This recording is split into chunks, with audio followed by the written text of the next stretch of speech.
Welcome in, everybody. It's gonna be, I mean, outside it's wet, it's rainy, it's windy, it's miserable, it's dark still. But that doesn't matter because we're inside and we're going to be getting into 3 games of Dota today. We've got Team Spirit versus One Move, Hellraisers versus Bet Boom, Murders Pro versus Darkside. Hurry straight into it. Team Spirit versus One Move. Are you looking forward to it? This is going to be exciting, right? You know, we've got an up-and-coming team versus a team that's, well established.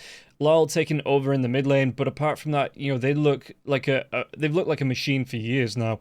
And One Move, they are on the rise, but do you think they have enough in them to take a game off and take a series off Team Spirit today?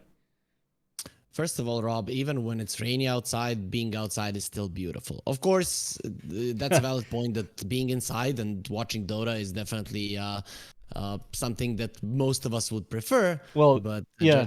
just wanted to make sure that, especially you, I mean, isn't Britain like always rainy and stuff like that?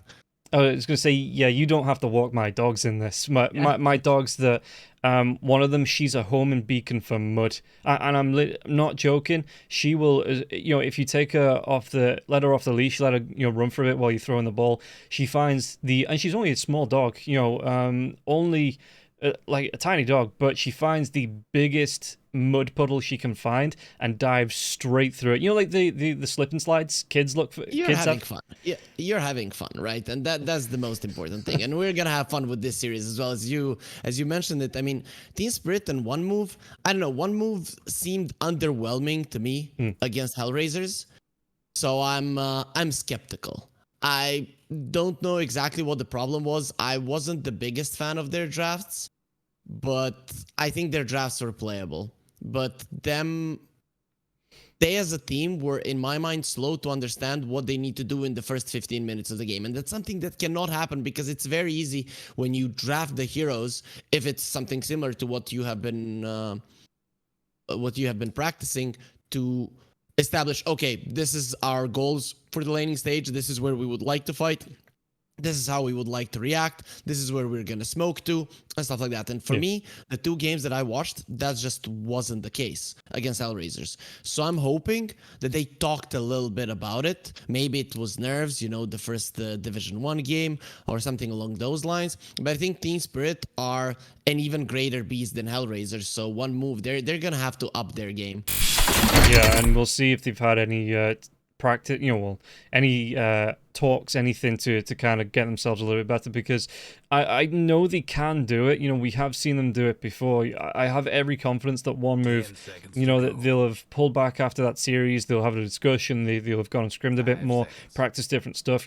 I know they are capable of doing it, but whether, like you say, they've done it in time for today, whether they're going to be able to do it up against Team Secret here, well, that's why we're here to find out. And we're going to see that the Broodmother is still going to be the first ban here from Team Spirit. So still on that pattern of the Broodmother. I wonder if One Move, because One Move don't have first pick, so they probably don't want to give up the Lina. We've seen how both Yataro as well as Lol can play around that hero. It's an amazing hero at the minute, and if you're looking for free MMR, probably your best chance. Yeah, there it goes, taken straight out there by One Move. Other heroes that we've seen being picked up, especially with Collapse, the Rubik. And again, Team Spirit do have that first pick, so if they want to leave that in the pool, force One Move to ban it out or first pick it there to go with Collapses, either his Magnus or his Centaur that we've seen him play so well with. That's something that One Move really have to be thinking about coming into this game. I mean, now there's a lot of heroes that you want to ban out. Rubiks, Centaurs, Magnuses, like there is a... there is a big spectrum of heroes that you rarely want to play against Team Spirit. I like the Team Spirit ban. Techies, I think, is the X factor of One Move. Most of the position 4s here in Eastern Europe play it, but Gilgear just does it super well, and enables his team quite a lot, because it gives them kill potential in every single situation. The hero does so much burst.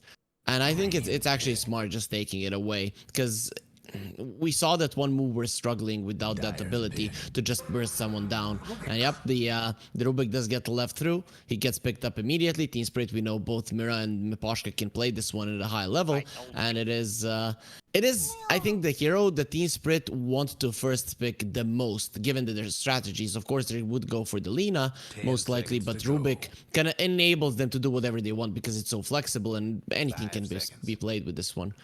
Yeah, and we'll see now how one move are going to go straight for the Tiny, and the Mirana. So a really nice combination there. The Tiny, you know, being that flex pick, even the Mirana to a point, because we have seen the Miranas being played as 4 and 5s. They've, you know, if they want to run it as a 5, we see the Starstorm being picked up. So not really going to be that lane rotation, maybe looking to help out the Tiny. But again, the Tiny in that position 4, even the position 2, looks for the early rotations. We've seen it before. You get the blink into, I mean, we saw the Echo Saber the other day. Yeah, there's a Centaur for Collapse. So the Rubik into the Centaur, I think one of the strongest offlane combos for Spirit. But at the minute, Collapse is making everything look strong. But yeah, one move, picking up the Mirana. Usually, I mean, I wouldn't be surprised if this is the 4 and 5, but the Tiny can still be flexed into the mid here if one move wants to.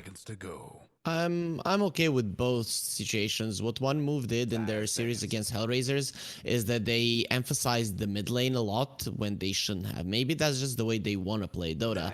And then these are the heroes that I would want them to do it with. Because if it's a tiny mid, Mirana rotations are going to be very powerful. You can set up for the arrow very easily. And there's always that extra bit of damage coming up from the arrow so that the tiny burst, even in the later portions of the game, can come through. If it's the two supports, both of them are very, very good at rotating towards the mid lane as well. Mirana paired with Tiny, again, the same thing goes together. You can set up the arrows, but also they're good at securing the runes, both of them.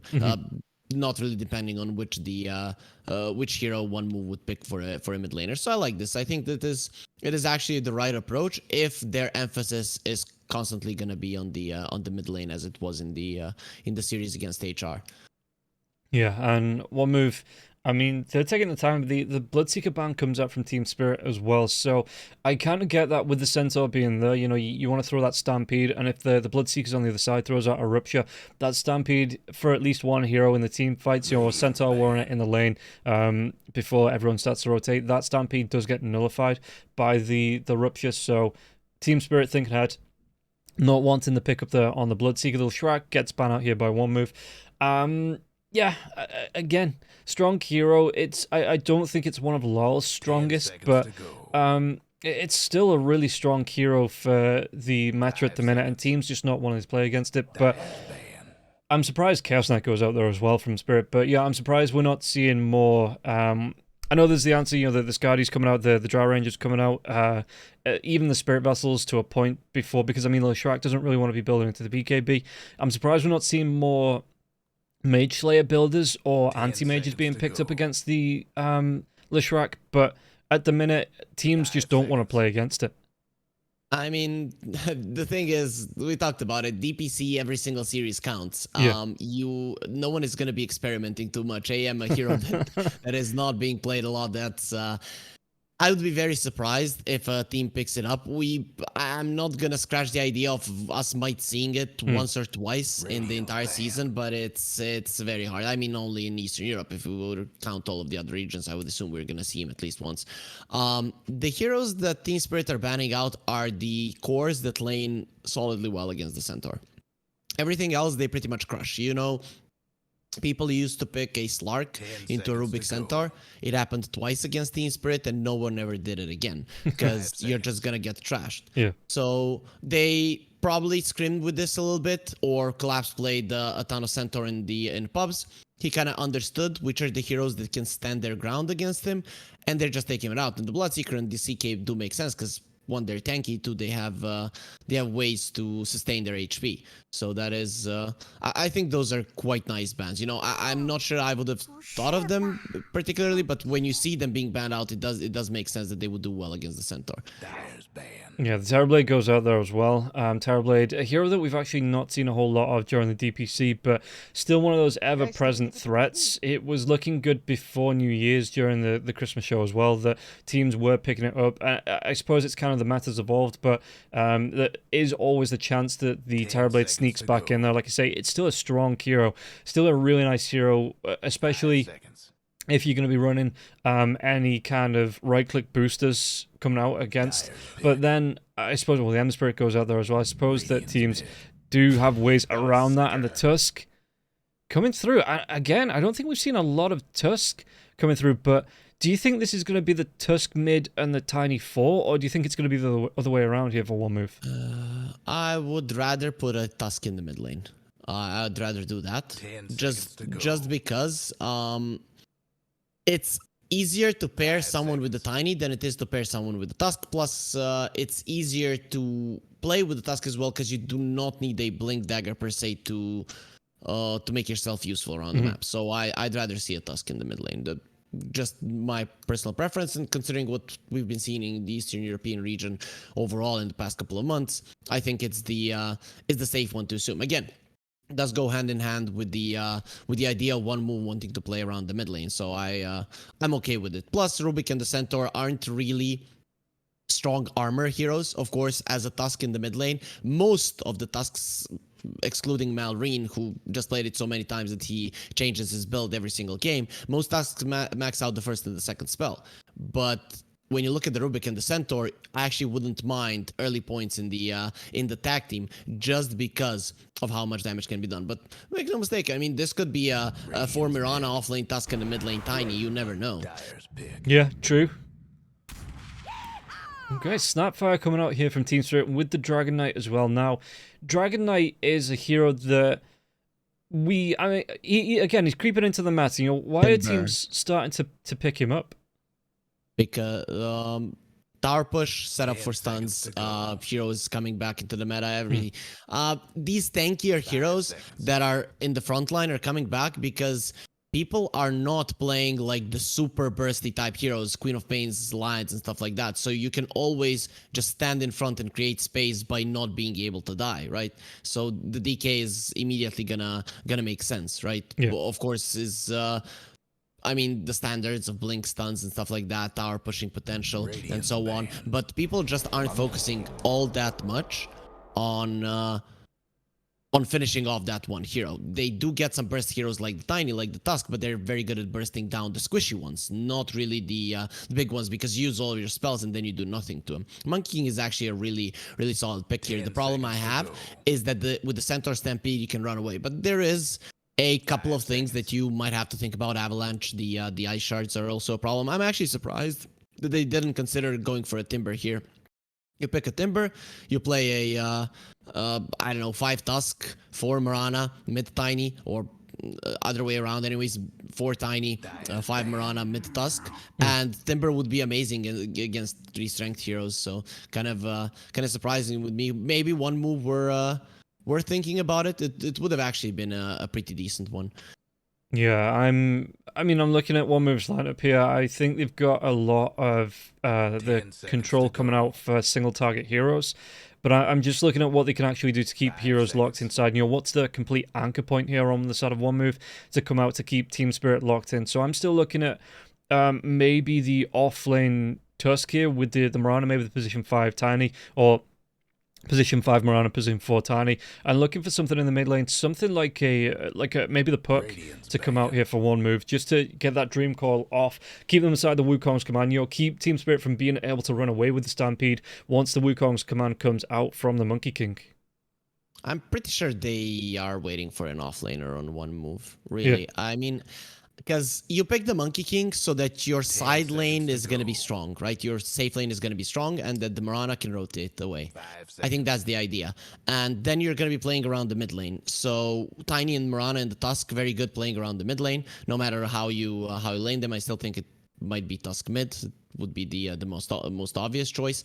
And then you have the last pick, so you're going to pick your offlaner to help you again do well in the side lane so that the Tiny can rotate without much fear of leaving that hero alone. That's why the Darkseer gets banned out, because if the Darkseer has good couple of first levels, he's definitely going to be okay. Plus Rubik and the Snapfire, they're good at doing damage, but not really that great at just finishing a hero off straight on.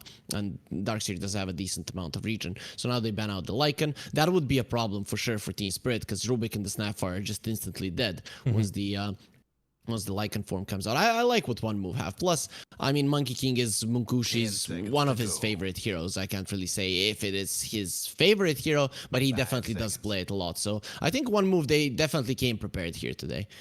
Yeah, and looking at what Team Spirit have left to draft from, what are you expecting for the carry? I mean, I was just about to say the Morphlin, but the Morphlin ban out there. They are looking for a carry. They've got themselves the 3 strength heroes coming out already, a couple of melee heroes. What are you looking at here for Yatoro to pick up coming into this first game? I'm looking at it. I'm thinking. It's not easy to say. I like an agility hero, something that has solid amount of armor, goes for stats. I actually wouldn't mind something like a Naga Siren, to be honest. But there it is. There it is, yeah, just in time. And okay, so that's going to be, again, they've got some resets. So Spirit, once that Wukong's command does come out, they can throw the song out on the Naga Siren. Doesn't really opt for it until it's around like level 9 or 10 that Naga Siren's at the minute picking up that first level in the song. Mirror Image is going to be good, to get aggressive, pushing down towers. So even with the Dragon Knight just being able to stick on lane, if you want to, if one move when they get this mid lane, if they want to start rotating around with the mid lane, the Dragon Knight will be able to apply that pressure. Naga Siren, if not the lane being pressured, will be able to apply pressure in the lane that the Yatoro is in here as well. And once it gets up to the game goes long enough and it gets like something like the heart, I don't know how one move really get through the Naga Siren, to be honest. You don't allow that to happen. I think you pick a strong lane against the Naga. Here to me, an LC seems like the right approach. You try to crush the lanes and you try to snowball this game as hard as possible. You always be in the enemy phase. Okay, they'll go for the Timber. Okay, now actually, in the later portions of the game, you might be able to deal with them, because we already mentioned how strong of a pick a Timbersaw could be in this game. I actually completely forgot about it, and it makes sense. It lanes relatively well against the Naga Siren. Doesn't care about the high armor. You don't care about the right clicks of the illusions like whatsoever. So I like this pick. I really like what one move have. Really. I think they're gonna be beating Team Spirit. No, just because of their lacking performance against HR. But if I was coming into this into the series without any biases whatsoever to Team Spirit being better, I actually would love this one move draft. I think it has everything it needs. It plays to their strengths, and if there was a game where they could threaten Team Spirit, I think this one. Yeah, and we'll see how it is going to go in this first game. And the full draft, I mean, I'm looking at it, and again, I think Spirit are just... I don't see anyone beating Collapse at the minute. Regardless of what the rest of Team Spirit are doing, I think Collapse, he's been the MVP for Spirit for the past... I don't know how many other matches we've watched of him. He's always looked strong for Spirit.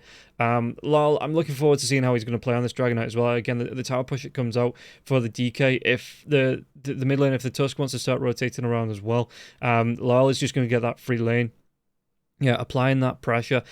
Afterlife on the Timbersaw, it is going to be interesting. Trying to deal with the illusions of the Naga Siren, as well as being able to deal with the strength heroes. So we'll have to see how this is going to play. And guys, if you want to be getting in on the action, we do have our partner EGB. If you go to the EGB website, you can any money you put in, you get a bonus up to $600 for your first deposit, and that goes straight into your account that you can use for whatever you want.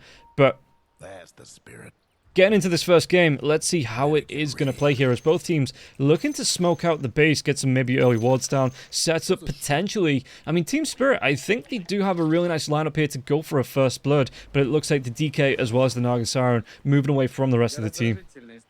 They have this lineup that is going to do massive amounts of damage, and then the damage will stop. So it's kind of risky to go with with those kind of moves. When you look at one move, though, they can consistently fight, and they have a little bit less of a cooldown on their spells. Plus, if you hit an arrow by any means, the hero is just gonna stay there for long enough for you to kill him. So I don't think that either of the teams are gonna be looking to fight, but Pantomime is gonna run into some really bad company here. Yeah, Collapse, he was mid-stomp there coming out, but Pantomime did get the leap away. Scatterblast maybe came out a little bit too early, could have waited for Mirana to walk back up the cliff, but again, I suppose they weren't sure if there was a ward up onto that the cliff, so they were just trying to get in Pantomime's face as quickly as possible though. I really like the wording from Team Spirit here in their own jungle, because they understand Timber is gonna be left alone and Tiny's gonna be maneuvering between the mid lane and the bottom lane. Yeah. So understandably, you want to have that ward there just to make sure when he's rotating, because the DK can die if he gets tossed to the tower. Yeah, and you can see that Afterlife, he's already taking the aggression here. He's even going to be able to get out that rune. It's still going to be a 2-for-2 on the runes, but Afterlife, you know, he's going to go for the Whirling Death at level 1, which means he doesn't get the Timber Chain, he doesn't get the reactive armor until level 2, level 3.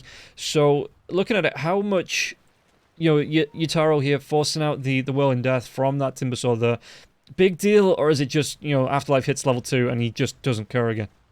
That's your level 1 spell overall. That's the spell that you want, is a Timber Saw, Timber Chain. You want it against Ursa's, Slarks maybe, stuff like that. I mean, against the any other scenario, you're getting Whirling Death to secure the range creep, and then you are taking 2 points in reactive armor. Yeah. Okay, and Gilga going to be taking some harass coming up from Imposhka. He did go for that. Oh, in fact, the courier taking a little bit of damage here now as well. It's going to go the other way. Imposhka should be able to, will be able to get the first kill, not first blood, but the first kill on the board, taking down Gilga's courier. That poor courier only trying to do its job and being interrupted all of the time here. Gilga, the body block's coming through, so he is trying to pull this creep wave as much as possible, but he's going to be taking some harass from the creeps. I'm sure Imposhka here could go for the Scatterblast if he wants to as well, but Gilga just going to be taking a couple of right clicks coming out from the Snapfire. Very unfortunate. There was a healing salve also on that courier, so I'm Gilgir is not gonna be happy about it, you know? No. Especially because it's a tiny, you have such high HP. You know, Mira and Pantomime are really going at it. Usually the Mirana would be okay trading. Actually, this could be the first blood. It is going to be the first blood, yeah. We've talked about the Rubik before, and that Fade bot to secure it, but Rubik, you look at the right-click damage coming out, even the telekinesis into the stump. Did he dodge it off? He didn't dodge it off with the Mischief, and now Munkushi, he has to get himself away from this, but Collapse, he's just going to be looking for the body blocks. Munkushi has to use the Boundless Strike to get himself away from Collapse, otherwise that was going to be another kill on the lane.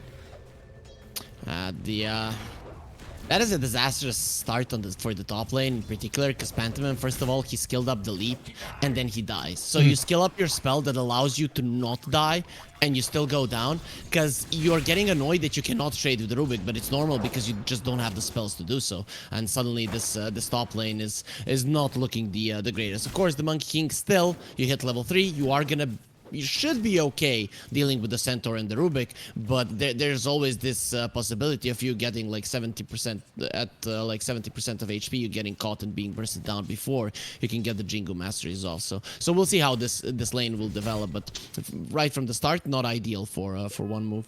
Yeah, and you pointed it out before I could get myself into a monologue, so we are going to see the first blood. You know, no T-Tors today. Meanwhile, in the mid lane, if we take a look, the Dragon Knight is getting a little bit further ahead in terms of the last hits, but only by half a creep wave or so. You know, not a massive amount from Aincrad. And he's going to go for the 2 points into the Ice Shards, you know, 1 point into the Snowballs. So, he's going to be throwing the Ice Shards out onto Lyle now as well, but Lyle's going to be pretty fine with this. Again, the 2 points into the Dragon's Blood, so he's got all the regen he needs coming up against Aincrad here in his right clicks. Not a lot of burst coming out from the Tusk, so is it fair to say that the Tusk, you know, or the rotations from one move, not really going to be looking into the DK, but like you say, the Tusk moving off the lane here and looking for kills on the side lanes? I mean, you could look towards the Dragon Knight, the toss back, and still kill him. Though, yeah, the Dragon Knight is, it's very hard to play into as a Tusk, because Tusk relies on playing against these weaker heroes. Yeah, that's gonna be Pantomime that again lift into a stomp every single time it's a kill. But anyways, Aincrad, what the Tusk likes to do is play against those heroes that don't do too well with harassment, and you harass them, you annoy them. Dragon Knight, you can't do it to him, so Laurel is gonna be very happy in this lane. Yeah, and you can see that he is kind of, he's ignored all the harass coming out. You know, he's going to be fine with the effectively free farm that he's getting. 24 last hits here. Inkrad moving off the lane to get the water rune, to get the bounty runes in. DK, apart from the mana, I mean, what's he got himself? So he's going to go for the Bracer. Courier, is it Power Treads coming out? It's going to be the ones coming out on the Courier. So he is going to have that extra little bit of regen if he needs it there anytime, you know, Inkrad's throwing the spells. We've seen him already using those ice shards, trying to use the snowball stun as well to deny the last hits from Lal. So it's just going to be, you know, a bit of a stalemate, it looks like, in the lane. What's not going to be a stalemate, though, Miposhka chasing down Gilga. Gilga going to be taking a lot of damage here now as well. The Breathe Fire, ice shards, again, just trading off in this mid lane. But Dragon Knight, he's already got himself the Gloves of Haste, so he's going to have that extra attack speed. Not expecting a Hand of Midas, right? It's just going to be straight into the power treads. I think so. I think he doesn't need to go for something like that, but he can. Actually, you know, in a game like this, you can be greedy. He doesn't even have to go for a blink. You remember I criticized Spirit's first game against Navi that they didn't go for a blink on the DK. Yeah. I think in this game in particular, you can do it. If you defend towers long enough, you're gonna be happy about it. Oh, look at this as well in the jungle. Gilga, he's going to be taking a lot of damage coming through. I mean, Miposhka got Avatossed. Oh, Gilga, he got his clarity cancelled there as well. That's not fun. That's not great. But yeah, so Gilga knows this stack is here. It's just what he can do to contest it at the minute. And it looks like he's going to be forced away, even though, looking at it, Yutaro, he's back behind he's back behind the tier 2 and the tier 3 now, I guess. Just trying to contest up against the Timber Sword like this, you know, stop the Timber from getting right on top of him. But how risky is this playing behind the tier 2, between the tier 2s and the tier 3s? Not at all. He is getting info from his team, and it's not like anyone can kill him. Even if the Tusk rotates, is going to be a problem. And Pantomim yet again. Oh, maybe he gets saved up. Nope, Mira will get the kill. The balance strike comes out though, so Munkushi immediately gets some revenge onto Mira, but Collapse, he was just getting, I mean, a free farm from that, and he's just going to be, you know, he did rotate over in the end to try and look to maybe help out his Rubik buddy, but Collapse, he's still going to be fine. That's going to be his Vanguard coming out. In the mid lane, Miposhka's going to be here. Lal's got that Dragon form. He's got the Dragon Tail in 5 seconds as well. Let's see if they want to try and do something. I mean, the Snowball's going to be coming out. Gilga, though, he's got that toss as well underneath the tower. Miposhka not going to be taking that tower aggro, so Lal, what can they do? Mira's here as well. Inkrad, is he going to be coming forward onto this? He's got to be careful because the telekinesis, the lift is there. And Lal in the dragon form, he's got the dragon tail. There's a decent amount of control coming out, but I don't know if Team Spirit, do they have the burst damage here? Yeah, Lal, his dragon form does wear Rana off. is coming. Rana is coming, so they might try to do something. Well, you say that. He's not touching him. He's literally not touching him. 3 points in the Dragon's Blood, Power Treads in the Bracer. You don't die, and he has the raindrops as well. So Aincrad is more than aware that his hero, with all of his spells combined, he can take away like 200 HP from the Dragon. It's just not enough to really kill him. Yeah. Top, I mean, Mira's going to be moving himself over back to the top now as well. Pantomim, he's trying to get this. Is he? Yeah. Okay, I've seen pros doing this more and more now, that they let the first creep in the wave go, they pull the 3, and it's easier then just to get these get the denies off. You know, it's an easier cleanup as well if, say, like the Rubik wants to try and contest this pull. So I have seen this being done more and more. Just letting the 1 creep, it means that the lane doesn't push all the way into the tier 1 tower as well that quickly.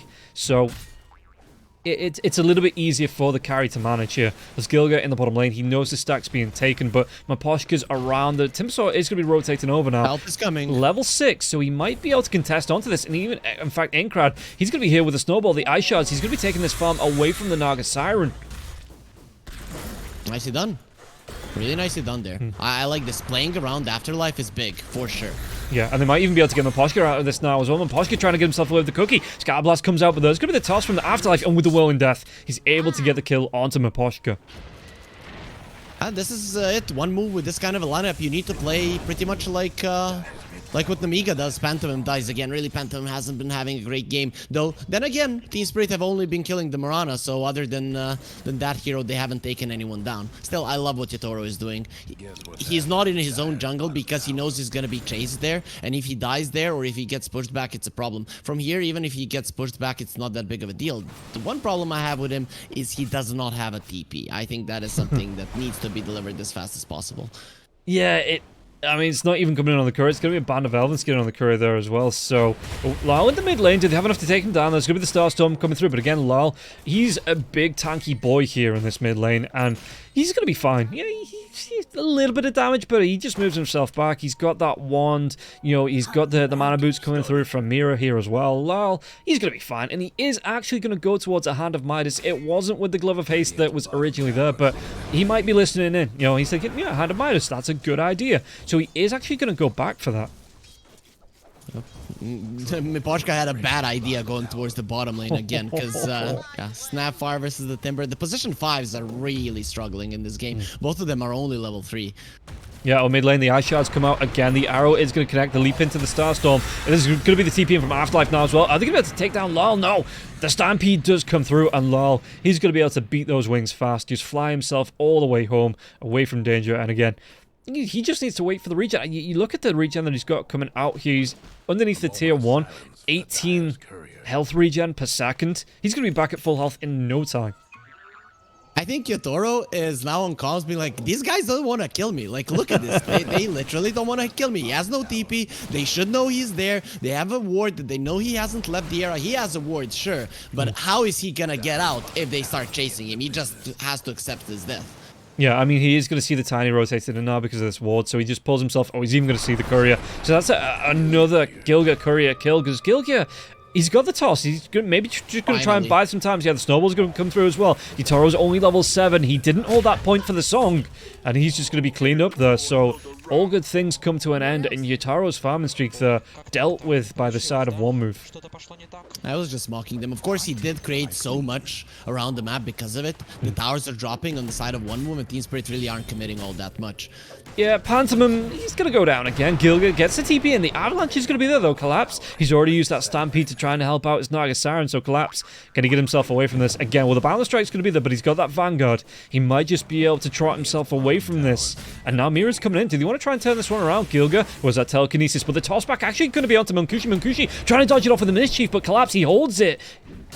And nothing comes from it. So, a little bit of a trade on both sides, but for the minute, both teams just happy with the trade on the damage that he got out there and not going for a full kill. One move need to ramp up the aggression. If they see an enemy hero on their side of the map, they need to react immediately. Those heroes have to die fast so that you can open up the map. If this is how it continues with the Midas and the DK, Team Spirit are gonna get so further ahead. But you have a strong Timber, you have a strong Tusk. Both of them had a solid laning phase. You can be aggressive, especially with the 2 supports that you have, and you should be doing it. So faster movements around the map, either towards the Timber Saw, you know, you move towards the bottom side of the map, overtake everything, or you smoke towards top and play around your monkey. Yeah, well, the Munkushi, does he get himself out? The double balance strike, it's going to keep him alive for a little bit longer, but Mira, he takes that kill, you know. He even stole the tree dance, so he was able, as soon as the Monkey King tree danced out of that lane onto the trees, he just followed him, he got the vision, carried on going, and yeah, the jump in, the damage coming through here from both Collapse and Mira was just enough to get the kill. Even the double balance strike, not enough to save that Monkey King. This, again, it's one move, it's just them being a bit slow. The only lane that they play well is the mid lane, because you're always somewhere around. And yeah, they're gonna get Miposhka, but again, nothing out of that kill. You show 3 heroes there. Team Spirit are continuing to farm. Team Spirit are continuing to pressure. Yeah, at least the Timbersaw got that tier 1 on the bottom lane here, but Afterlife, he's moving himself around now. So he's looking to get aggressive on other lanes. He did take down that tier 1, so it's created a little bit of space here for Munkushi to try and find that farm.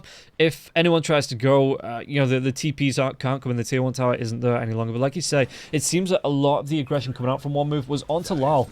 And Lal is one of those heroes that, you know, the Dragon Knight, you can't really get that kill potential off. So, yeah, it is a lot harder for one move to play around the game plan of the mid lane when the mid lane is pretty much invincible. Yep, very tough to bring down, even though they came close twice. Well, look at this. They're going to be able to get another telekinesis off Aincrad. Starstorm will be dropped. Mira going to be taking a lot of damage. What's he stolen there? It's going to be the Ice Shards. So he's going to have even more lockdown to come through with this telekinesis. They don't get a kill, or they might get a kill here. Kill here. Do they have a ward to play around? He's actually going to tumble his toy down. No! It's a 3 heroes. Well, there's going to be the backup from Afterlife, and they might be able to get a return kill, but Spirit, they do lose Mira. So actually a good job there that Gilga was able to get the Tumbler's toy down to the low ground. I thought he was jumping down to certain doom, but he does actually help get the kill here onto Mira. At least one move, they responded faster right now. Again, they are responding, so not ideal. My perspective, considering they do have heroes, Tusk, Mirana, Tiny, Timber, all of these like to move a lot, and this is what I like. You force Team Spirit to TP, you force them to get into a lane that they're not gonna be feeling comfortable in, and then from there you can make moves to the side lanes. Look at Yatoro and Collapse. They should at least try to punish them right now. Yeah, and you can see that Nagasaran trying his best as we flick over to the net worth here. But yeah, Toro, even with being behind towers, 6.3 net worth, he's going to be a bit behind the Timbersaw. Ahead of the Monkey King though, so the Monkey King trying his best to catch up here.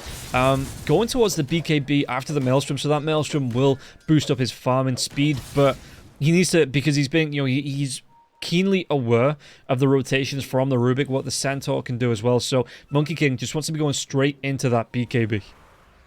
Yeah, but Team Spirit now, they're gonna go for a move. They were passive because they knew that farming and pushing out the side lanes benefits their lineup. And one move not being as active as they could, now they're gonna feel the repercussions of it. As I said, at least sometimes they were ready for Team Spirit, but now it doesn't seem so, and Munkushi's in a lot of trouble. Yeah, there's going to be the blinking now as well from the Dragon Knight. The Dragon Tail comes out immediately into the telekinesis with the Mortimer Kisses now, and Pantomime's going to try and leap himself away. Has that one leap left? Collapse, he gets in, he gets the blink, closes him down with the stomp, and Collapse gets the kill, so Pantomime, he needed, I mean, obviously hindsight's 2020, but he needed to use that last leap. Collapse being able to close the gap, and once again, he takes down the Mirana. It just seems like it's gonna be a clean game for Team Spirit. This is weird to me because one move, there's still a Eastern European team. These teams, at least in the early mid game, they tend to get super aggressive, even overly aggressive. But they're a bit conservative. They just need to relax, just forget about making bad moves and just try to make them to see where you're at. Oh, they're going to be able to get another stomp. Yeah, is the telekinesis going to follow up? They do have it, though. The full lockdown's going to come through. Snowball stolen here by Rubik, but it isn't going to be returned just yet. Arrow connects onto the Centaur. Backlines, Gilgud, they might want to try and go, but the balance strike comes out. So Collapse, is he going to be able to get himself away from this? He's already used that Stampede. No, the Avalanche, they're going to have the damage. He take Collapse down. That's going to be his first death of the game. Really nice pickup there from one move. Still on their side of the map. Yeah. Look at Yatoro, you look at Laurel. They're just doing whatever they want and they're farming way too fast. The Timber is keeping up in farm, but the rest of the cores of one move, they're falling significantly behind, and the Timbersaw isn't going to carry you the game, especially if it's not a concentrated fight, if he needs to be everywhere on the map. Yeah, and DK, like you say, he's pushing out. He's got that dragon form if he wants it. There are heroes waiting for him. No tier 1 tower though, so he can just, he plays it safe. He's not pressuring anywhere. The DD is going to be wearing off here now as well. If they actually get onto Pantomime, there's a sentry though. Going to be seeing Pantomime in this Moonlight Shadow. Do they have another one to spot him out? They are going to be seeing him. Dragon Knight has already started to move himself away. They know the Moonlight Shadow's here, so Mapochka, he's just going to play that Canary in the coal mines, take the aggression, lose his life. As Lal, well, he was backing himself away, but now he might try and go for more. The Dragon Form does come out. He's got that Blink Dagger now as well. Who's he going to be able to get the Dragon Tail on? Collapse with a double stomp. They're going to be able to go for this now as well. The Wukong's command comes out, but they've already got Pantomime, and now the telekinesis onto Gilgia. Backlines, Afterlife. They want to get it onto Mira, but Mira has that snowball, so he's going to be able to waste some Chakram time. What's he saw now as well? The Ice Shards trying to trap him out, but with the Timber Chain, Inkrat still going to be able to get on top and get that kill onto Mira. So it is going to be that 1-for-1 trade, but it's not, again, one move, anything they can pick up now. I mean, they're going to be the first ones to 10 kills as well.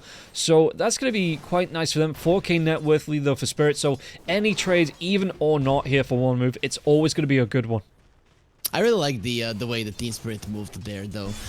The way that they were baiting it in, I thought after the Snapfire was caught, it's, okay, Miposhka is dead, we just go back. But they're like, nope, we will avenge our captain, and they come over. And Laurel was pushing them back just enough. In the end, he couldn't get the stun, but for a Centaur, you don't really need vision jumps. A little bit blindly, he knew roughly where the enemies were. He gets that double stomp, and at least you get one kill. Obviously, in the end, you lose one, but again, you are forcing one move to play reactionary Dota, and while that is happening, your Naga is farming, and your Hand of Midas Dragon Knight is farming as well. This hero can be super powerful in the late game if he's given the space, and he's topping the network chart. Yeah, look at this as well. I mean, Pantomime he was playing with his life there in his own hands, because Collapse, he did have it was still the Observer Ward down, so he knew who was about, and they didn't have vision to get the jump onto Pantomime, but he was just looking to try and get the deny on that ward there, and it did drag the aggression of 3 heroes in, but what was stolen, it's actually going to be a leap, as the leap comes in from Collapse. Now the telekinesis, do they have enough to take Pantomime down? There's going to be the toss on it, it's going to be a lot of damage onto Collapse. He uses that stampede, but he's going to caught out. The eye shards come through, and now you can see the one move. Do they want to try and go for the 2 supports? Mira, he's got that leap from Pantomime, so he might be able to get himself away from this now. He does get the blink away as well. So Mira, he's going to be fine. They do lose Collapse. Maposhka, maybe not as fine now, as the eye shards, the punch, everything thrown onto Maposhka to get that kill. Oh, they understand they need to collapse immediately onto people when one hero dies. One move is very good at chasing, right? That's why it's important for them to get the initial kill. That's why it's important for them to get these towers down and deal with the lanes. But for now, at least the mid lane tower will be good enough for them to have some more presence on the enemy side of the map. Yeah, and again though, like you say, while this is happening, you've got Yatoro as well as Lol that are just pushing out the side lanes. They know where 3-4 heroes are on the side of one move, so they're just using that aggression on the side of one move to their advantage. You know, again, one move, they still need to be doing this. You know, they're still looking for the trades, still looking for towers and kills, so it isn't wasted time, you know. But like you say, Spirit, they know how the one move want to play here, and they're just being really comfortable at just playing these side lanes when the aggression comes out from one move. Oh, in the mid lane now as well. Do they have another kill? They are. And Collapse is collapsing at the minute. 2 kills in about as much time. He needs that 4-staff. He just bought it. He understands that you're not going to be tanky enough in this game any longer, and the power of the Timber Saw is becoming apparent. Afterlife, I really like the item choices because he's going for more of a damage build with the Kai and Sanj, because he understands firstly, he's having the best game out of his teammates, and it is a very good Timber pick, right? So having an extra damage item is always going to be super beneficial. Yeah, well, telekinesis comes out. Are they actually going to be able to go on the Monkey King here? Monkey King gets locked out. There's going to be the fireball coming through, and Lol gets the kill. Pantomime, he was a little bit too late, but the backlines, they are going to be able to get the kill onto the Rubik. Lol, Snowball comes through. They might be able to clean up here. Yeah, the toss up the Chakram going, and they get the kill onto the Dragon Knight as well. If there was no stolen chakram there, you never have enough damage, but they do manage to finish him off. Still, I mean, Team Spirit, they understand they can't really fight, but I still think they could get a little bit more together. I think they're underestimating one move a little bit, and it's allowing one move to collapse onto these kills. So I'm liking how they're responding. Though Tusk is in trouble now. Yeah, Mortimer Kiss is gonna fly through, and you can kiss your life goodbye there. Aincrad does get taken down. Yataro is the one that secures it. He's got the song, so the Chakram comes out. He doesn't have a TP, so he just has to do it on foot. Well, fins, I guess you'd say here, for the Naga Siren, as he just starts to move himself away from that gank. And yeah, he's got the Orc now. He's going to start towards the heart. Already got himself 2.3k gold, so he will be able to pick up that Reaver quite soon if he wants to. But there is a ward down in the Radiant Triangle, so one move, if they want to try and make a response, try and delay this heart coming out from Yataro, they do have the vision to know where he is and maybe try and contest onto him.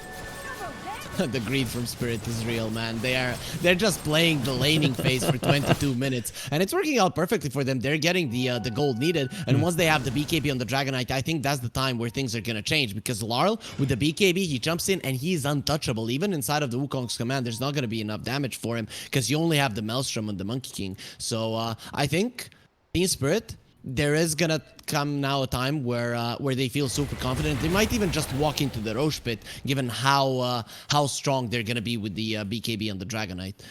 Yeah, look at what Aincrad's going for. Now, he might still swap off from this, but thoughts?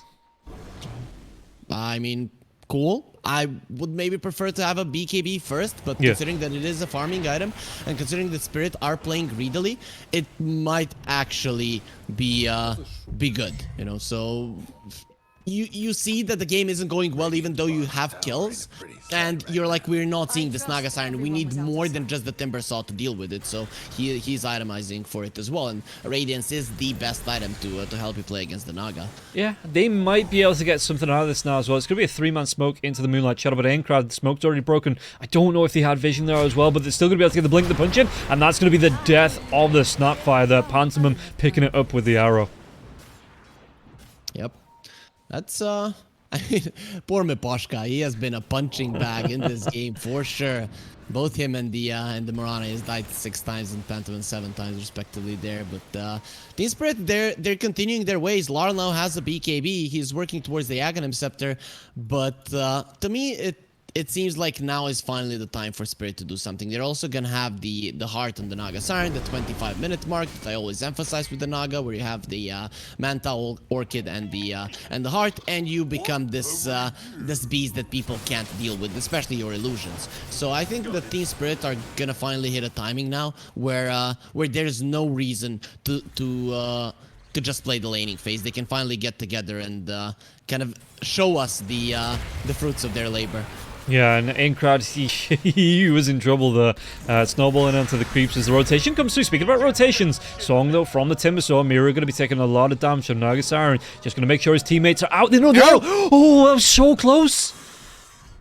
But he gets out again by the skin of his... The scales... They aren't skin, right? They're just scales. So... He still has teeth. Yeah, no, true. Anyways, one move, they smell blood and they're going forward. Yeah, they get the kill here, and Miposhka going down once again. Yatoro, though, they might try and make something happen. What was stolen? It's actually going to be the toss coming through from the Rubik, so maybe a telekinesis into a toss. Lal, he's just trying to avoid the damage so he can get that blink off in a few seconds, but Chakram does come through. So Lal, it looks like they are going to back themselves away from this. Fighting into all 5 heroes on the side of one move. Spirit, maybe think better of this. I mean, they're not too far off. That's going to be the heart from the Naga Siren now as well, so he is going to be that big tanky fish boy coming out with nearly 3k health at level 16. Just as, one move didn't hit their timings the greatest when they could with their lineup getting multiple kills, they only responded. Team Spirit now, they have their timing, so they should do something. If in the next couple of minutes that doesn't happen and the Radiance comes out from the Tusk, maybe you get closer to those BKBs, or to the BKB on the Tusk, the Monkey King already has it. In the later portions of the game, with good itemization, one move can win the late game, right? You need to use this Naga Siren timing where her illusions are very hard, if not impossible, to deal with by one move.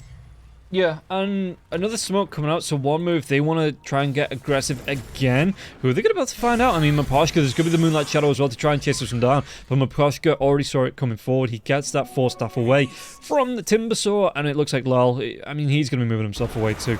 He's got himself, I mean, he could start off if he wants to going towards that Aghanim Scepter. Got the first bit of gold that he needs, but there's going to be the avalanche into the toss. Chakram comes through. Do they have the control? They absolutely do.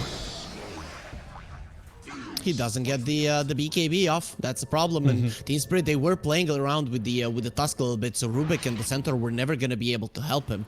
So Einkrad was kind of kept in place there, but his life really wasn't in any kind of jeopardy. And considering that he doesn't have any defensive items that's speaking volumes, the Team Spirit really need more of their heroes to actually be able to do the damage.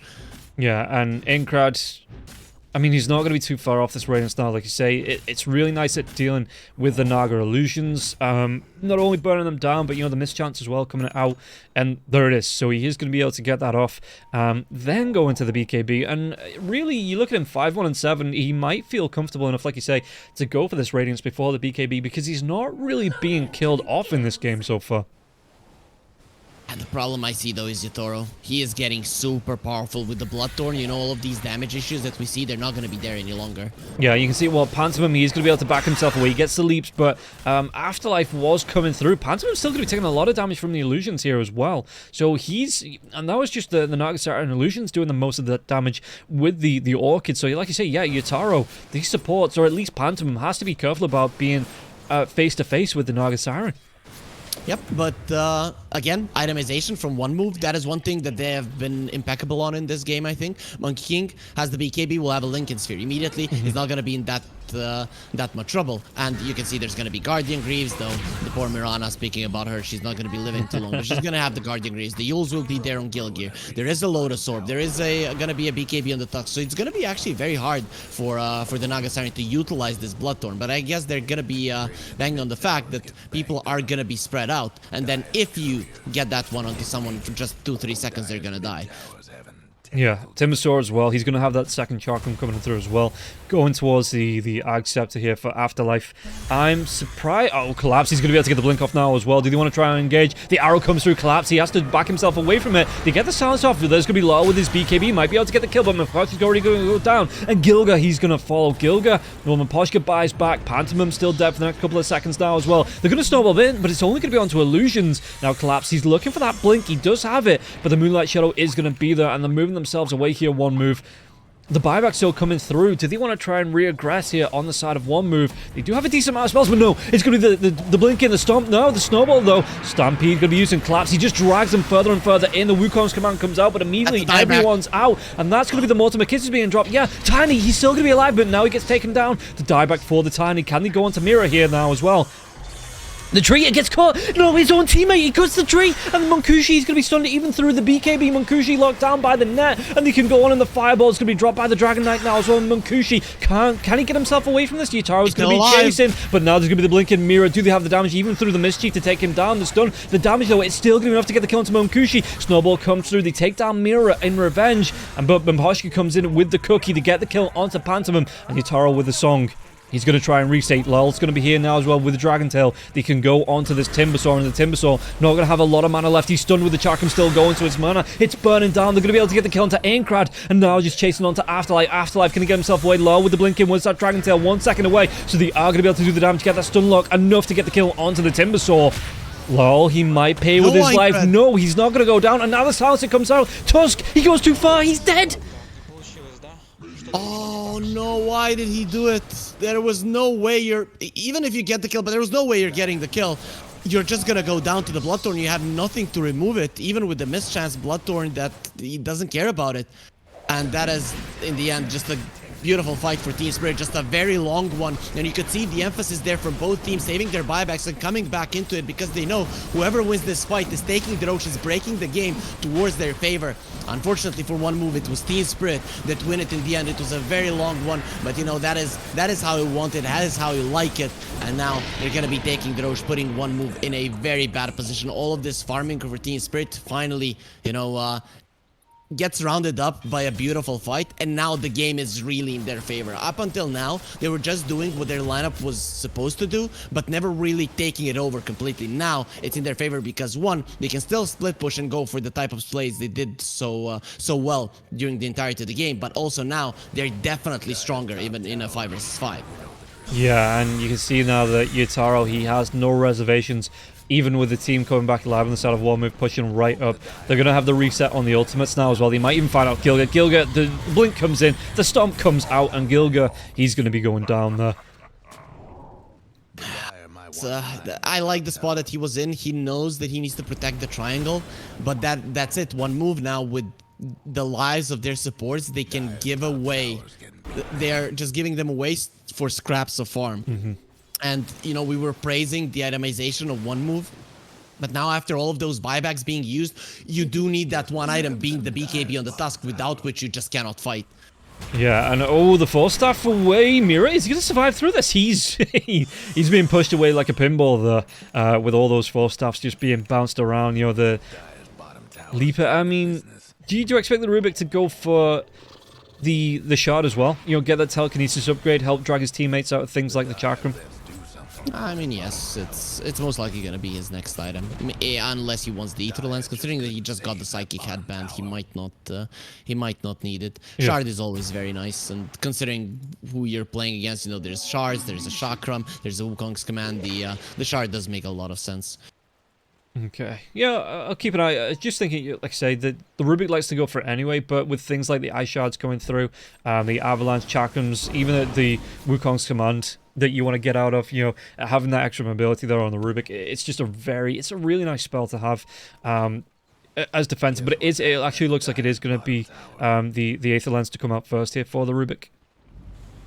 Okay, once Yutaro gets the Hex, that really changes so much, because First of all, you're gonna lose all of your outer towers. So one move, they need to fight for this one top like hell, and they're gonna do just that. Yeah. I mean, it's not a great start though. The song's gonna come out. Fireball. It is on Gilga. Do they want to try and set up for this here now? Team Spirit. They do have the Dragon Knight coming through now as well. He doesn't have that Dragon form for the next 4 seconds though. They're still gonna be able to get the lockdown onto Gilga. Gilga. That's gonna be the Orchid as well. Gilga can get himself away from this. The song from Collapse. It comes in. They might be able to do the damage to take him down. Do they? Yeah, they're gonna be able to get the kill on Gilga. Afterlife has to get himself away with the Timber Chain, but he just jumps right into the weight in the arms of Lal, and Lal's going to be there to take him down. Telekinesis comes out, and again, Afterlife will go down. Now they can move on to the tier 3s here, Team Spirit, if they want to, which they absolutely do. 3 heroes down, no buybacks available for any of them, and it's going to be 60 seconds before the Timber Saw's back up. And this is the problem when you have an aggressive lineup early on and you don't utilize that bottom tier. You're always going to put yourself in a position where one team fight is gonna be the deciding factor of the game, and you don't want that to happen. It's only for you. If Team Spirit lost that fight, it's not over, because they still have the split push potential and catch potential, but your lineup at that point of the game, you can just jump in, kill someone, and chase for another. There's nothing more that you can do. You go for split push, you're gonna get caught. You try to not be 5, you're just gonna die one by one. So, you know, this is just one move. You know, their decisions have led them to this point. Yeah, and speaking about dying one by one, Enkrad, now that choice to not go BKB first, coming back to bite him. He will be taken down again. Collapse and Mira grouping up again to take him down. And like I say, if Spirit had lost that fight in the dire jungle, and it's not, like I say, it's not a big risk because they're losing it on the other side of the map. So it takes time for one move to get towards, but one move, they still have to go through tier 2s. So it means there's going to be at least 2 fortifications coming out from Spirit there as well. They, you know, if they go top lane, there's still a tier 1 that they need to get through. Meanwhile, Team Spirit, like I said, they won the fight on the Dire side, and they can just march straight up. All the tier 2s are gone. They can just march straight up into the base and put pressure onto the tier 3s. Dragon Knight has his Ags now as well, so he's going to be doing extra damage onto the towers and any heroes that come forwards. They melt to the Yataro illusions as well, and Team Spirit, they were fine just taking, you know, the fight. They're going to be even better now. Gilga's going to go down, and they're just going to take the entire base away. The racks are going down, and one move can't contest into this. Nah, this one is over. I mean, they are aware of it. They just want to fight once more, hoping that there can be one Wukong's command where the damage is going to be done. Because Munkushi, this is one of his signature heroes, and he just falls down a tree, and now he's going to die as well. Yeah, Munkushi, the telekinesis comes out. The fireball's going to be there. He does pop his BKB, trying to do what he can with the Wukong's command, but Lal, yeah, the song as well, so they've got the control, but Munkushi's still going. Might be able to get onto Mira. Does he have enough? No, he's actually going to fade away that BKB, so the song will affect. Enkrad comes out, but there's going to be the blink away from Mira. He's going to be fine away and outside the base. Meanwhile, the Mortimer Kisses inside the fountain. Munkushi, they are fountain farming here, Team Spirit. They're just looking for everything, and this is going to be GG being called here from one move. So game number 1 going to be going the way of Team Spirit. Yep. Very, very nice performance from Team Spirit, and I think, you know, after this game 1, I'm kind of certain that they should be winning this one 2-0. Because usually, you know, once the game ends, you can still say in Dota, stomps can happen. You can win all 3 of the lanes and just start stomping your opponent. The problem with one move is I think they lack confidence to just go forward. Maybe they respect the teams too much. I wouldn't assume that they're scared. They've played against these players, at least in pubs, a lot of the times. Yeah. But they're giving them the respect of, I understand how you get pulled into it. Go for this one. No, maybe it's not going to work. I'll go for it. No, maybe no, it's not going to work out. So I'm hoping they just let all of it go and just express themselves on the map. But yeah, I'm thinking that usually doesn't change in between 2 games inside of a series. So I'm fairly certain the Team Spirit got this one in the bag. Yeah, and Team Spirit, I think you look at not only the draft that they have, but the items that they went for. You know, looking at the player net worth here, you can see how far ahead Yataro finally got. But yeah, going back to the scoreboard to look at the items that they knew that one move wanted to fight around the Monkey King, you know, fight around that Wukong's command, have the heroes locked down, because fight around the Chakram as well, keeping heroes inside that for as long as possible with the Ice Shards, with the arrows, the avalanches. And you can see how Team Spirit, you know, they had the Naga Siren with a song. So that is a team team fight reset in itself. But you even had Collapse. You know, you don't usually see the Centaurs going for 4 staffs. They had a 4 staff on Mira. They had the Cookie and the 4 staff on Maposhka. So they had that mobility in the fights, to try and reset, get them outside of Wukong's command, push outside of the chakram, get anyone that's arrowed back, try and force out the snowball and drag that further and further away from the side of one move and drag the Aincrad deeper. And Team Spirit, they just played these fights amazingly.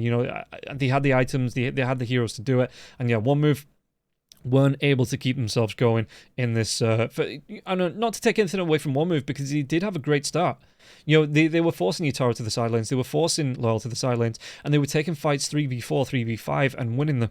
But they just, like I say, they couldn't keep up that early aggression momentum, and in the end, Team Spirit were able to come back and win the game. But that is only going to be game number 1. There is at least one more game to come in the series, and it is a 3-series day. So we have at least a minimum 6 games of Dota to come today. Hopefully we'll see all 9. But for now, we are going to be taking a break. We'll be back after that for the second game of Team Spirit versus One Move. EGB, your esports betting world. The only place to find the widest choice of popular games and matches to win real money. Choose your bet on a single event or express of several matches with dizzy odds. Serving the market for 7 years with over 800,000 users. Join now to get your bonus for the first deposit up to $600. EGB, you know for sure who's gonna win.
Welcome back in, everybody, to the second game of One Move versus Team Spirit. That first game, One Move looking quite good early on, but Team Spirit in the end, they were some big tanky boys, and there was nothing that One Move could really do to take them down.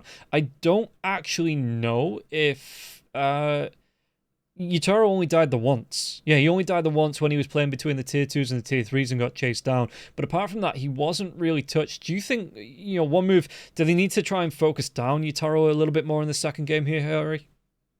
I'm pretty sure what Rob is doing right now, for the viewers who are just entering the stream, like, go and watch that game. It was so close. One move, they were doing well. But the real thing is they really weren't. I mean, it was looking like the game was relatively even. They were getting kills and stuff like that, but every single time it was on the back of Team Spirit being overly aggressive, or at least getting more of the map when those fights that were happening. And one of the showings there was what Yutaro was doing, like behind the enemy towers without the TP. He just doesn't care. He's like, if they kill me, they kill me. I've already killed.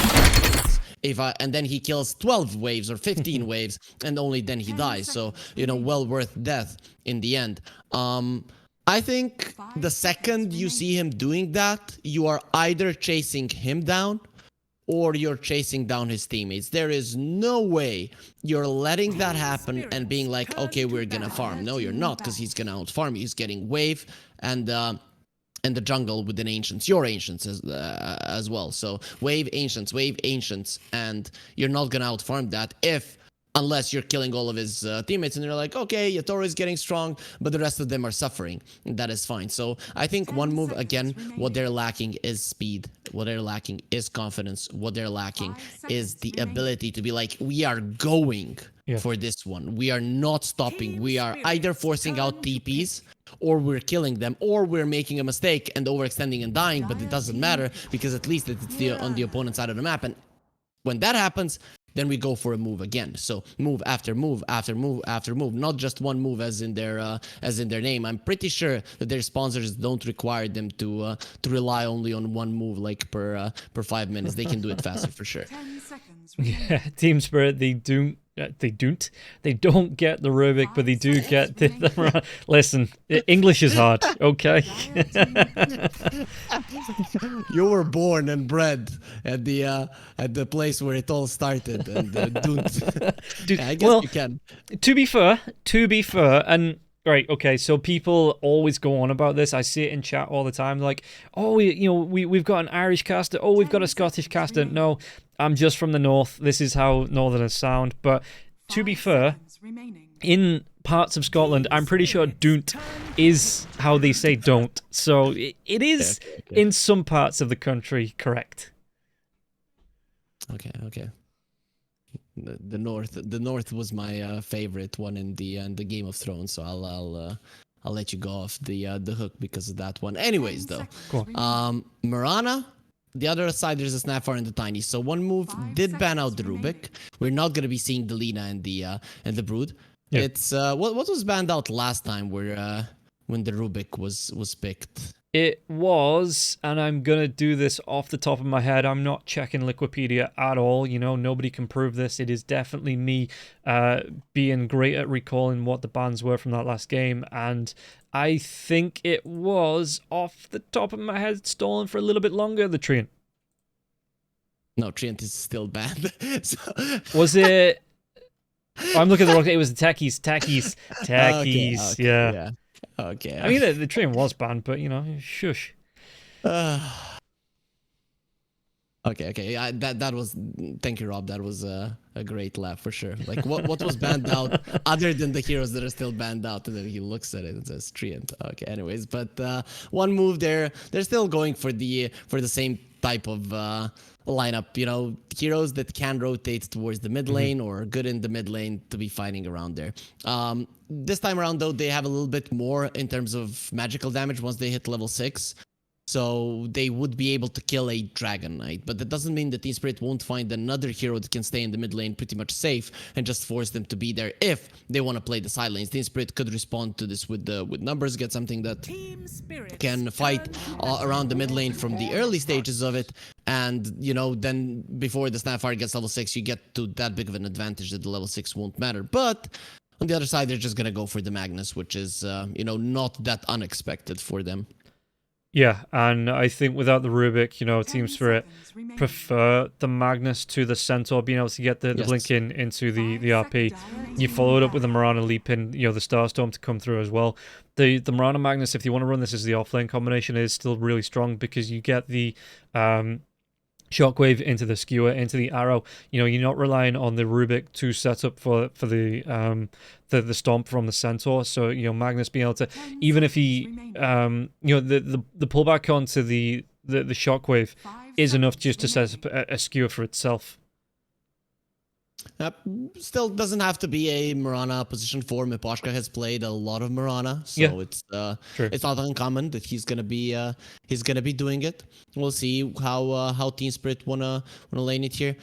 For one move, I'm still not sure about the. I mean, I understand what they're trying to do, but I think the second that the techies got through, that you should have picked it, because it just changes the whole idea of how their team perceives being able to bring someone down from 100 to 0. Yeah. And I think they need that. I mean, you were allowed to play your best hero. Yeah, Spirit are probably trying to crush you, like show you that even with your best heroes, you're not gonna do too well. But I think that there is no reason not to pick it up. Yeah, the Death Prophet being taken up from one move here again. Death Prophet, we've seen a couple of times, but it seems to be with the Slark is another one of those heroes. The Enigma is a bit of a surprise for me that Team Spirit would ban that out, but yeah, the Death Prophet and the Slark are the two heroes at the minute that just look really strong throughout. The Death Prophet as well, having that great start. We've talked about the Spirit Siphon being great early, and it's just a hero that teams don't want to play against. The Slark again. If you give it, we saw again before New Year's with the Lich combination or like a Crystal Maiden, which I'm surprised the Crystal Maiden isn't being picked up a little bit more. Maybe Team Spirit go for it here with, again, the Marana. It's a nice combo, the Frostbite into the Arrow, but yeah, you combine it with the Slark, and that lane looks super strong, where the Slark, to me, not a lane-winning hero, but the supports at the minute that are in the meta tilt that in the favor of Slark a little bit, I think. Well, in this series, the CM has been kind of left to the side, but overall, it is the most picked hero of the Eastern European DPC. 8 times picked. The only hero that has the same amount is the Batrider, though. Unlike the Crystal Maiden, the Batrider is actually having a really bad time, whereas he has only 25% win rate, and the CM has over 60%. So I can't say I'm surprised we don't see the Crystal Maiden. It just depends on what the teams prefer and how they want to play. In the previous lineup of Team Spirit, the Crystal Maiden just wouldn't be too good. Whereas for one move, it would be decent. It's the way that you want to play Dota. And if Team Spirit are doing a lot of this split pushy type lineups, then understandably teams are not going to be wanting to pick that one up, because CM is always an easy target if there's not constant fight where you're just running forward. Yeah, and again, I think it'd be good for both sides. Being able to set up with the Frostbite into the Arrow, any RPs that come out, you've got the Crystal Nova into the Freezing Field as well, which the RP Skewer. Okay, one move go for them, but yeah, the RP into the Skewer, it's a lot of time that heroes are going to be locked down on side of one move in that Freezing Field. So I wouldn't be surprised to see it come out on either side with the Ember Spirit coming out now as well. It's a good setup with the Searing Chains into the Frostbite. And again, the damage that can be done. Snapfire being able to rain down Mortimer Kisses on those targets. So I suppose, though, I mean, we have seen Snapfires in the offlane. This is going to be the mid lane Ember Spirit. So do you reckon this is going to be the 5 Snapfire and the 4 Tiny then for one move? Hard to say. Really hard to say. I think it's going to be a 4 Tiny. Yeah, but the Snapfire is still open to how one move want to play it. You talked about the CM for one move. I would be okay if it's an offlane Snapfire. Like, it's not bad with their lineup. But they kind of play too slow for me for a CM. On the other side, Team Spirit, you see the Ember Spirit. Whenever I see Spirit Brothers, CM does make sense if you want to be playing a 4 Mirana, but they'll go for the Silencer. It's gonna be a 4 Mirana, but it's gonna be a Silencer. Really nice hero to go with the Magnus. You just jump in with the RP, you just global silence, or Kunkka. A lane as old as time. Ember versus the Kunkka. Kunkka wins but the Ember never gets destroyed in this matchup. So I think Larl is taking this manly. I wanna fight this guy on somewhat even footing. Slight advantage for me, but doesn't matter. So I like it. I like the way Team Spirit are approaching X into an arrow or X into an skewer back. There is a global silence there. It is a very nice way to just get on top of one hero and immediately delete him and start off the fight that way. Yeah, and if you can get the drag back onto the Ember Spirit after Remnants with the X, or hit him with a global silence, you know, like you say, it is a nice combination. The RP into the boat as well, really nice team fight, but one move go for the Faceless Void.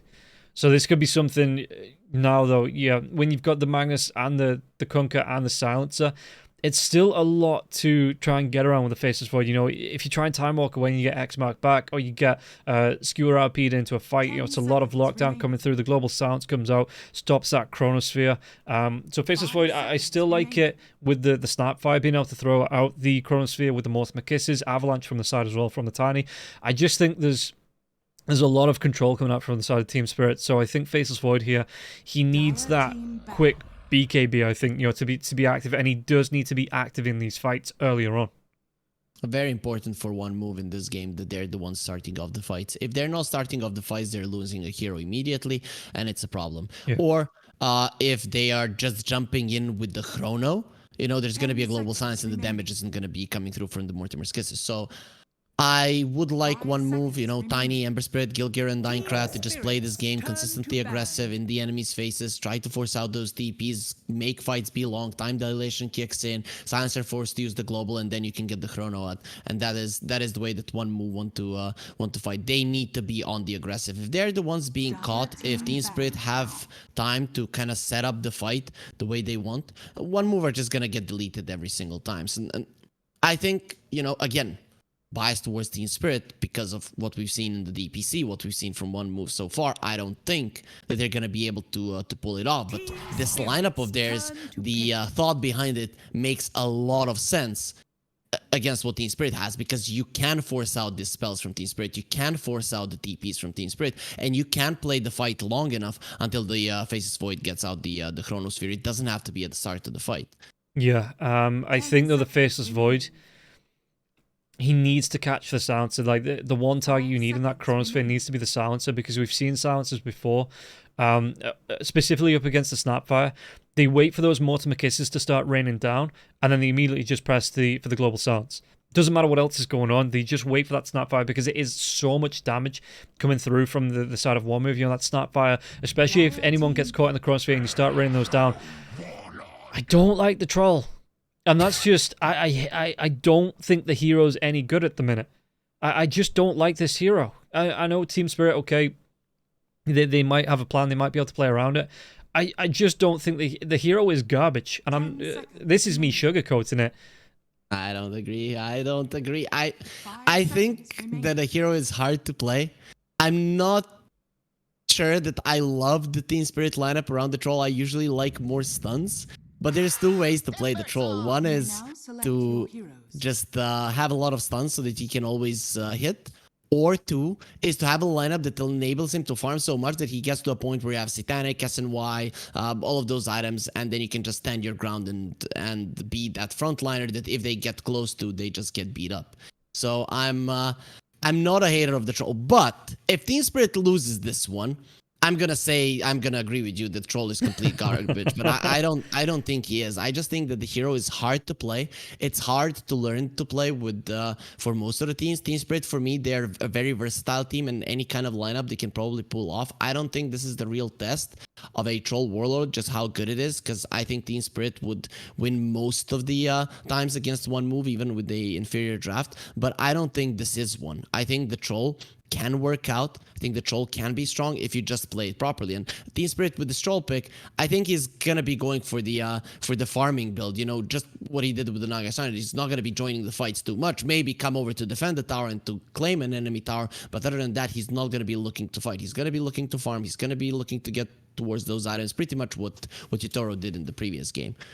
Okay, well, if it does work out, then I make my analyst look like a genius. If it doesn't work out, I'm vindicated and Troll never gets picked again. So this is a win-win for me, honestly. But a win-win for you guys. If you want to get involved, you can head over to EGB, get involved there. And again, your first deposit up to $600, you will get a bonus from that.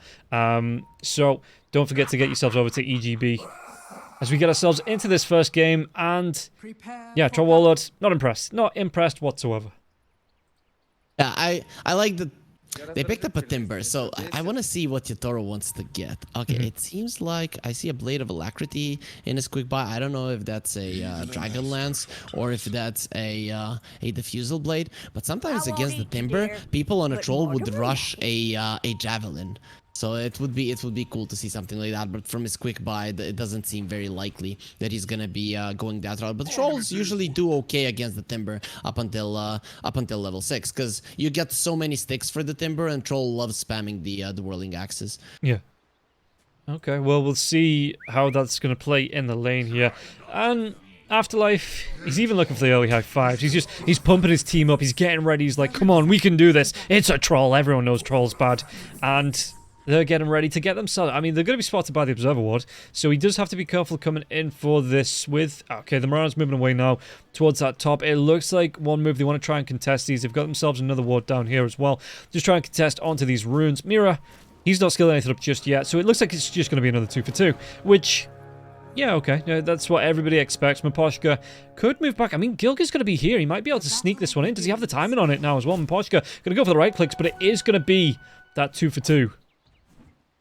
He doesn't even skill up the stun or the toss. He just clicks better than Miposhka. So yeah, nicely done by Gilgir. You know, with 1 or 2 tangos, you're gonna be back up to full. With the tiny, you don't really want to be close to the lane all that much. You want the Timbersaw to be level 3, whereas you're only level 2. You're okay with that kind of approach. So I'm okay with what Gilgir just did. You know, just you lose just a little bit of HP. Who cares? You got the rune.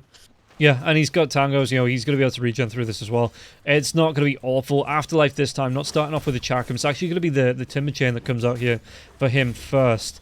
And we take a look at the toss into the Whirling Axes. The tower, though, he wasn't in range of the tier 1, so he's not going to be taking anything. Oh, sorry, Gilgir got the toss, but it's coming through that, you know, Miposhka, what's he skilled up?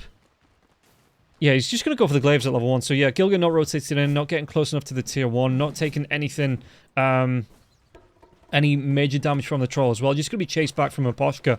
So this damage coming through onto the Tiny, he's going to be fine with this. I kind of feel like level 1 Troll and Silencer might not have been able to fight off a Timber Tiny if you start off maybe with a tree grab. But okay, Gilgir, he decided to be more of a... you know, lane pull guy and stuff like that. It's not gonna work out too well because they can't push out Miposhka, and Yotaro, he's gonna get some free denies here. So quite nice for Team Spirit on the bottom lane right at the start.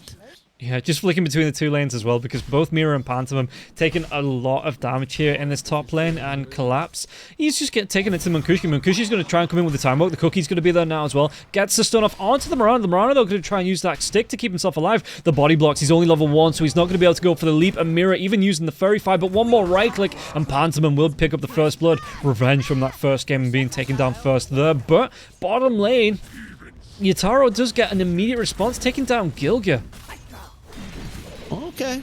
Gilgir, I mean, underestimating the amount of harass that the Silencer can do. He even found this ward there from Miposhka. A slight mistake there from Gilgir, the way that he plays that ward on the low ground, because the sentry ward on the high ground will always see it. So if you move it a little bit towards the top part of the jungle, it's just gonna be perfect there. It's not like you need the ward to be right on the stairs there. Yeah, and look at again the bottom lane. Miposhka, he wants to come in, and he might actually be able to take Afterlife down. He does have that Timber Chain if he needs to get himself away. Is the damage? It's not going to be enough to take the Timber Sword down. 2 points into the reactive armor there as well. Pretty much fully stacked up, so 19 points into those as they'll start to fade, but he does have a decent amount of regen before they do go down. So it is going to keep him alive through the aggression coming out from the side of Team Spirit. Yep. And the Troll is going for a Diffusal in this game, so I'm hoping that this is one of Yotoro's games where he doesn't want to get... Oh, Miposhka has been caught. Ooh, he gets the TP. One more tower shot, one more anything would have been enough to get the kill there, but he times it to perfection. You know, he comes into, he gets the TP, just says 100% calculated. Has to be careful. Go on. Spam his keyboard so fast that he ended up surviving because you're not timing anything. There you go. The tower. You're just spamming your keyboard, hoping that you're gonna live. Man, I thought the tiny hit actually came through. He was just going for the back end hit, you know, and the silencer just got out in the nick of time. Yeah, Maposhka now you see that, you know, using those tangos, he's even gonna be. Did Troll? This isn't the way it's supposed to happen. The Troll's supposed to take the tangos off Maposhka, not give him tangos back. It's the real carry, the one who is carrying support even in the laning phase. That's what Yutoro does. Yeah, Mira going to be chasing down Pantomim's courier there as well, so he's going to be able to take a bounty rune. So getting a little bit of benefit, just leaving the Magnus in the lane. The Magnus not looking like he's going to be overly contested here. There is going to be the Scatter Blast or Time Walk. Does he want to come forward? Does he want to try and get himself away here? He's just going to be able to go for the Skewer and Collapse. Out of danger. Going to be going towards a Hand of Midas of his own here on Collapse. So at the minute, he looks like he wants to try and... Oh, the cookie comes out though. This actually might be the death of Collapse. Collapse, yeah, the Scatter Blast. And Pantomim picks him up. Yep, solid start for the side of one move. I'm actually surprised Mira starting off with the Starstorm in the top lane. I know it's the way to go for a Mirana, but a position 4 Mirana is different than a position 5. So I'm kind of surprised. I think that they are having some trouble in that lane. Also, the rotations to the mid lane just not as strong because X into a Torrent in the mid lane. If Ember Spirit messes up, the arrow can't connect and you can make something happen. So in my mind, the arrow level 1 would have been much better. And now if you go for it now, it's gonna be bad. So you want the Starstorm. So only on level 4 will you have that ability with an arrow. Yeah. Mira again going to be taking a lot of harass coming out from Pantomime. Like I say, he did go for that second point in the Starstorm now as well. Munkushi though, he's going to be able to time walk away. So the Shockwave was used, but here Magnus wasn't able to get any extra lockdown with the skewing or forcing back underneath the tier 1 for any extra amount of time because Faceless Void 2 points into the time walk there. And they did get 2 kills on top lane for one move, but look at Collapse's CS compared to the Faceless Void. He's just crushing him completely. Munkushi doesn't even stand a chance. Yeah, he's got for the 2 points into the Empower, so he is getting that 20% bonus damage. The Cleave as well, so he is able to get the kills quicker on the creeps. The denies even coming through as well. 10 denies up against the Faceless Void. It's only got 4. So he is, like you say, he did get taken down on the mid lane. They might be trying to make a move onto the Silencer. Maposhka though, Aincrad's going to be here. The curse comes out. Gilgir's going to be out of mana. The Furry Fire Maposhka though, not going to be able to keep alive through this. Lol gets the kill onto Pantomim though. And it's just going to be a trade that the support for support, Aincrad will be able to pick up the double damage rune. Yep, well, it's gonna be more beneficial to one move because one, the boat was used, so Kunkka now might be in trouble with the rotation of the Tiny, and of course you do get that DD on the Ember, which is probably the best rune for him to have this early on, especially with maxing out of the Sleight of Fist. Yeah, the one thing though that Aincrad doesn't have, he doesn't have a point into the Searing Chains. Kunkka, he only has a phase which, you know, he's not a high mobility hero. So he's not going to be able to dive out of it if he does get locked down. Cookie, I mean, the Tiny's still around as well. So Avalanche tosses, but at the minute, there's not a gap close setup that you get from the Sleight of Fist into the Searing Chains. But again, Mapochka, he's just dead again. Aincrad with the double damage rune, and now they might come right back into this lane here. Lal, the Remnant, it dives forward, but again, Lal's just backing himself away. Mira has rotated down, only level 3. So like you say, no arrow here for the Mirana. Mapochka really likes that spot there, it seems like, though. After what has happened twice, he's not gonna like it any longer. And died twice. And look at Collapse, how annoying he is. His annoyance, though, could cost him his life. He's a bit too aggressive. Yeah, Pantomim's going to be coming in with the cookie. Is there going to be Scatter Blast? One more right click and collapse. Yep. He's going to be collapsing once again, and Pantomim's going to be the one claiming that kill. Well, too bad. Team Spirit, when I look at them and the items that they want to go for and how they want to play this game, to me, it seems like they woke up today and they said, we want to farm, right? Yeah. We don't want to play Dota. We want to farm. We want to hit creeps and just win the game that way. And one move, I think it's really time to start punishing it. I mean, Not only now, but as time progresses, if this Magnus really does go for a Midas, and it seems like Collapse is committing to it full on, I mean, you need to punish it. You definitely do. Yeah, and this is going to be another good rotation into the mid lane here now as well. Lal, he has to walk towards the dire side of the map, but with Aincrad being here, Pantomim, it's a really nice ward as well to see if there's any rotations in from the side of Spirit. So, like you said, you talked about it last game, one move, the one big move, it seems, is to play around the mid lane, and they're doing that amazingly so far in the first 8 minutes of the game. Yep, this time around, Spirit again went for a hero, you know, that is tanky. But Kunkka is not as tanky as a Dragonite, especially not if you don't get the vote off. Plus, this time around, the magic damage of one move is so good, and Pantomim is actually very high in levels. So that's what's actually allowing them to threaten the life of Laurel and in the end even kill him. Yeah, they might actually go... Oh no, collapsing on the tier 1 tower. Phantom was rotating back up. Scatterblast is going to be there as well. Munkushi, level 7, so you might actually go for this. Has that Chronosphere, the bashes now as well. Collapse though. The RP is going to be used onto the Faceless Void. TP is coming in from the Mirana. Munkushi, does he want to try and hit this Chronosphere? He does! He doesn't hit anyone in it! They're still going to be able to get the kill onto Collapse though. Munkushi, a bit of a let-off there. But Collapse, he was trying to break some ankles, and it was clever. Still gets taken down, but it was clever. Yeah, but one move aren't done. They're going towards the bottom lane. Poshka's dead again. Yeah, they might be able to get onto Poshka with nothing to stop this. He's trying to go for the TP, but the Sleight of Fist comes out. Aincrad gets the kill, and now Yataro. Well, he had a lot of success behind the Dire Towers last game. This time, though, I don't think it's going to work out as well. Level 7, but no point into his ultimate. I think he'll be able to get anything from this. So here, Yataro trying to do what he can with the Whirling Axes. The cookie comes out. The Avalanche now as well. Just trying to save it for Afterlife, who will secure that kill. This time around, he's gonna be punished by running towards the enemy side of the map, and quite fast to do so. One move with their mid lane going as well as it did, with them getting a couple of kills there. Here's finally the confidence that I wanted to see them for so many games. Yeah, but meanwhile, it looks like Aincrad, he dived to the Remnant, trying to pick up this room. Miro was waiting Lal with that X marks the spot. He's still going to be able to get himself away to a Remnant, but took a lot of punishment there. He's going to be able to get back down to the Embers, refill that bottle, so he's going to be able to get himself back to a decent amount of health. But it was a good move in theory there from Team Spirit. Just didn't have the damage to finish off the kill. So Team Spirit are definitely going the greedy route, and I get it. Ultra late game, they're gonna be quite strong, but their lineup is still good at making plays. X into an arrow, global science, getting a couple of kills, and with these kind of items, I'm not sure how effective they're gonna be at doing that, especially with Collapse now going Midas into a mech. He's not gonna have a blink. Your ability to make plays is non-existent, and Yatoro is dead again. Yeah, the Mortimer Kiss is coming out there. There's no global silence because Silencer is only level 5, so the troll gonna be burnt down by the kisses. And it was funny watching Gillia chase down onto the Silencer because he was taunting with a high 5 as well. He knows how many times that Maposhka's died in this Radiant jungle. He's just like, come on, high 5, come back. I just want to be friends. And again, Aincrad, like we saw last game, able to move into the jungle, take those stacks away from, well, I suppose it's going to be Lal that wants him now as well.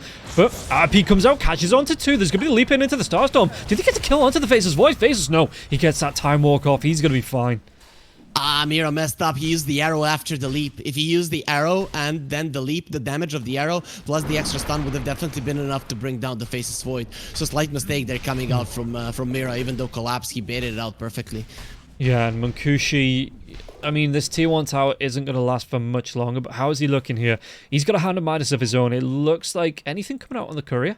No, that's the, yeah, Faceless Void's courier's on the way back. So it is just going to be the Hand of Midas for now. No Maelstrom just yet. No Mask of Madness, nothing like that. But he's still, I mean, the Chronosphere is back up, so Aincrad's going to be here now as well. They get the lockdown onto Collapse, so Collapse, does he get himself away? He was trying to contest, got that Hand of Midas off, so he does steal a creep away from Aincrad, and Aincrad back into the mid lane, though. They might be able to get the kill onto Lal. Pantom is going to get low. Do they have enough to get the kill onto Pantom now as well? Mira comes in with the Starstorm, and they are going to be able to get the kill on Maposhka, even from range with the last word, with the curse. He does the damage, he gets the kill, he gets the intelligence, but it is going to cost both supports the life on the side of Team Spirit. Yatoro is thinking about fighting, or at least defending this mid lane tower, which is very important, but he can't do it. They're bringing in Collapse. They have to try.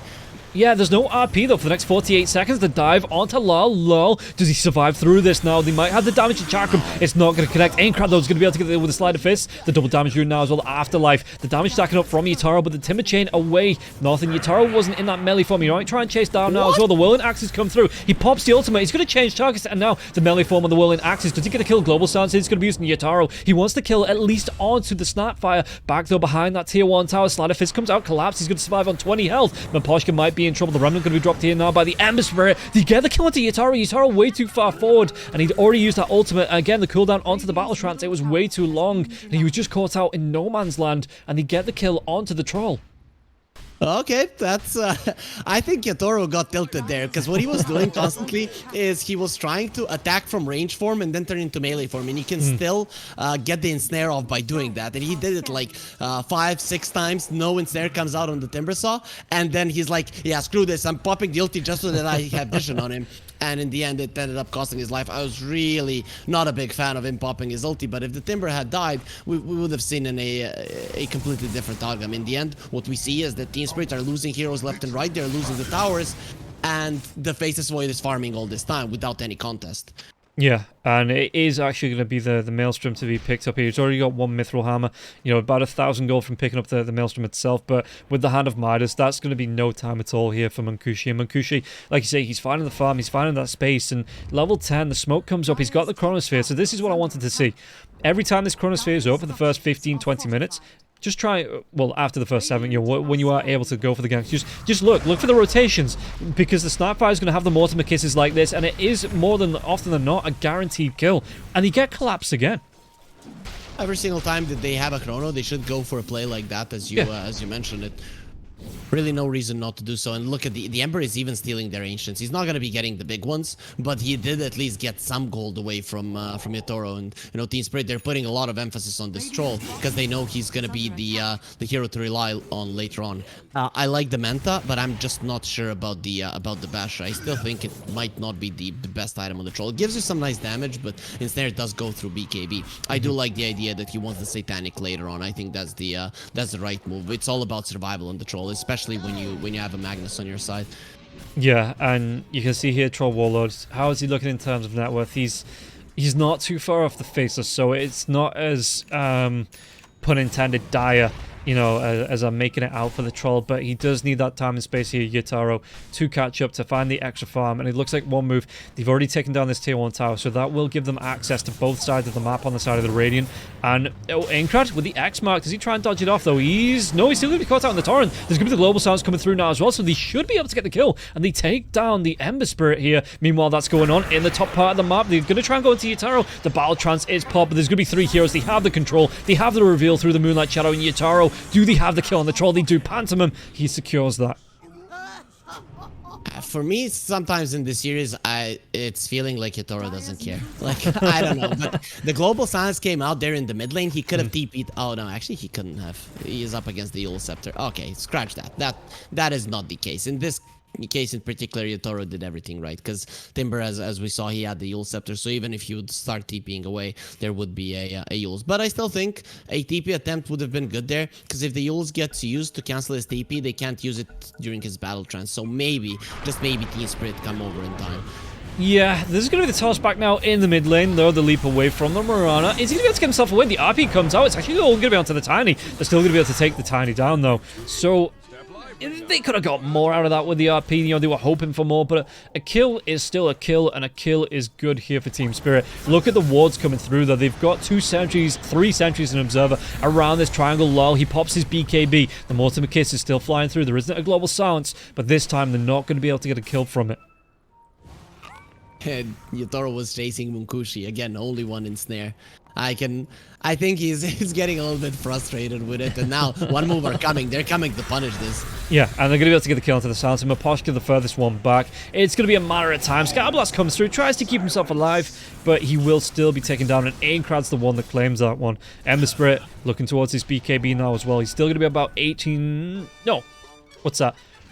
About 1,000 gold? Yeah, about 1,000 gold away. but he's got the rotations, and he's finding the support from the rest of his team. So this BKB, it's not a desperate thing that he needs out. 7-1 and 2 here on Aincrad, and I think he learned his lesson from the last game, though. The BKBs are still important. I mean, against the global silence, you need a way to remove it. It's of the utmost importance for sure. And look at this. They're going to be able to get the kill. They were looking for Yatoro, but they're still going to be able to get the kill into Collapse. Yulceptor comes out. There's no RP, and Collapse just gets locked down. And you can see that one move, they know exactly where Yatoro is, and the protection comes out this time from the Magnus. But next time, that might be another troll kill. Team Spirit are capable of stopping the bleeding in terms of gold, but in terms of kills, one move are doing quite well, and that means that the experience will be going their way heavily. And I think that is the main difference here. Both the Mirana and the Silencer kind of do benefit a lot from extra levels, and you do that by getting kills, by constantly being involved in fights with these heroes, but you can't do it with Team Spirit currently because you're just not strong enough. Pantomime, he doesn't even need to come in for the cookie. He doesn't even try to come in for the cookie. He just goes for the D rune there, gets that deny on the Arcane rune, which the Silencer probably would have liked. They would maybe try and set up for a fight. Even Lyle, just dropping the boats and the Tidebringers. But Afterlife, Lyle, he comes right up into his face. Mposh is going to be behind though. X marks the spot. He's got the Yules, so he's not going to be dragged back into the torrent. Just connect onto the arrow. So a really nice bait, but do they have the damage to take him down? It looks like Mira, he wasn't able to leap close enough to get the Starstorm off, and Timbersaw slowly but surely will just be able to walk himself away from that danger. Man, I thought Yatoro is gonna just be in the jungle in this game, but he wants to be somewhat with his team. I can understand it, considering that they're losing. They need the extra damage coming out from the troll. But that just means Team Spirit, in my mind, they should be making moves a little bit closer to their side of the map, protecting their triangle. They have vision in the enemy triangle, so it's nice that they're taking some farm away from their enemies. But I think protecting your own triangle with the Magnus on your side is very important. Finally, Miposhka does get that ward down, and that was a very important thing for Team Spirit to happen. Yeah, Miposhka, I mean, again, has to be careful. Was it the multiple kisses come through, but it's just going to be a searching kisses. You're not actually going to connect onto the silencer, and yeah, he's going to be fine. So, okay, they've baited out the kisses. They still have to watch out for the Chronosphere, though.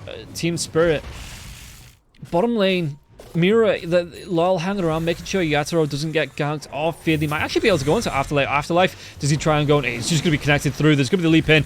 Starstorm comes out, but he's going to be able to get the Timber Chain away. No arrow follow-up because the creep wave was around the Timbersaw. This is a smart move from Team Spirit. I don't think they ever thought they were gonna kill the Timbersaw. It's just get something out of the enemies, get some TPs, delay time as much as possible so that we have chances of moving around the map a little bit easier. Yeah, Aincrad though, he pops that BKB, might actually turn on to Collapse. Do they have any reinforcements coming through from the side of one move? And Collapse, he doesn't want to throw the RP. He couldn't close the gap, couldn't drag it back. The cookie, the illusion, it disappears before it hits onto Mira. Mira gets the gold from that. So, quick cleanup, and that could have been, it probably wouldn't have been anything apart from a minor annoyance there because Munkushi was away, so there wasn't going to be a Chronosphere, there wasn't going to be any follow-up, and it would have just been a bit of damage there onto the Mirana. Okay, so Team Spirit, they missed the timing where they could get kills. Now it's all about forcing the enemies to use their resources a little bit earlier in the game. A 9-second BKB of the Ember Spirit is actually quite a lot. And if you can get more of those out, if you can get one or two from the Faceless Void without losing too much, you're going to be super happy. And I think that's what they're gunning for right now. Force the enemies to react, maybe get 1 or 2 lives. It doesn't matter for the BKBs to come through so that in the later portions of the game, you don't have to deal with it. That's why I want one move on the aggressive. So when they do use this, they're getting objectives. They're getting the Roches, they're getting the areas, they're getting the wards down and the towers. So one move, this is the time, especially with the Faceless Void having the BKB, for them to step it up, be a little bit more in their opponent's face. Yeah, and Gilgia, he got the kill onto Yatoro's courier, which thankfully for Yatoro, he didn't actually buy out the ultimate orb. You know, he was waiting for the gold, so he just had his courier over there waiting for that. But it does mean that Yatoro has to go out of his way here to complete this Manta style. Moving himself over, will be able to complete, and maybe here, one move with the smoke up, they make something happen in the mid lane in the meantime. Yeah, there could be the blink in from Gilgia, the toss back now as well. They have the, no, Collapse, does he get the RP off? No, he doesn't. 3 heroes brought back into that skewy, but he wasn't able to get the RP off, and Afterlife gets the kill from it. He didn't want it, he stopped it. He knew it wasn't a good move. Like, you get the RP off there, it's not great. Munkushi? Top lane? Yeah, the Battle Trance comes out, but the Chronosphere is going to be used here. Is there going to be any follow-up from this? There's a global silence, so that would stop anything like the Multimate Kisses and Yutaro. Maybe the Bash. Munkushi wasn't able to get in range. And he does get the TP away. Meanwhile, this is going on Inkrad. He's in the Radiant Triangle, and he gets the kill onto Miposhka. Man, if he got the hit there on Yutaro and got the kill, Yutaro would be so mad. Mira's in trouble too. Yeah, the Cookie comes in though. He's going to be able to get the leap away. Do they have the damage to take him down as Yatoro? He wants to come into this fight. Gilga gets the kill onto Mira, but you can see Yatoro chasing down onto Pantomim. The buyback comes through from the Silencer as well. So the Global Silence will come out. Do they get the chase down onto Ember Spirit? Ember Spirit, though, he has that BKB. Do they get the instant? He's going to get locked down. Yeah, he maybe no. The Avalanche comes out from the Tiny. He might get himself out of this. And the Ember Spirit, well, Troll, he gets taken down by Afterlife again. And it looks like Ember, he's just going to be able to, he's away, he's getting himself, he might even come back in with the double damage rune in the bottle. Collapse forces the Afterlife back underneath the tier 3s, underneath the tier 4s. So, but Munkushi gets the kill onto Lal. All of a sudden, one move, they're starting to clean up again in the Radiant base while there's still tier 2 towers standing. Oh, the Yule Scepter comes out. They might actually have the catch here onto the Timbersaw, the arrow, but he gets that second Yule's off. He dodges off the arrow. Still though, Miposhka is waiting. Damage Afterlife tries to get himself away with the Timber Chain. He's going to be out of mana. He's going to be silenced up. He's going to be killed off. And the supports of the Spirit, they clean up a little bit. Afterlife didn't have the mana there for the Lotus Orb. If he had, he would have been able to remove the Silencer spells and most likely live. But one move, this is it. They're using their BKBs, they're using their big spells to get into the faces of the opponents. It was scary for a second there for the Ember Spirit, but with the Tiny coming over, Collapse knew that even if he gets the RP off, it's not going to be that big of a deal. The Avalanche will stop the Troll from attacking. And Yutaro, he is still going with the same build that he wanted from the start of the game, but the thing is, he's not ahead. This build that he wants to go for, it works if you're ahead. If you're behind the BKB, it seems like almost a necessity for him. Yeah, and Yutaro now, they're inside this Roche pit. They've got some vision down. All of the ultimates apart from the Global Silence are up 45 seconds away from that.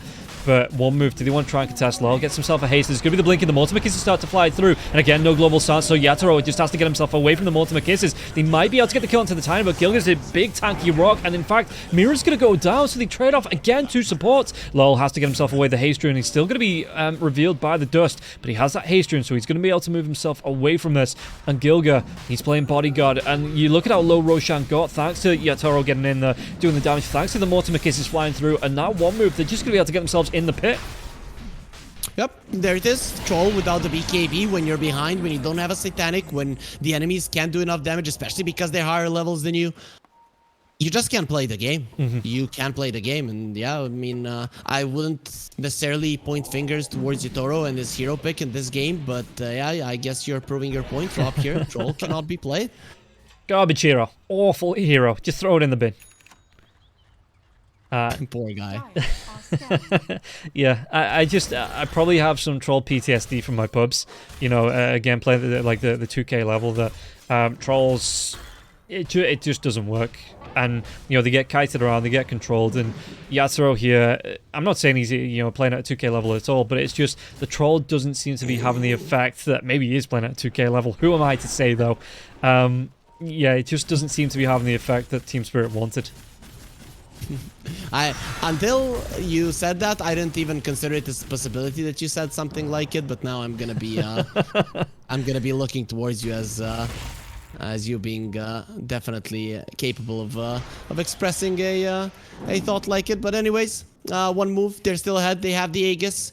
They I would like them to push a little bit more ahead, but considering the current state of the game, if they just continue farming, Team Spirit actually cannot win this one late game with the current state of things. They have to get the kills, and one move, they're playing around the mid lane. Considering that they are stronger, playing around the mid lane makes sense. When you're weaker, playing around the mid lane is not the greatest because the enemy can always read your moves. But now when you're stronger, even if they read them, what are they gonna do about it? They just come over and they get taken down.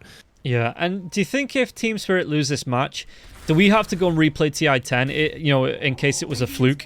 Just ignore the fact that we've had another TI between that as well. But if Team Spirit lose this, we have to go back. We have to do the entire tournament over again in case it was a fluke. So you're just hoping for another TI right at the start of the season? Yeah. How would that work? Right after the major or whatever? I don't know. I'm not the brains behind this. I have the ideas and someone else figures it out. Yep. Anyways, though, I don't think that's gonna be happening. So even though we would like to look at, I was quite happy when Team Spirit won TI. So I would say no, because I don't know if in the current state of things they would be able to repeat it. But either way, 12k gold lead, tier 2 is gone. Team Spirit, they're nowhere close to taking down the tier 2, and now they're just gonna be in so much trouble. Yeah, Yatoro, though, he might be able to get the kill. Do they have enough to take down Afterlife? Afterlife will go down, so really nice start to this fight. With the Chronosphere, it's gonna catch 2 calls. Yule Scepter's gonna be there, though. Faces Void, it wastes so much time with the Chronosphere. He pops his BKB. He did get the BKB off, so it does waste 3 or 4 seconds on that Chronosphere. But Yatoro, his ultimate is down already, so he's gonna go down. And now it looks like Munkushi, do they want to chase for more? Actually, I have to say, I think Team Spirit are doing a good job in playing this game currently, right? Ever since like minute 16, 17. But I think in the first 16 and 17 minutes that they didn't do anything, that they put themselves in a position where they have to go for moves like this. They're in the enemy side of the map. They're getting kills, trading 1-for-1 in a game that you're losing. That's actually quite okay, right? You're forcing TPs, you're delaying the Aegis. You were forcing TPs ever since, but I just don't see how that is gonna change, especially with the troll not going for a BKB. I never am gonna see him just stand his ground and fight. He's always gonna lose. Yeah, and they even get a kill inside the Radiant Triangle here on the Sansa. Sansa was trying to do some dewarding. He used his courier up onto the cliff, had the sentry ward down to try and find the vision, but Gilgit just comes in and punishes because the ward is actually on the other cliff. So they saw it. Gilgit, great rotation, and Munkushi was able to come in and help secure that kill onto the Silencer. Loses not only his life, but the courier there now as well, and it's going to be a 3-man smokeout. One move, they want to be going, they want to be applying this pressure, like you say, maybe looking towards another tower in this mid lane, and they've got the presence to be able to do it. Again, no global silence for the next 10 seconds. The Avatos comes in. They have the lockdown. Law's going to be popping the BKB. Yatoro on the back lines. Again, he pops that Manta style. He has the battle trance if he needs it. He is going to have to pop it now as well. The boat comes through. Yule Scepter's going to be there. Again, wasting the time for the Troll Warlord. Do they have enough global silence? He's going to be there with Yatoro. Trying to right-click, trying to keep himself alive through Faceless Void. Doesn't have that Chronosphere. But now Yatoro's going to be taken down. Aincrad gets it with the Sleight of Fist. Up on the high ground, Mira. Multiple kisses, they start to drop. Lyle's trying to run himself away. He's going to be revealed by the dust. Munkushi has that time walk in 1 second to close the gap. One more right click. No, the Hex comes out here from Lyle. So he's going to be able to keep himself alive a little bit longer here. Doesn't have a TP for 12 seconds. They saw him. He's wasting so much time though on the side of one move. I mean, the troll is still 28 seconds away, but Lyle, he's finding a comfortable set of trees to get. He might even take down the courier. No, but the courier will see him. He's got that TP 1 second. Munkushi, Chronosphere's up in 1 second if he wants to use Hex it here on TP. Lyle. The Hex comes out. No, Yeah, the Avalanche. They're going to be able to get the kill onto Lyle. Lyle, the bash comes out. Aincrad gets taken down by Maposhka, but they still take down Lyle. Laurel almost lives. The only reason he dies is that career randomly flies over him and they know exactly where he is. His TP was coming in a second. He would have been able to TP out. But at least with his running around the map, they do bring down the Ember Spirit, which is actually a really big streak that will go towards Miposhka. You know, not the greatest of things, but considering the state of the game, you know, you might as well rely on a core silencer later on down the line. Though considering his net worth, that's probably not going to be happening. But the big thing is they got the gem, Team Spirit, so they can play something like this. The problem I see with them, okay, finally Collapse has the blink. He was actually thinking of not buying it at all, and he gets it. Okay, it's definitely necessary for him to have any chances of coming back into it. Yeah, the Silencer, Yule Scepter comes out with the Cookie. Actually, the Cookie's not in range. Scatterblast still going to be used. There's going to be the Curse. The drag back now as well onto Pantomime. Pantomime is... Actually, the Purge comes through here from the Guardian's Greaves. So if he wants to, he can turn this one around and start to drop those Mortimer Kisses, but the skewer away from Collapse. And yeah, he's using that more to avoid potential Chronospheres than actually getting the drag back there onto the Faceless. And Faceless has that Satanic now, so it's going to be so hard to get through this Faceless Void. Okay, Yatoro is understanding that he needs a BKB. He is putting it in his quick buy. It's no longer only the Satanic. It's really necessary. The Faceless Void does way too much damage with the time lock, and you need to be at least making sure that damage from the time lock and the Mjolnir doesn't go towards you. It's if you ever want to stand your ground and man fight him. Yeah, look at the blink comes forward now as well. The Tiny just a toss straight up in the air. Maposhka with the Force Staff. Where's that gap closed? Remnants coming in. Yule Scepters are going to be there from both now as well. Maposhka, Global Silence is going to be used before this fight breaks out. But Mira, can he get himself away with the leaps? He's going to be trying to get himself to... He doesn't get to the high ground. He's going to be locked down. He's going to get killed off. They even get a... Well, it's going to be in the river. I don't think anyone actually... Afterlife is going to go back for it now. The Elven Tunic comes out. So it's... both supports again going down, but one move at the minute. The fact that they forced out the global as well. They have this outpost on the Radiant side of the map. One move are just taking complete control of this map. They're taking complete control of the game as well. Like, it's only them making moves. Team Spirit, they're looking very sad. Collapse, nice usage there of the hood to be able to blink out. Because when you're dropping from the Yules, if you spam the hood gets activated before you hit the ground, and then the 50 damage doesn't get applied to you. Yeah, and he was able to get himself away from that, even using the skewer, just for that extra little bit of range. But again, what can Spirit do here? You know, what's the game plan for? Do they have to? Is this BKB the potential linchpin for the side of Spirit for Troll? I mean, what they did at least. Okay, Troll now is just probably dead again. Yeah, Troll Chronosphere is going to come out. Munkushi, there's not going to be anyone close this time to get the Yule Scepter off. Yatoro, though, he survives through the Chronosphere. Yule Scepter is going to be there onto the Troll Warlord. Wasting a little bit of time. The RP comes through. Do they have the kill? The cookie comes out, but they toss it onto the Troll. The Troll's still going to go down, and Faceless Void will still be able to get himself away. Collapse, going to be chased down here, locked down by the Searing Chains. And all of a sudden, one move. There are still tier 2 standing. Lyle has to pop the BKB, though. And you can see the Afterlife. He's just walking himself up. There's going to be the dive in. And now that BKB is gone for Lyle. Searing Chains comes through. Gilga, they're going to be inside the base even before the tier 2 towers fall. And one move, 37 to 11. Ooh, the Faceless Void. He's getting low. But again, has that Satanic. He's going to be able to pop it. The damage coming through. And look at the heals from Munkushi. Okay, so before that fight happened, I gotta answer your question. Like, Spirit, okay, they were behind, but the enemies, their BKBs were low and stuff like that. After this fight, the gold lead is gonna be so high, you're probably gonna be losing a lane of racks, that coming back into this game becomes a almost impossible endeavor. Now it kind of relies on one move making a huge mistake. You're still gonna wait for the Troll to farm the BKB and try to go for a fight. If he had it, let's say there where he fought the Faceless Void, you probably killed the Faceless Void. The fight is completely different, but the gold lead still makes such a huge impact there. Even if one move were in a place of the map way too deep, don't really want to fight there, they just have the net worth necessary to do so. And now with this kind of a net worth advantage even higher, and the Roche that is going to be going their way, it's very hard to see Team Spirit winning the game. Yeah, and Troll Warlord, he's still going to be about 1,000 gold away from picking up the BKB here now as well. And like you say, the one move, while he's trying to find that farm, while he's trying to find the space, there's just not going to be anything that Spirit can do. Look at how quickly this Roche is going down. It's going to be a shard as well, so I assume that's going to be... Now, Faceless already has his shard. So does the Ember Spirit. Afterlife, potentially, I guess. Unless, you probably don't want... At this point, because it's not a core Tiny, you don't really want to be giving the shard over to the Tiny, but... Yeah, so it's going to be the Timbersaw with a shard, so he's going to have that flamethrower now as well. And a little bit of extra damage in the fight, so a little bit of building damage coming through there as well. Yatoro right on top of Gilga. Bo, they get the skewer back, they get the Hex, so they're at least going to get the kill onto the Tiny. But it does mean like the Moonlight Shadow was used for that. And now Team Spirit, they gave away the position, and with this Aegis one move, they know where they can actually try and contest on the map, and it's going to be this mid lane. They're looking for another set of racks.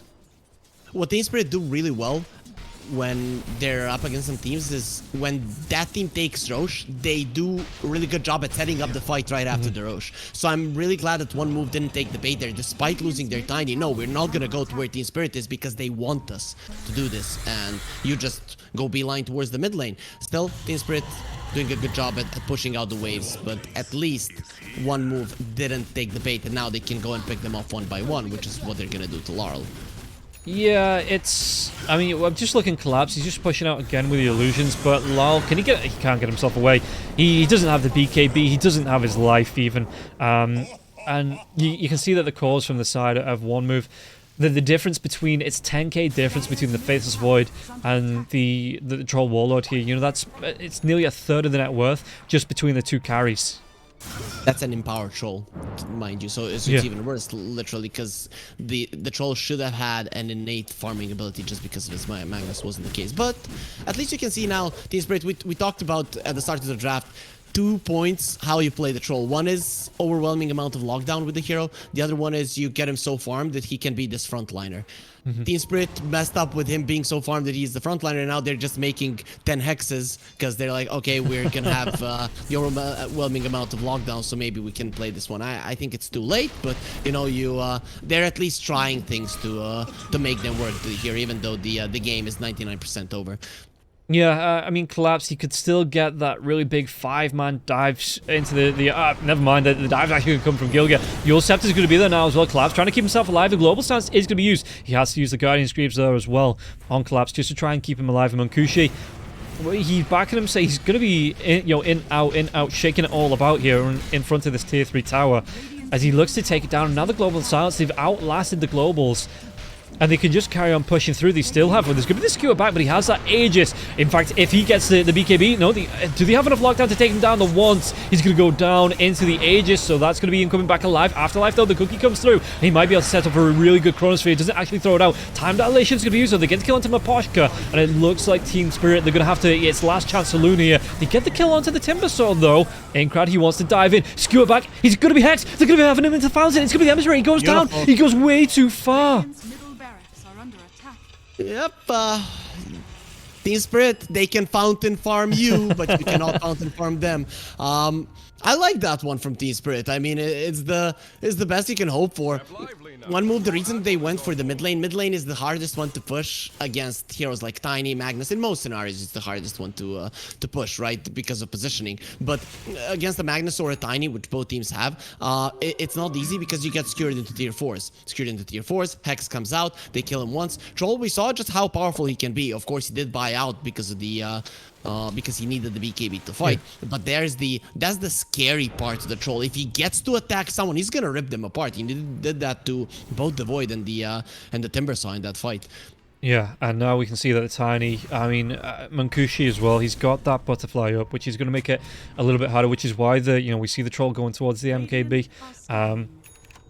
So he can try and, take down Munkushi, just take him in that man 1 versus 1 fight to the death here, but the Faceless Void still has the Chronosphere. So now one move, Global Silence is back up, RP 15 seconds away. Double RP. Is he got a refresher? Oh, yeah. This is going to be big. Now, they might try and make the dive. Pants him though with the Eon Disc, so he is going to be able to purge off, get the cookie out, and keep himself alive. But it does mean it's going to be on cooldown for the next 100 seconds. The smoking, the RP, the catch into the Faceless Void, but there's going to be the Ulster after Global Silence comes out, but they're still onto the back lines here with the Avalanche coming through. Do they have enough to keep Faceless Void locked down? They drop that RP, but there's destruction coming through. There's even going to be the cookie to get the Faceless Void away. Now the Faceless Void can come in. Chronosphere catches onto 3. The Troll, it catches all 3 cores. The damage though, can they do enough to take down this Troll Warlord? The Battle Transit will be used up, so they get the kill onto Yataro, they get the silencer kill, they take down Lal, and it looks like the rest of Team Spirit, Mira has to go for the TP away. Do they have the catch onto Collapse? Collapse, there's going to be the Glepnir coming out onto Collapse, and Collapse, he's trying to get himself away with the skewer, but they still have the damage, and Gilgit gets the kill onto Collapse. 4 heroes dead, no buyback on Spirit, and you can see how far Munkushi already looking for that next set of racks. If you remember Jinkyu lifting at TI-10, lifting Collapse over and over again, playing the Rubik against this Magnus, not allowing him to skewer, I think Collapse is getting PTSD there. Because the second he got Yuled in that fight, over. The fight is just over. Yeah. He got the connection onto Munkushi. If he gets him towards his teammates, Munkushi just dies there, and the fight is completely different. Of course, he might have a buyback, goes to the outpost, but until he comes back into the fight, there is a chance that his teammates are already dead. But because he got Yuled up, no skewer back, one move, they just easily win a fight. It wasn't even a contest there. You could see Collapse was running around. He knew he had the second RP, but it doesn't matter. There's nothing you can do with it. You're just in a bad position. Yeah, and this is going to be 5 heroes dead. Troll up in 4, second silencer in 7. But before they get back up, they're going to be losing the tier 4s. And I don't know... Yeah, we're going to be going all 3 games here today in this first series. GG's just going to be called. They know they can't defend this Ancient here. And Team Spirit, as much as Yataro tries, it's still going to be going the way of one move in this first game. Yep. This is the thing. Team Spirit, they are trying something out, obviously. But then at like 15 minutes in the game, they're like, oh, fuck, this has gone too far. We're in so much trouble. And then they're trying to make something happen. And I like the moves that they're playing. This shows that they're a good team. But one move, they're still a Dota team, right? Mm-hmm. They are professional players. If you give them a little bit too much at the start. They're not gonna let go of it, and they had a lineup to play the kind of Dota they've been trying to play for pretty much all of the 4 games that I've watched them so far in the Eastern European DPC. So I'm quite happy that Team Spirit didn't manage to get this one back in their favor, because that would crush one move, right? It would show them like whatever happens against Team Spirit, we cannot win, right? But here it goes to show the Team Spirit, you want to go a little bit greedier with your lineup, with your items. One move will punish you for it, and we are going to go to a game 3 where I expect Team Spirit to go a little bit more aggressively now with their draft and with their playstyle, just so they don't put themselves in a position where they can lose. But if they start, going slow like that again, there is a chance that one move can get the series. But I would still put a lot of trust in Team Spirit being able to finish this off 2-1. Yep. And that is going to be, I mean, game number 2, like say, one move looking very impressive. You look at Aincrad picking up 18 kills, Afterlife on 11. Munkushi didn't even die. And like, okay, the Aegis got popped, so technically he did die, but it's not on the scoreboard, so it doesn't count. And who even needs analysts? Troll Warlord is a garbage hero. Don't pick it. It's just not happening. But that is going to be it for game number 2. We'll find out what's going to happen in the 3rd and final game of the first series. And it's looking like, we could potentially go to all 9 games today. Good start so far. We'll see how the rest of the series go. But first, it is going to be game number 3 of Team Spirit versus One Move. EGB, your esports betting world. The only place to find the widest choice of popular games and matches to win real money. Choose your bet on a single event or express of several matches with dizzy odds. Serving the market for 7 years with over 800,000 users. Join now to get your bonus for the first deposit up to $600. EGB, you know for sure who's gonna win.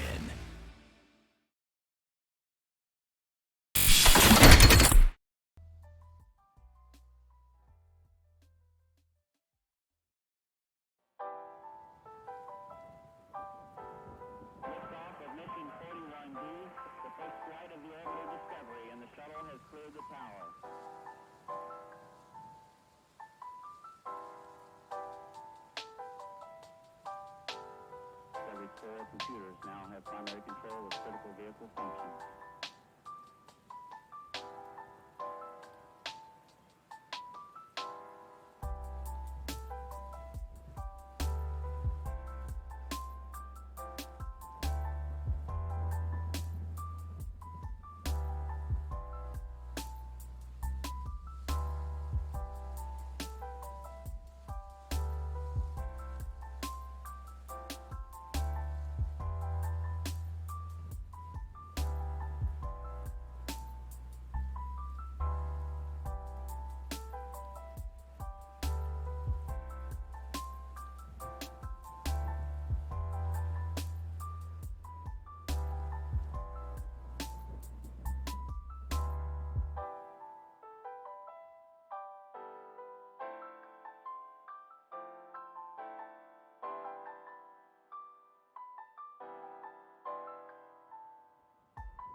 Welcome back, everybody, to the third and final game of the first series. It is a 3-series day today, though, so there's plenty more Dota to come. Team Spirit in that second game. What more can we say than they picked up the troll? And I'm going to hyper-focus on this. They picked up the troll. It did not work. And one move, they got a free game from it. There is one thing I need to speak about here, Rob, before we get into the game.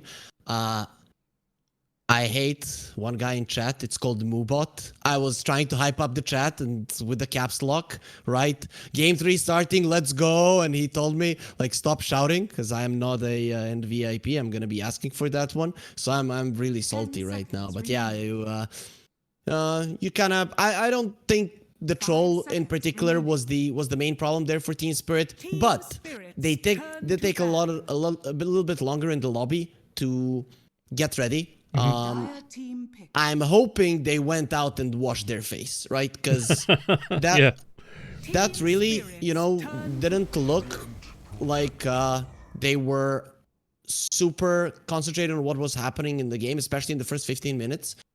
And I think they transferred it from game number 1, because those kind of games can get you a little bit sleepy, especially when you're just constantly on the side lanes. So I'm hoping a little bit of faster paced Dota from Team Spirit, but also I'm hoping for one move to have a bit more confidence now that they have beaten their opponents, and it being Team Spirit. And I think confidence was the thing that one move were missing the most. So in my mind, this should be the best game of the series so far. Yeah, and we can see that already. The heroes coming out, the Hoodwink and the Doom for Team Spirit, so they're completely ripping up the game plan that we usually see coming through from them. One move do get the Treant coming through this time as well, so one move. It's gonna be the Death Prophet gets out as well. Yeah, both these heroes that we see usually ban out, one move just easily able to pick them up because they're just straight up available in this first phase, and even one move forcing out the pick ban there from Team Spirit because they ban out the IO themselves. If I'm not mistaken, the time where Spirit lost against Navi, they played the Doom. Wait. Yes, I was right. And they played the Doom Hoodwink. And that's the only time they lost against Navi. Though Navi there played their main lineup. So Team Spirit, I think this is something that they like to play, the Hoodwink and the Doom, but so far in the DPC it has not worked out for them. Of course, you cannot judge it just by one game, but it kind of rattles the confidence probably for some of the Team Spirit fans. So Team Spirit, they get, I would say, comfortable picks, something that they feel confident in, and one move has gotten two heroes that are very well established in the current meta. They go really well together. One of them defends towers, one of them pushes towers. Death Prophet likes getting some help in terms of heals. Treant Protector is pretty good at doing that with the living armor, even with the Leech Seed if he's in the vicinity. So I like it. I like the opening from one move, but they did have the first pick, so it is normal that they're gonna be somewhat winning the first pick phase. Yeah, and the Morphlin's going to be taken out here from one move. Clockwork, another one of those heroes like the Crystal Maiden that, is pretty popular in that position 5 at the minute, but just this series, teams not going back for it. The Clockwork as well, being able to, get the lockdown onto something like that. I mean, they might have more mobility heroes to come out here for teams, but even just being able to get onto the Hoodwink, get it trapped in the cogs, to get the Doom, stop the Doom from being out. If the Doom wants to go for the self-Doom Ags later on in the game, being able to stop it from being able to get on top of the rest of the heroes.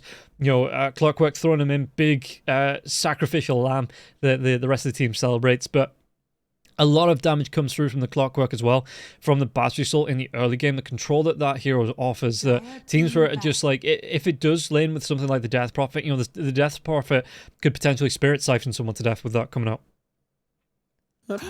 Be the case. They are banning out heroes on one move that would lane quite well against the Death Prophet, so this will kind of put me in a situation to believe that it is most likely going to be an offlane one. I guess it's the position that it's been mostly played in, but there's always a possibility of it being transferred to the mid lane. I still would want to see Team Spirit, other than the Hoodwink, get one more hero for burst damage so that it can play with the Hoodwink. You know, they banned out the Tiny, but something along those lines in the mid lane that can initiate or play enough with the Hoodwink, contribute a little bit in damage, and then you'll be able to bring down the DP. Not just rely on dooming her before she gets the exorcism off. So Lina is banned out, but you know, heroes like the Queen of Pain, maybe an Ember Spirit comes to mind as a potential hero just to play with the Hoodwink around the map. Would the Tusk be enough? Do you think with the Walrus Punch, you've got the ice shards that the Death Prophet wouldn't be able to get past, you know, the snowball to come through as well? Solid, yes, especially because it's good at diving the Tree and Protector as well. So yeah, I wouldn't mind that as well. Larl hasn't gotten to play the aggressive heroes that we saw from him in the Christmas show just before the New Year's, and I'm kind of surprised because that was kind of the approach from Team Spirit that they were taking in pretty much every game. Is that Larl was just so overly aggressive that it created so much space for Yatoro to always carry out the game. And it worked out so well for them in that tournament. They ended up with the runner-ups losing the grand finals 3-2.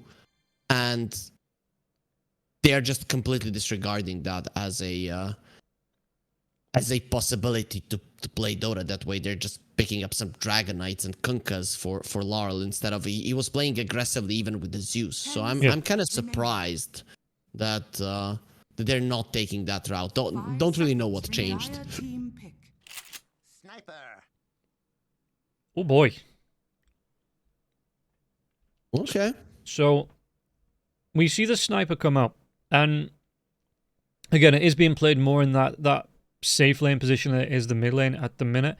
I was just thinking as well, because with the Doom, you want to be able to try and engage at range here. So the Sniper is going to be a good choice, I think, up against the Doom, both in lane and coming into the team fights as well. But you have the Train Protector, that can stand in front, get the Overgrowth. Gets a decent amount of control off against Team Spirit in these fights. So I like this pickup. It's a nice little pickup, and no matter, I think I prefer it in the safe lane to the mid lane, but I think it's a good hero at the minute. That one move, it's going to allow them to have that extra little bit of damage, extra little bit of if the position's great in the fights, there's no reason that this Sniper shouldn't really have a massive impact in this game. I like the Sniper in a sense it lanes well with the Treant. I just don't like it with the Death Prophet. I feel like it's two heroes that like to come over and hit the tower. Both of them like to show each other. Show themselves, like to attack the towers. And I think that puts you in an uncomfortable position if you do not have the Aegis. And even if you do, like... let's say the Death Prophet is pushing the tower. What is a Sniper going to do? Be behind? Like, who cares? You're still going to jump, burst down the Death Prophet, and get out. The Sniper, as well as the Death Prophet, they like to stand in front and have some kind of a counter in initiation. So, you get what I'm looking at. The one-move lineup, it is strong, but the synergy is a little bit lacking because the Death Prophet and the Sniper do the same thing. Tusk, again, okay at counter-initiating, but he's ideally you want to use this hero to go in front, right? And then you're just charging in front. Charging in front isn't ideal for a Sniper lineup. Overall, I think that one move's lineup, it's great that they're gonna have vision from the Sniper. I think it's great they're gonna probably be trying to play a little bit more actively when it's nighttime, because that's where they're gonna have the advantage. But you can sometimes with lineups like these make a mistake because you literally don't have the counter initiation, the damage type of counter initiation that you would like. You have the snowball save, you have the overgrowth, but not really that type of, oh, they're going on my Death Prophet, bam, chrono, and now you all die, right? Or a Monkey King.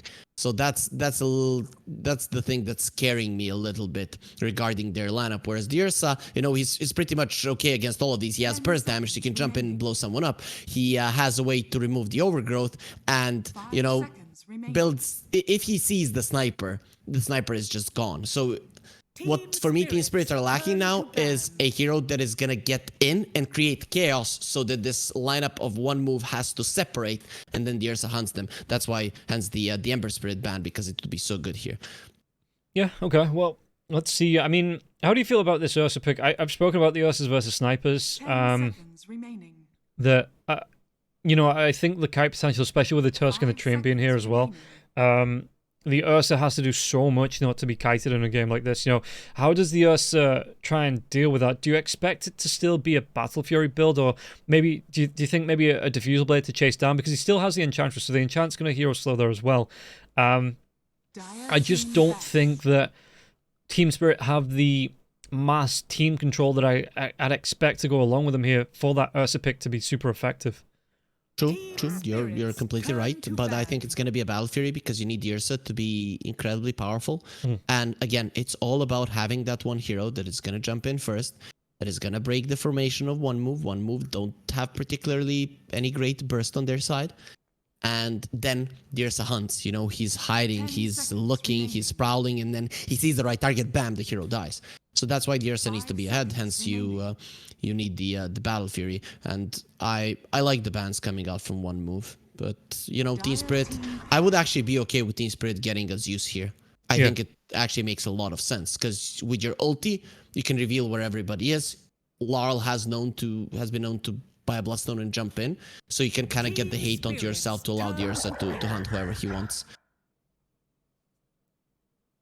And that's going to be even more control. You've got the dive in from range here with the Primal Beast coming through, you know, just being able to onslaught into a team fight, potentially get that pulverize off, keep anybody locked down. And it's, again, a hero that can sit in the front, just activate Sniper, lets him sit back, plink away at the heroes that are there in these fights. So, is it going to be the mid lane?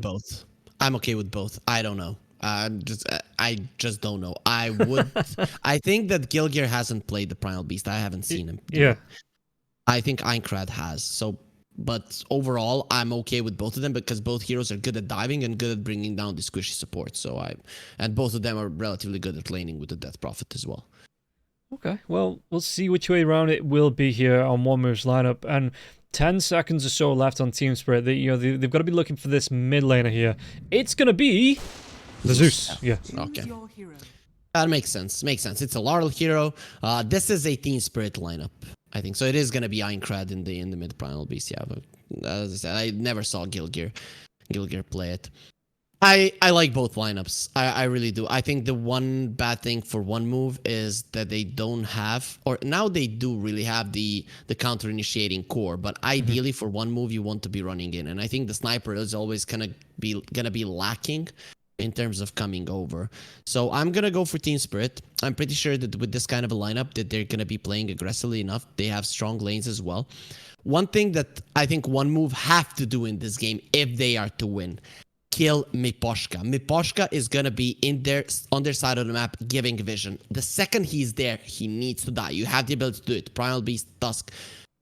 These two heroes, they kill the Enchantress, especially the Primal Beast with the Trample. Just do it. Make sure he's not giving vision to his team, and then you're going to be able to play Dota. So that's like the one thing that one move have to do. If Miposhka is in their jungle, being super annoying, we're talking in a normal game, not one that, let's say, one or the other stomps the other team. But he was in their jungle and constantly giving vision.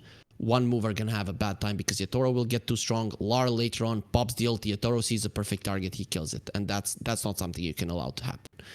Okay, we are just waiting, maybe a little bit of delay. We wait for this game to start. Looking at the lineup, I mean, I think one move, they have that momentum coming into the second game. Team Spirit, though, they wouldn't be the TI-10 champions if they couldn't mentally reset, and just forget about the last game. Put it all in this game here as well. I do like the Zeus pick. I like coming into this, he's going to be able to sit back. He's going to be able to burst down, like you say, the scouts and ultimates to come through as well to see where everyone is. So I do like that pick. And guys, don't forget to check out our sponsors, EGB. They do giveaways as well every 30 minutes. All you need to do to participate in a giveaway is put a $1 bet on every day to get involved in those giveaways. So that's available to you, and that's our sponsors, EGB. But for now, into this third and final game of One Move versus Spirit, I'm looking through and I'm seeing Primal Beast coming straight out with the ward as well, so they want that higher ground vision up against the Zeus, because the Zeus can sit back, throughout the arc lightning to get the harass out, find those last hits onto the range creeps as well. So in this lane, Does the Primal Beast, is there a point where the Primal Beast is stronger than the Zeus and can get the dive in, get the kills onto the Zeus? Or is this just going to be Zeus plays back close to the tier 1 tower, sits back, looks for the last hits as well as the Arc Lightning where he can? Or do you expect massive rotations in to try and deal with Lal? It's a farm trade, and if there is a rotation, they can't kill Larl. He uses, let's say, the Heavenly Jump to escape the onslaught, and then there is a snowball bringing them towards him, and then you can get the kill. But there is a lot of good potential for Team Spirit to rotate to the mid lane, whereas one move only have Gilgir to do so. Pantomime doesn't do it, so if you focus too much on the mid lane, I think Team Spirit are going to come in numbers and you're going to have a bad time. Yeah, and look at this as well. Both teams, 3 or 4 heroes. Well, 3 here from the side of Spirit, 4 from the side of One Move. Just looking to try and see if anybody in this third game rotated up and look for a potential kill. Afterlife will be alone. Maposhi's going to be coming now as well. So Afterlife actually might walk up into the trap. Mira's going to be here. He has the bushwhack. How close is he going to be to the tree? Yatoro as well. They do get the bushwhack off. The damage, though, is it going to be enough? Yatoro, what's he gone for? So he's just gone for the Fury swipes. The slowdown. Afterlife trying to do the best he can with the Spirit Siphon. The Ice Shadow can connect as well. But Mira, they still have that vision. Mira, does he have the bushwhack? Does he have anything? No. Afterlife. Actually, the bushwhack. It's not going to connect, and Afterlife will be able to get out. No first blood here. It wouldn't have killed him either way. I think that was a slight mistake coming out from Mira. He could have waited for Afterlife to come to the high ground, get a few hits, then pull him back with the bushwhack, but he started with it. And it gives the space for Afterlife to get far enough for the shards to actually make a difference. But of course, if Gilgir hadn't used those beautiful shards, the DP would have died either way. Yeah. And it looks like... Are they playing? No. Okay, so the Hoodwink is just playing behind. He's trying to get this pull through as well. Standard 4 build going for the tangos, the 3 tangos and the boots to come out. Just being able to get that extra move speed, especially when you are going to be up a sniper that... I mean, we've seen a couple of builds for the sniper, some... snipers, they completely avoid the shrapnel until around level 7, level 8. Just focus on getting the... maybe around level 5, level 6, actually, because they don't pick up a quick point in the assassinate. So, are you expecting this just to be the right-click sniper here up against Mira and Collapse, or do you think at some point he does want to go for an early point into the shrapnel?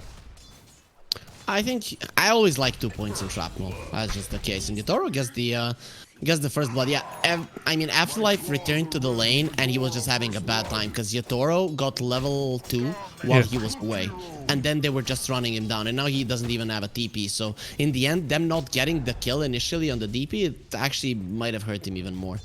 Yeah, look at this as well. Zeus in the mid lane. The last hits, it's still even. And the... trade is still there, but Aincrad, he's being burst down. The Arc Lightning is coming through at a very early point. You don't usually see this from the Zeus. They do usually just focus on the Arc Lightning, the Lightning Bolt coming through, though, at level 3 here for Lal. So he's going to have that interrupt onto Aincrad. He's going to have that little bit of extra harass, but at the minute, he is just being able to burst down. Again, there might be a PowerPoint, well, it's not going to be a presentation, but there might be a point in the game here where Aincrad in this lane might feel a little bit confident, maybe at level 6 when the Pulverize comes out, a rotation through from one of his supports, but at the minute, Lal seems to be quite comfortable in this lane. Collapse is in trouble, and he has been in trouble ever since this lane started. We always emphasize how good he does in the laning phase, but this time around, Mira was a little bit late to that lane. And because of Collapse, he's gonna die now. Yeah, and he just turns himself around. He knows he'd have to the long walk back, the TP in, if he had to go back to base on foot. So he just says, okay, Pantomime, you got me. Here's your kill. And yeah, Pantomime, I mean, this is why we see the train is so strong with the change to the range of the Leech Seed. Being able to drop it from inside the trees, hang inside the trees as well. The train at the minute, especially up against a melee core in the offlane, Pantomime, you can see that Collapse is trying to do what he can with the Quelling Blade to eat these trees. And it is going to be Munkushi going for an early point into the Shrapnel. So a 1-2-0 build at level 3. And Collapse, he's being bullied on this lane. Yeah, completely bullied, really. What Team Spirit did is they put a lot of emphasis in the bottom lane. They could have brought more heroes towards top, gotten through the trees, but they didn't do it. It was Collapse alone, and he felt scared going for a Quelling Blade to take it down.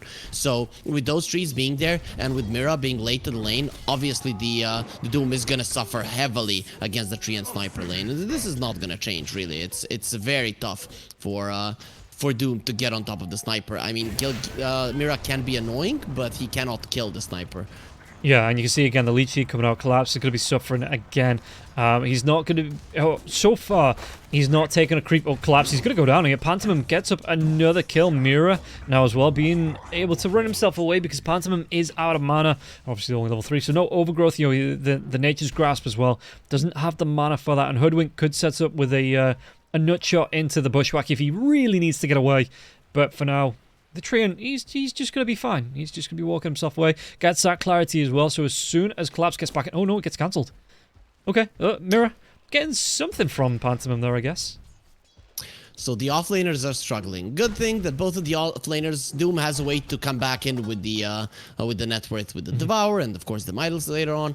And the Death Prophet is always going to be good at taking down towers. Objectives maybe Roche if Team Spirit don't get it before. So you know, in that regard, these offlaners still have a chance, of course, to have some impact in the game. But this is a really detrimental start to them, especially to Collapse. When you're playing against the Treant and the Sniper, at any point in the lane, you can die, especially now when the Shrapnel is level 2.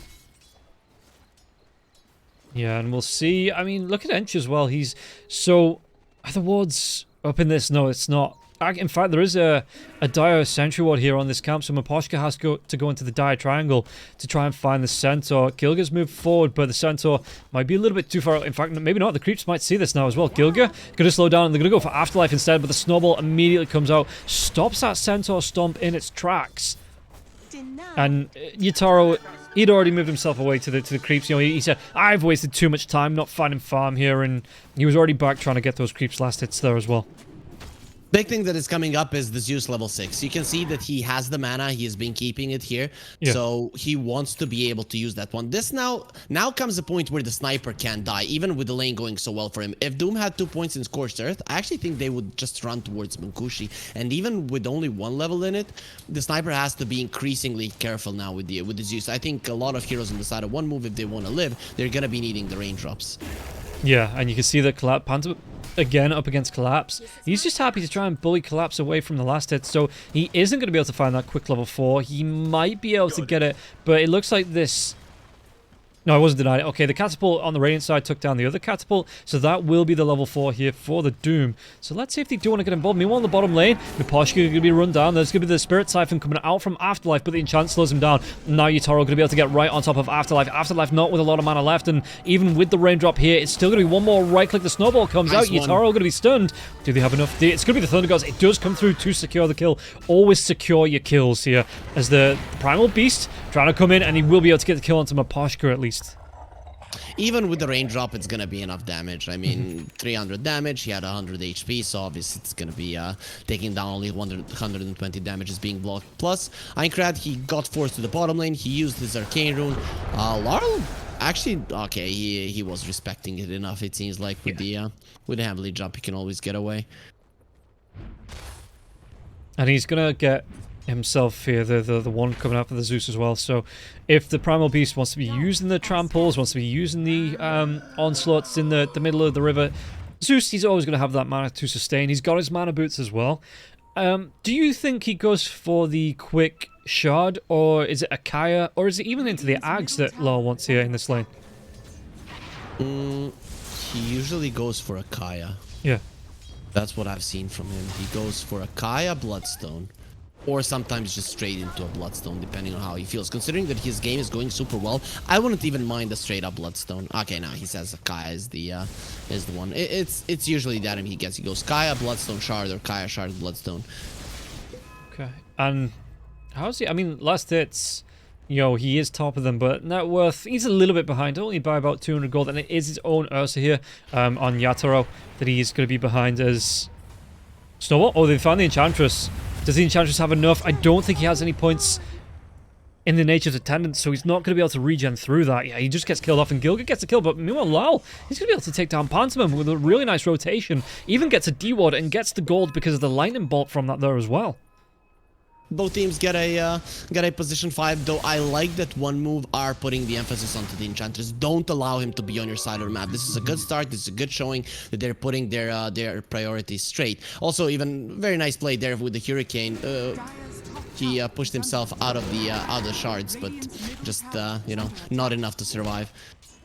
Yeah, and at least, you know, like I say, Yatoro this time, he's finding the free farm. He's got a hero that's going to be useful in this game.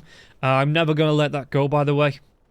So, top lane, you know, they are finding space here for Yatoro. So the top lane, Collapse, the Assassinate comes out, but Collapse is still going to be alive. He has that Stomp as well from the Centaur that he's devoured if he needs to use it, which he's going to do onto the Primal Beast. So Primal Beast not going to be able to get in range of the Pulverize, but Panzer might be able to get the body blocks. Scorched Earth comes out, but the Pulverize will still be there, and Aincrad gets the kill.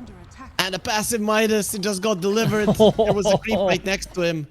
But yep, see, as soon as we see one kill on one side, the other one dies on the other. Of course, this time, one move are gonna be a bit happier, again, especially because of the passive Midas. But, you know, it does happen. Big thing now, Laurel again has his ulti, so it's gonna be Team Spirit that wanna make a play around the mid lane as well, because the Treant Protector, the only way he helps with this one is with the living armor. You don't want to rotate, but he's thinking about it, actually. You can see that Mirror as well. He's hanging around the furthest one forward near the trees. Immediate bushwhack comes off, so maybe a snowball initiation would have been enough. But Mirror, you know, he's going to be fast. He's going to be able to get himself away. Pantomim's only level 5. Oh, the Ice Shards, it doesn't trap in the Hoodwink there as well. So, yeah, Pantomim only level 5. He's not going to have the overgrowth just yet. And it would have been, I mean, Treants, we know how slow they are anyway. Even with the brown boots, it would have took him so long to get on top of the Hoodwink there. The Hoodwink would have just been back on his side of the river. Yep, and Laurel finds the Arcane Rune, so now more than earlier he wants to use this one, and Aincrad needs to be careful, actually. You know, with the Primal Beast you always feel super tanky, but the Zeus with 3 points in Lightning Bolt, he goes through you quite easily, and Aincrad gets pushed out. Team Spirit really want to emphasize this mid lane right now, especially with the siege creep being there, though. They're not the greatest of lineups at pushing. Let's see if the Hellbear Smasher can change it. Yeah, I mean, Gilga might come in. He's got the War Punch, so he might be able to take down this Hellbear a little bit quicker. The tower doing a decent job as well. But lol, he's TPing down to the bottom lane. They're going to try and get onto Aincrad. The Spirit Siphon comes out. He's already used the Heavenly Jump now. Where's that Sharpshooter? It's going to connect, and it's going to kill off Afterlife, sending him to the Afterlife. As Aincrad was just forced to run away from this bottom lane. Laurel knows exactly what his job is in this game. It's bursting down of anyone who gets a little bit closer than they should, and he's always going to be there in fights. This is a perfect game for the way that Laurel likes playing the Zeus. I think that he's super happy with the hero that he has gotten in this one. Yeah, we can see that usually again the Zeus, not a massive rotation hero. Not a big rotation ganker in my eyes, but this game, like I said, getting that early TP to the bottom lane, Gilga going to be in trouble as well. The snowball's going to be coming through back into the creep waves. Aincrad TPs himself in. Can they do the damage? And Gilga's going to get really down low, but the Thunder God's Wrath, the Sharpshooter misses. It's not going to be able to find the kill onto Gilga, but Laurel comes in with the jump, throws down the Lightning Bolt. The Wrath of God gets the kill there onto the Tusk. And the mid lane tower falls, even though Team Spirit aren't the greatest at ganking per se. They don't have the blink stun hero currently until the Doom gets it. This is very good for Miposhka to have access points to enter and leave the jungle. And now look at what Miposhka is doing. He's just being super annoying, giving all the vision in the world for his team that are using this space to go towards the top lane. In one move, they're not gonna see this coming. Huh? Actually, seems like they do. Nah. Not with the smoke, they're not. No, and Pantomim, the lane has been pulled back. Sniper behind the tier 1 tower, but Mira, the smoke does break. They're going to be able to find him with a lightning bolt now as well. Pantomim might even lose his courier for this. Yeah, the courier doesn't move, so it is going to go down. And Pantomim, Sharpshooter comes through, and Lyle gets himself another kill. Snowball onto Mira. Mira, oh, the assassinate. It should be enough to get the kill onto the Hoodwink. It will be. So it's going to be, again, a support for support trade, but Lyle's going to be able to get himself in. Maybe not the Pulverize. Going to be able to point blank, and you can see he's going to be turned on his head. Even the cloud turned upside down, and Lyle gets killed off. The bonus? Miposhka? Nah. Okay, that was a very smart TP from Munkushi. He TP'd from his tier 1 to tier 2 just to get himself into a better position. I was like, no, why is Gilgir TPing in? The sniper is TPing out. But no, Munkushi coming to the tower, coming to play. Because he understands if he's in a good position, there is nothing the Team Spirit can do about it. And they are, you know, Laurel might be doing a lot of damage, but his Heavenly Jump is level 1. So it's a very long cooldown that he won't be able to utilize. Yeah, and I think as well with the onslaught from a Primal Beast, the snowball there as well, I can see why he's kept it at level 1, because if he uses it and gets caught out, he's going to be chased down anyway. Yatoro, he's going to be moving back. Yeah, there is 3 heroes down here, so he does have to be careful. He's aware that there's a potential for the gank, but it's minute 13. He's already got that Battle Fury, so he's not too afraid to say, okay, I can leave the lane, I can go into the jungle, and I can find the farm that way. The lane at this point isn't really that important to the Ursa. Mirror. Snowball's going to come in. He jumps himself back over the ice shards, but Snowball, Yatoro, he wants to get involved in the fight. Gilga getting solo. A couple more right clicks. He's going to be taken down. And Lol does secure the kill. The thing was that Yatoro, he understands that he's super high in levels. Despite having the Battle Fury and wanting to farm, he wants to be close to fights. But now he doesn't have the ulti, and Aincrad is gunning him down. Look at this. The Overgrowth was used to try and get the kill on Maposhka, but Munkushi wasn't able to catch up. Afterlife does get the kill onto Yatoro on the other side of the map and Collapse. He's going to try and chase down, again, Hand of Midas, so he's going to be using it just to... another pushback comes out. They're going to be able to kill the tree. Tree's going to go down. Yeah, and Collapse, the Thunder God's Wrath even spots out onto the Zeus, so they know where Munkushi is, and he hasn't got a TP. You're right, the lightning bolts are starting to fly. They might go for this. Aincrad has to TP in to defend his carry, but the Bushwhack into the Sharpshooter. A lot of damage to break, though. Aincrad Snowball onto the Hoodwink. Hoodwink! It's going to go down, yeah. The Pulverize, it's going to be committed there just for the Hoodwink. And Munkushi does survive. That was a genius move from Team Spirit, though. They forced out 4 TPs. That was a exorcism used on the bottom lane. Would have definitely taken down the tower. But with them diving in there, you could see how they were careful. They knew that the TPs were gonna come in. One move had to do it, otherwise their sniper is dead. So they're poking. In the end, once they TP, you leave a support and you just get out. Who cares? Yeah, look at this as well. Maposhka, he tried to trade up against the sniper, but the sniper, he's just gonna be... Maposhka has to go for the TP. Yeah, no points in Untouchable. I don't know how he thought that one was gonna go. Yeah, he was very much touched by the sniper's bullets, and even when the pop came out from the take aim, so obviously you get the headshot, 100% headshot duration, though, in the jungle. Pulverized now as well. Yatoro, he's got that enrage, but it doesn't matter. Aincrad gets the kill. Even if he was going to be able to get it off, you know, the Assassinate comes through a decent amount of burst damage there as well. And yeah, one move again. Really nice kill onto the Ursa. Very nice usage of the spells as well, not to allow him to pop the enrage. Yeah. He thought for a second there he could get away with it, but the onslaught plus one more trample actually brought him down, despite pushing him over the shards. Yeah, and Munkushi now, with the catapult in this wave, will be able to get this tier 1 on the top lane. No protecting. You see Gilga in the trees as well, just scouting up for any potential TPs. He's just going to be going straight for a blink. He wants the kickback. He wants that Aghanim Scepter there as well to separate Spirit. Now, Overgrowth, though, Lal could be in trouble. Lal is going to be in trouble. There's going to be a really nice Pulverize to get the kill, but Yatoro immediately gets the revenge kill, and Yatoro with a double kill. So they're going to be able to trade out a tier 1, it looks like, for a tier 1. One move are playing faster paced Dota. A lot faster than we saw from them in the first 3 games they played in the tournament. The last one they're really just stomping Team Spirit, so you can't really judge from that one. So they got their confidence.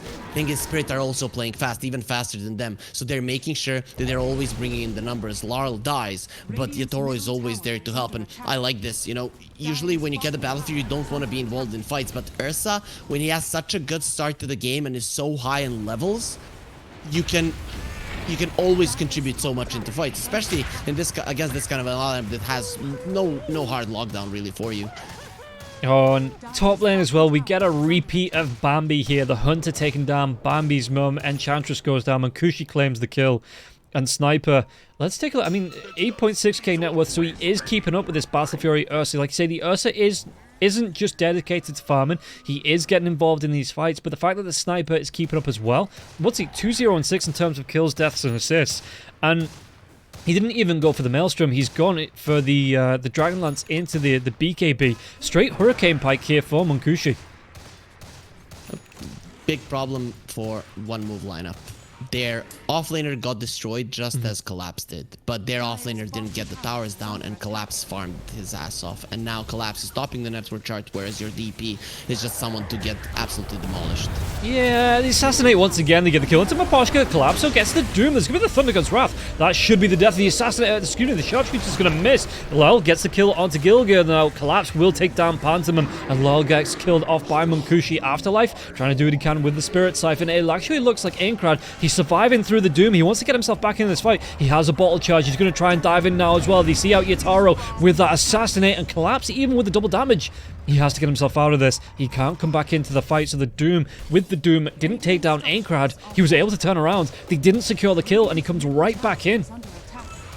Tell me, Rob, did Mira hit one sharpshooter in this game? Okay, Yeah. he did on the bottom lane where he killed the DP, but that's about it, right? He's missed most of them, and it has cost them more than just kills. Now it's gonna cost them a tower and possibly a Rosh, and you're an Ursa lineup. This cannot happen, you know. It's just not that hard to hit. You hit it immediately just to do enough damage, and then you go back. So, you know, the Mira hasn't been on point, which is weird to say, because this guy is always consistently good. Yeah, and like you say now, this Roche, it's been uncontested. The Ursa only just respawned, and Death Prophet, I mean, like you say, they didn't get the tower, didn't get the greatest start in the world. They scan out onto the Roche now. There's no Thunder God's Wrath for the next 45, so they're not even in any real danger here. One move, and all of a sudden, this game, 15 to 13, a 4K net worth lead for Team Spirit, but it seems like One Move setting the pace. Yep. The most important fight of the game so far does go their way, right? Because of it, Mankushi gets towards the top of the network chart. Thing is, they're still losing. Of course, Doom has a lot of a role to play in there, but it's still gonna be hard to get the Death Prophet and the Sniper to work together in this game. Yeah, oh, it looks like they've caught out onto the train at least, but no real follow-up there. Collapse, lol, aren't close. And I don't know if Team Spirit, again, with an Aegis, they really don't want to fight into this.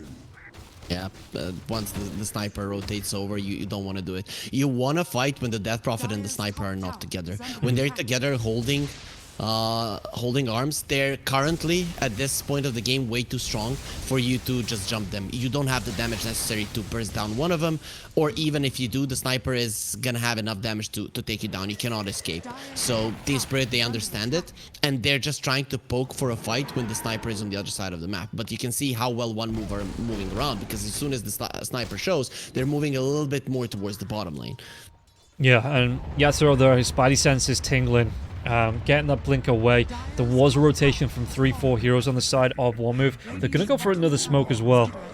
They know roughly where a couple of heroes are in their own triangle. They might, you know, well, they know where Yatoro is as well, because they just tried to gank him. So some separation on the side of Team Spirit. It looks like One Move, even with the Sniper not being there, pushing onto this tier 1. And he's going to be able to take it with the catapult here as well. One Move, they want to punish. And, ooh, the blink collapse. Quick fingers, but there's still going to be the jump in. Anything to stop this TP, collapse, he's just going to be away. The Walrus Punch was closed there, Miposhka.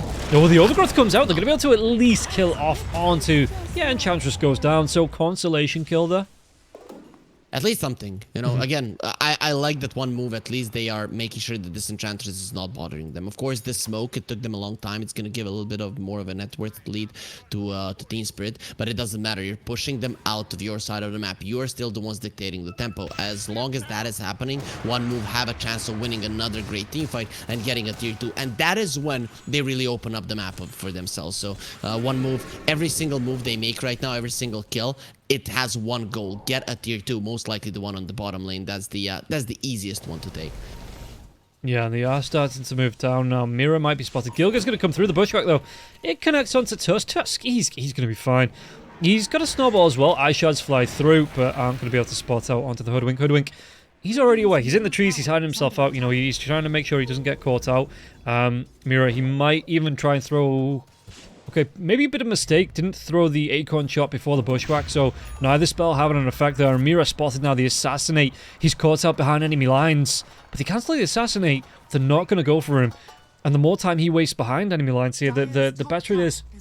Because Team Spirit is split up, the better this is for One Move. He knew that Shrapnel wasn't hitting on him any longer, so he was... he cancels it out, but now he doesn't have to cancel it out because the Blink Dagger isn't gonna be there. But still, the Hoodwink is super hard to catch, and if it's not the Primal Beast and the Tusk there, it's gonna be very hard to get on top of him. Yeah, Aincrad has to pop the BKB in the mid lane, but the Silencer comes out. The Zeus gonna go for the TP, nothing to disrupt this, but it does force out the TP there from the Zeus, so at least forcing him back to base after this, the Exorcism is used. So they might try and get a little bit of aggression with this Exorcism onto one of the tier 2s. Like you say, they are starting to apply pressure to the tier 2s a little bit here onto the tier 2 bottom, but the fortification is now up. Creep Wave pushing in. Sniper, Afterlife, yeah. With this Exorcism being about 3/4 of the way through, it's not going to be massive, especially with this fortification, but it is still a start. Yep, it is, but Larl with that play just kind of foiled the plans of one move. If they get a kill and it doesn't go as fast, it's fine, but it is a problem that the exorcism gets used for basically nothing. Yeah, Aincrad, he picks up Mira, so a little bit of squirrel hunting coming through, and the Primal Beast able to claim the kill. And now, again, Tier 2 tower being opened up. Mancusi just going to be able to sit there and plink away at this tower. Will smoke into smoke action, but the sniper isn't going to be in the vicinity. This is a problem for one move. Really nice kill though. Yeah, Spirit setting up onto Gilga. The silence comes out onto the Zeus. So the Zeus doesn't have a way to purge this one off. Sniper, he TP's back. I mean, 14 seconds left on the Aegis, so he can't be caught out, but he wants to get involved. The Thunder God's Wrath comes out, and they're going to be able to spot onto Aincrad now as well. Aincrad, can he get himself away? The Doom's going to be used. Primal Beast, he's looking for the run, but the Infernal Blade now as well. He's not going to be able to get himself away from this one, even with the heals coming through. It looks like it's still going to be a kill. Yeah, and Yatoro, he picks that one up. There is a danger of catching more as well. Pantomime, okay, gets into the trees just in time and even leaves a ward. But that is the thing. That Larl move in the mid lane opened up everything of this because it defended the tier 2 in the bottom lane. And then one move, they were way too slow to go for that move towards the mid lane because the tower wasn't falling. Sniper even TPs to the mid lane. That was actually dangerous for him for a second. If they get on top of him, kill him once, there's a good chance you kill him another time as well. So when they're disconnected one move, it's a problem, and their heroes are not fast, and this is the lacking of their lineup. That is why that tier 2 is so important to fall. They need the outpost advantage. Yeah, and one move can't forget now. I mean, Ursa, he's died a couple of times. He's not really been shown in these fights, but one move have to remember, the Fuzzy Wuzzy is still a furry scurry here coming into this match, and he's got the Blink Dagger now as well, so the jump potential from the side of Team Spirit, if they can get on top of the Sniper, if they can get on top of the Death Prophet, he has the potential to blow these two up really quickly, and there's not a lot they can do to try and escape from it. It's still one move. They have a BKB on the Sniper, they have their timings, but it's just so hard to find the fight. Well, Yatoro, there's going to be the Walrus punch up now as well into the pulverized BKB. Pop from Aincrad to make sure he's not disrupted. Do they have enough to kill Yatoro? No, he's going to be able to take down Gilga. One more swipe, he gets the kill. And now the chase is on Sharpshooter, but there's going to be a get down, Mr. President, as the train going to be in the way. The right click's coming through from Mancusi though, trying to force Collapse back. Collapse, he just pops the BKB, and Pantomime going to be chased down. Overgrowth comes out, but he still gets killed off. And now the Exorcism going to be used. Collapse could be in a little bit of trouble, but the Force Staff, Collapse, does he want to turn around? No, Doom for the next 30 seconds, and Doom might be sent to his doom as Afterlife gets the kill. Herosh is not up. You use the Exorcism, you use the 9-second BKB. Yatoro didn't go for his BKB. Again, a great fight for Team Spirit. Yes, you do lose a core. It's a very farmed one, but it's not really that big of a deal because as soon as he's back up, you can go for a move. He's gonna have his doom as well. And if the Roche spawns early now, it's gonna be a big problem for one move because they are in no position to take a fight. Yeah, ultimates are down, like you say, the BKB for the next 47 seconds. It is going to be a 35 at least second respawn, at least on the Ursa, so that BKB might be back up, but like you say, already down to 8 seconds there, and every second can count for the Sniper in these fights. For sure, especially against the Zeus. You know, even the AoE damage that is not pointed directly at you is going to be problematic for the Sniper. He would like to win the fight with the BKB and then chase on forward when it gets used up. That's the idea, but it's not always possible to make it happen. Does Pantomime have a blink? I don't like that the Treant Protector doesn't have a blink. That's your big AoE spell that needs to keep people in place. I think it's very important for him to have it, and he's going for a pipe. If you're just staying in the back, Zeus will go through your HP at some point. It doesn't matter if you have the added magic resistance. Yeah, and I mean, we've talked about one move being in control of this game, but we look at the net worth, it's 8k in favor of Team Spirit, so even if they've not been winning every fight, because of Collapse with this Hand of Midas as well as the Devour, Yatoro here with the Battle Fury, both of those heroes top of the net worth, above the Sniper. Zeus, he's a little bit behind the Sniper here, but this still means, you know, the overwhelming gold difference is going to be going the way of Team Spirit, and it's on the heroes you want it to be on as well. One move were dictating how the game goes. It never was the case that they were ahead, that they were feeling super confident. They were the ones that were making moves because that's what their lineup was good at. But they weren't threatening the side of Team Spirit. Still, Team Spirit wasn't able to make a nice move happen while the BKBs were down, so now it's one move that they're gonna go for a play. And with the Ursa TPing out, they can catch some people here on the retreat. Yeah, we'll see if they're going to be able to get the dive. I mean, Gilga, he's got that blink. Who's going to be able to catch out Snowball onto Miposhka? Miposhka, the Walrus Punch. Well, that's going to be a slow one as the Thunder God's Wrath comes out, so it's going to be an immediate kill there. But they do take down the Hoodwink, but yeah, Gilga goes down before he can kill Miposhka, and Miposhka, with the Nature's Attendants, will just be able to get himself up to back to full health, and all of a sudden, one move, it was a really nice initiation. They just couldn't get anything from it. They do take the Hoodwink eventually, but it's going to be the trade-off for the Tusk. If the Tusk ever gets this Aghanim Scepter, the game will be problematic for Team Spirit. Up until then, if Team Spirit continue with good positioning, it's not easy for one move. And Spirit are going for a fast smoke. Yeah, they want to make something happen now as well. They've got that advantage with the Roche being up, and they know roughly where the side of one move are going to be. The jump in, but Aincrad, he's got that BKB. The Doom doesn't come out from the Doom and collapse, but they're going to be able to get the damage off now as well. And yeah, Yatoro, Overgrowth comes through, but Yatoro is going to be able to still chase down onto Aincrad. Aincrad can only run himself away. Lol will be killed off, but Yatoro, he pops that BKB. The Walrus Punch comes out, but he just says, okay, you want to be my next meal? Then I'll take you down. The Polar Bear taking down the Walrus. Yatoro, the Force Staff comes out. There's going to be the dive in from Aincrad, and they get the kill. They take down the Fuzzy Wuzzy. Collapse, he has to run up, but the Nature's Grasp going to be slowing him down. Can he get himself out? Exorcism still chasing. He gets the blink away, though. He even stops for a quick bite before he does TP out. What greed coming out from him, but he's going to be fine with that one. Bad initiation from Team Spirit. It was very unfortunate how they came to the trees there, and then one move were able to pop out the BKB on Aincrad. Sure, they found the sniper, but they used the Doom, they used the Ursa, and they left their Zeus in the backlines. If the Ursa is used as Enrage and his BKB, and the sniper is dead, you don't have a constant output of damage because the Ursa can easily be kited. That's why one move in the end, they're the ones that win this fight. They're going to be pretty happy with it considering that the Doom was used. Now they can continue playing around this ward of theirs that is close to the Roche Pit and keep denying that second Roche to the Ursa, which is very important, especially because of the shard. And you can see here the Zeus, he's already got himself the Blade coming out now as well, so gonna have extra effects on someone like the Sniper, who is going to be relying a lot on those right clicks. So if you can get the E-Blade off onto Munkushi, stop those right clicks from coming out, and then burst him down after the BKB, Munkushi might be in for a little bit of a harder time in these fights now. But one move, they are going to be moving towards the Roche Pit. Ursa's still down for the next couple of seconds. How quickly can one move do it? Not quick at all. The Bushwhack comes out. They know this is happening now, Spirit, and they can make a move towards it as well. You can see that Ursa, he's already TP'd himself in. He wants to try and maybe clear off this wave, put the pressure onto the side of one move's map, and then maybe look to the fight here with the rest of his team.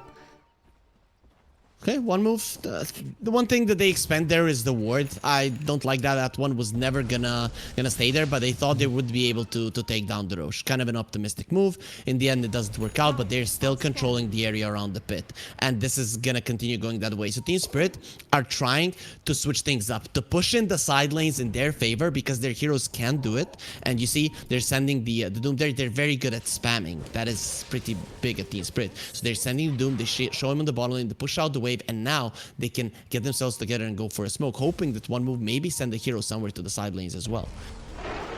Thunder God's Wrath is going to be scouting out, so seeing where one move are, and he's not got, so lol, I'm looking, he's not got that Ag Scepter, so he's not going to have the Nimbus to drop there as well to follow up from the Thunder God's Wrath, you know, in these fights if he needs to drop it. But for now, it's just to keep an eye on where one move are. It's still going to be, you know, it's a long cooldown to use as a scouting spell. 125 seconds at level 2. But this might be the information Team Spirit need to get a jump and make something happen. Oh, nice smoke break coming out from Pantomime. Team Spirit, their move hasn't worked out, but one move, it's hard for them to go to low ground either way. Yeah, the Sharpshooter, it's going to be touched off by the Snowball. And immediately, yeah, just broken, and one move are going to be fine with that. So a Sharpshooter used there, the Thunder God's Wrath's down. They do still have the Doom, they do still have, you know, Yatoro if they want to make a dive, but for the minute, one move are more than happy with how Spirit is spending the spells.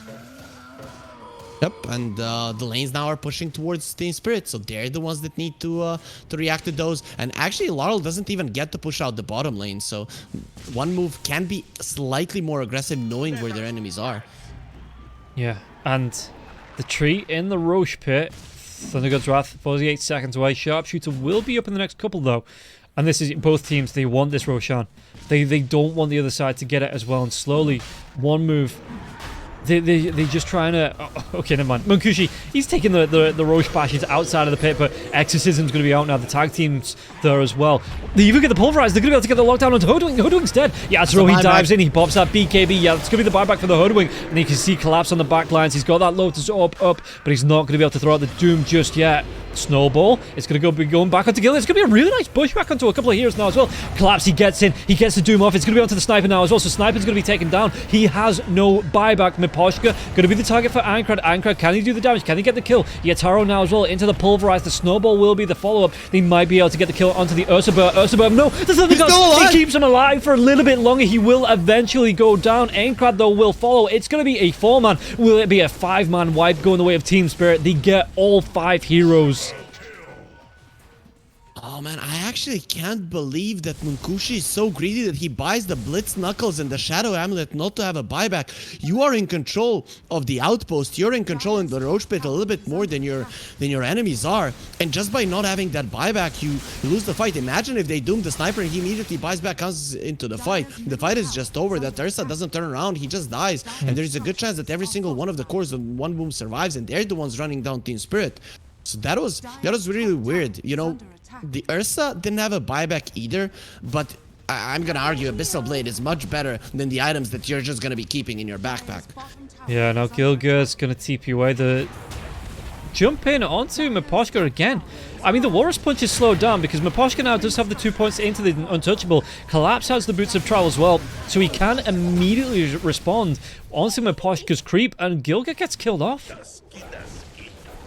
Roche is still up, so one move haven't lost that one. The thing is, they don't have the Exorcism, and Team Spirit are just gonna run towards it. I think after the previous fight, if one move just let go of the Roche, it's most likely game over. So I wouldn't be surprised, even against all odds, if they go for that move, because this is the time for Team Spirit. Second Roche, Ursa lineup, this is when you win the game. And one move, yeah, they're going for it. They have to. It's just a necessity if you want to stay in this game. Yeah, and you can see now that, yeah, they say the smoke coming out. Gilga still going to be 8 seconds away, but Roshan, look at how quickly this is being taken down. BKBs, do they want to try and pop this? Ainkrad's already popping his BKB. The Assassinate comes out. They do get the kill onto Mira, so a little bit of squirrel hunting, but Ainkrad's going to pay with his life. You see now, the Abyssal Blade, the damage coming through from the Zeus as well. One more right-click, Thunder God's Wrath. Anything? Finish the kill! It's 2 seconds away on the Thunder Gods. Does he want to try and drop it out? He does. And eventually he's going to be able to get the kill onto Ankrad. And now the Doom once again onto the Sniper. The Infernal Blade as well. And that's going to be the death of Munkushi. And now it's all up to Team Spirit. They are going to lose the Aegis, but it's going to be up to Spirit to clean up on this fight. Pantomim, he's trying to do his best to snowball, trying to keep Afterlife alive, but he's just going to be rolling into the Afterlife. He tries to get himself away with a blink, but the chase is still on, and Yataro's going to be there to clean up again. Another 5-man wipe, but maybe not. Afterlife, he's got the move speed, so he's going to be able to get himself away, and Yataro just says, I'm not actually that hungry. And they move themselves towards the bottom lane, maybe looking for a, into the dire triangle for some more farm, and maybe then into another couple of tier 2s. The Exorcism gives you the added movement speed, yeah. Even though it has expired. If all of the ghosts are not back in you just yet, you still have the added movement speed. One of the reasons why Afterlife survived there. But I actually thought Team Spirit, after they got the Roche, they might decide not to fight that one. But yeah, it's Team Spirit. They know how to maneuver around the fight. Their communication is very good, and you could see that the fight was all around, but everyone was doing their job perfectly. Yeah, and now, I mean, the side of one move are going to be respawning, getting themselves back into the game as well. But it's just... it's just snowballing off the creeps. Yeah, Lal, he's going to be going back, so he does complete now. He's got that Octarine core, he's got his Blink Dagger, going back for the Ag Scepter as well. Yataro, like you say, the Abyssal Blade, the BKB. The BKB is only down, it's down to 6 seconds, but does he want to... He's already got the shard, yeah, he wants a refresher orb on Yataro. Yep, understandably. You are playing against the Treant. You want the double enrage, you want the double BKB. You just want to be able to purge that one off. You could go for an Aghanim Scepter and a Satanic, but I think this is just easier. He sees that he has enough damage to kill anyone he jumps on, so you don't need anything more. You just need more duration on your BKB. You just can't die. That's one thing. The Sniper doesn't do damage into the BKB. Now with the Silver Edge, he might a little bit, but Most of his damage comes from headshots, which is physical damage, but does not pierce spell immunity. So, you know, having the extra 6 seconds on the BKB, I think Cursa, that's a really good choice from Yatoro. Yeah, and we can see that, like you say, the sniper Munkushi with the Silver Edge, he wants to go into the butterfly next. But at the minute, the Doom is just finding those jumps onto the sniper, getting the Doom off. He's saving it for Munkushi as well. So, sniper, his positioning needs to be absolutely pinpoint perfect in these next couple of fights to make sure Collapse can't get the jump to the back lines, can't get the jump off and the Doom off onto Munkushi.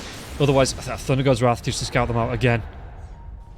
It's hard to keep yourself hidden because your team needs the damage to kill anyone important. Ursa just comes forward and he's gonna kill one of your teammates if you don't show yourself. Second you show yourself, there's a Doom to jump on you. So this makes it very uncomfortable to play. Oh, the BKB is going to be coming through. They're trying to get the jump onto Yatoro, though. Yatoro, he's still going to be able to survive. The Enrage comes through. They're going to be able to clean up Snowball, but it's only going to keep him alive for so much longer. In fact, that's going to be the refresh coming through from Yatoro, so he can come back in with another BKB. Afterlife taking a lot of damage. The Overgrowth comes through, but it looks like, yeah, no, the cleanup again. They're going to be able to go on to Pantomim and just take him down. Yatoro can jump into 3 heroes and they have to run away from him. Yeah. While they are running away from him, a sniper, if he thinks about showing, he just dies. Again, happened in this fight as well. Collapse, he's just saving every Doom for the sniper. He doesn't care about the spells. He just wants to make sure that this hero is dead. And then suddenly one move. They don't even have nearly enough damage to do anything. Yeah, and you can see that Yatoro, with that refresh on the refresher, didn't even use the second charge of the BKB. So if something happens now, I mean, Sniper's dead for 20 seconds, Treant's dead for 20 seconds. You do have the buyback on the Tusk as well as the Death Prophet. And if they want to try something, maybe, but he's still going to have that BKB. He's still going to have the Enrage. He gets the extra Enrage as well from that shard on the Earthshock as well. So extra 1.5 seconds every time he uses the Enrage. And he's even going to go for a Swift Blink to be able to get the extra attack speed off when the Swift Blink comes out. You're just get in the face, throw it down, the Fury swipes. And they've taken a lane of racks, they've taken another tier 3, and one move just couldn't respond. And I don't know now, like you say, because the sniper has to hide himself, but he needs to be doing the damage, how one move can fight into this team. They don't have burst damage. The quick answer is they can't. You need to make sure that one of the supports from Team Spirit dies at the start of the fight, and then you're just hoping for the best without usage of anything. You need to use the Death Prophet, Spirit Siphon. It's just so hard. I think Ghost Scepters are a necessity so that the Ursa can get kited around for such a long time. The problem, of course, lies in it. Look at the difference in gold. Even if you would get multiple Ghost Scepters, I don't think Yatoro, it would be any kind of problem for him to get a fast nullifier given how much of a gold lead they have. Holy crap, Gilgia shows and completely disappears after that snowball to try and push out this lane. And yeah, Yatoro, yeah, you saw that. I mean, there was a hero behind. There was a couple of heroes behind Gilgia there, and they're just like, we don't want any part of that. You made your own bed. You need to lie in it.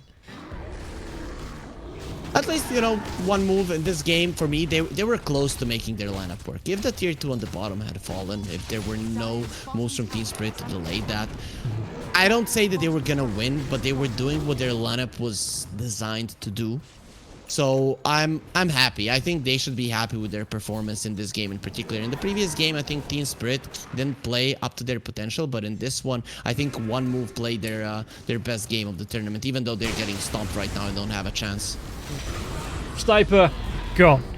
Death Prophet, doomed. Inkrad, well, he's trying to bounce himself around. The Walrus Punch does come through, but the double bash work again. They might be able to get the kill. Death Prophet's trying to get himself into the base, trying to keep himself alive, but Collapse, he's got his own refresher. He's going to be able to get himself off the double doom. They get the kill. Yatoro gets the jump onto Gilgia. He's only just come back alive, and now the doom. He's used that refresh. Does he want to try and turn it around? Get the ultimate off for the second time, but with the refresher, and again, Yatoro on the back lines. Sniper's just going to disappear. Again, one more right click. The Thunder God's Wrath not even needed. The Lightning Bolt cleans him up, and now they can just go. And again, Team Spirit, it looks like they're getting close to that fountain farm, and that's going to be the death of 4. Can they make it 5 with this fountain? Did you want to even go for it? Yeah, Yataro's in. Full 5-man wipe comes out, and so does the GG.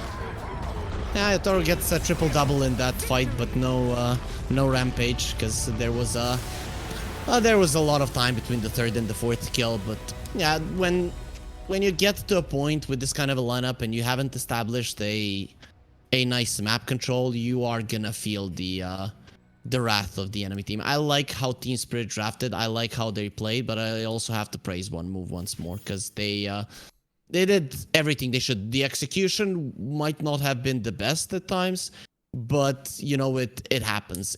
If you have a good idea of how to play your lineup, you just get the little things sorted out, then you're gonna be a good team. And I think this is finally a good showing for them in the Eastern European DPC. Yeah, and it does give them a little bit of confidence moving forward. But Team Spirit, they take the victory, and in this series, that is all that matters here for them. They are going to be the first winners of the day, guys. We do have another 2 series to come, and it is going to be Bet Boom versus Hellraisers, I do believe is the next game, if I'm correct, which not usually am, but for now, we are going to be taking a break. We'll see you for the second series in probably about 15 minutes or so. So get yourself something to eat, get yourself something to drink, hang around, and we'll be back with the second series right after this. GB, your esports betting world. The only place to find the widest choice of popular games and matches to win real money. Choose your bet on a single event or express of several matches with dizzy odds. Serving the market for 7 years with over 800,000 users. Join now to get your bonus for the first deposit up to $600. EGB, you know for sure who's gonna win.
Welcome back, everybody, to the second series of the day. It's going to be Hellraisers versus BetBoom, and a lot of people talking BetBoom up as if they are the Eastern European all-star team. Harry, looking at this lineup, Nightfall, GPK, Pure, Save, Toronto, Tokyo. What are your thoughts about this team coming into the new season of the DPC?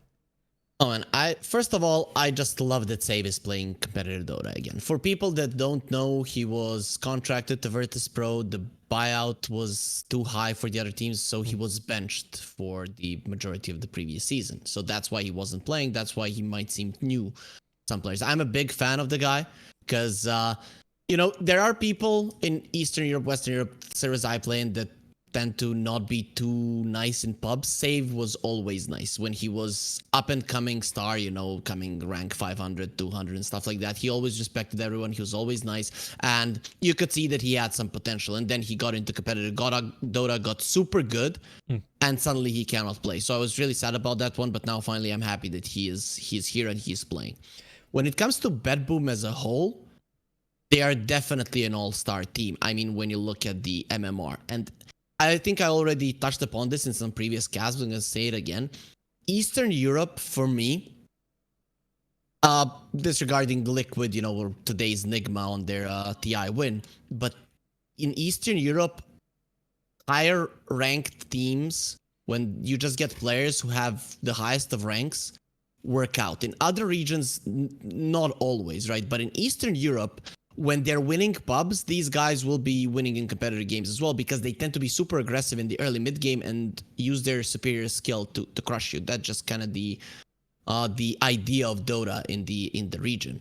So I think that there's a lot of potential in this team, but this is their real test because they're playing against a lineup that has Solo, who's the most experienced captain in the Eastern Europe. They know how to read the teams. They know how to play against them. I just don't know if looking at BetBoom, you see any weaknesses. So that's going to be an issue. Yeah, and that is going to be up to Hellraisers to figure out here. We already saw BetBoom play a couple of days ago up against VP.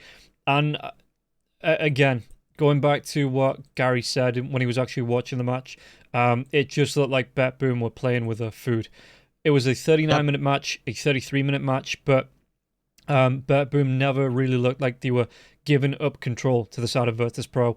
And yeah, so it is going to be a little bit more of a task here for Hellraisers to try and figure out a way to beat BetBoom. But it's not like it's not doable. We know Hellraisers, we know Dahak. He likes to pull miracles out the bag sometimes. He's got that way of playing that a lot of other carries might not, so it might catch BetBoom off guard there as well. And it's just, Hellraisers, again, like you say, they've got Solo. They're one of the most experienced players in the region. I'm looking forward to seeing how he can coach his team, how he can call his team in this first game, in the series as a whole, to try and deal with BetBoom. I think first off is you need to put in the minds of your players, these guys on the other side, they're not gods. Even though sometimes, their reaction timings and their spell usage seems like otherworldly. Yeah. They are still only playing the hero, right? It's not the player you're facing is the hero, and there is only so much that the hero in Dota can do using his abilities. So I think that's the first thing that Solo needs to get into the heads of his teammates. The other thing is you cannot lose the laning stage, right? And that is going to be a little bit harder because high MMR players are usually very, very, very good at the laning stage because they play so much. But on the other hand, Hellraisers players, they play a lot of Dota as well. Kiyotaka, for me, has been kind of the standout performer, even though he is, relatively new. Yeah. He has a new name, but he's a relatively new player as well. So I'm thinking Hellraisers have a shot. How big of a shot? I think I'm going to make my decision after game number 1, because this is the first real test that BetBoom are going to have. Yeah, and are you expecting here, because we all know what the hack can do. We've seen him on the Nature's Prophet, the Naga Sirens, being able to just create space for him, buying that time to find the farm and get the big items out. Are you expecting here BetBoom to respect that, maybe go for a ban, but also look to try and target down onto Dahak? Ooh, it's a tough one. I'm expecting them to respect it, right? I think Toronto Tokyo is a reasonable guy when it comes to drafting. He tends to maybe, you know, be oh, we can do it, but no reason to risk it. Maybe they let it through one game just to see if they have what it takes to play against it. But in my mind, there is no reason to give Hellraisers to enable pretty much every single one of their players, because that's what the Hawk does on the Nature's Prophet. But on the other hand, if you beat it, every single time that Hellraisers are playing against you, they're gonna be shaking in their boots, and they're gonna be very, very scared to pick up their strongest hero. So there's good and bad things to doing so, but I don't think that DPC, in particular the league, is the time and place to break your opponents. You do that on lands. Yeah, and we are waiting for the draft, everybody. You know, it's going to be starting shortly. We're just waiting for, it appears, one more webcam to be turned on the side of Hellraisers, then we'll be able to get ourselves into the draft. So not too far away from starting. Looking at what, I mean, because this is Bet Boom's second series in the DPC, so there's going to be a little bit more information. You know, this is going to be Hellraiser's third, so there is one more match, one more series. Bet Boom, again, the joke is that they put on the Christmas show so they could scout out their opponents as well, coming into the DPC, inviting the majority of those. So they are going to have some tape, some information to look back on. Last series, Hellraisers, like I say, the Naga Siren coming out, the Snipers coming out in one of the games, even bringing out the LC to try and deal with the Brood, which they did. They dealt with that Brood in the first series up against one move absolutely beautifully. So, do you think that now that Hellraisers know they can deal with it, do you expect them, not expect them, but do you think there's the opportunity for Hellraisers to let through the Broodmother and maybe try and catch that Boom off guard again like they did against one move? I think Hellraisers are a team that I think you're not gonna out-strategize them. So even if they let you have it, I'm not sure you should do it. I think Bet Boom, on the other hand, you know, you can just go for the best heroes in the meta, and considering that you're doing well in pubs, you're probably going to do so in competitor games, considering the type of team that you are. But I'm not sure how Hellraisers feel. You have beaten it against a team that you deemed weaker than you. I think that Hellraisers, even though it might not be the best mentality, every single one of them understands that they're going up against some beast players. So it's a tough one, right? Only if solo is 100% certain. If they pick this one, we're gonna crush them. Then you can let it through. But they have a first pick, so you know they could pick it up themselves. That is true. If they want to be picking this one up, maybe forcing the ban, because either the Rubik, the Treant, the Broodmother here, from what we saw in that last series, so it might potentially be the Broodmother that does get through. Bet Boom, do they fear the... They do fear the Broodmother just a little bit more, Hellraisers. Do they want to pick up the Rubik, though? Yeah, almost immediately. And at the minute, this hero just being so good on the lane, being able to transition into the fights as well.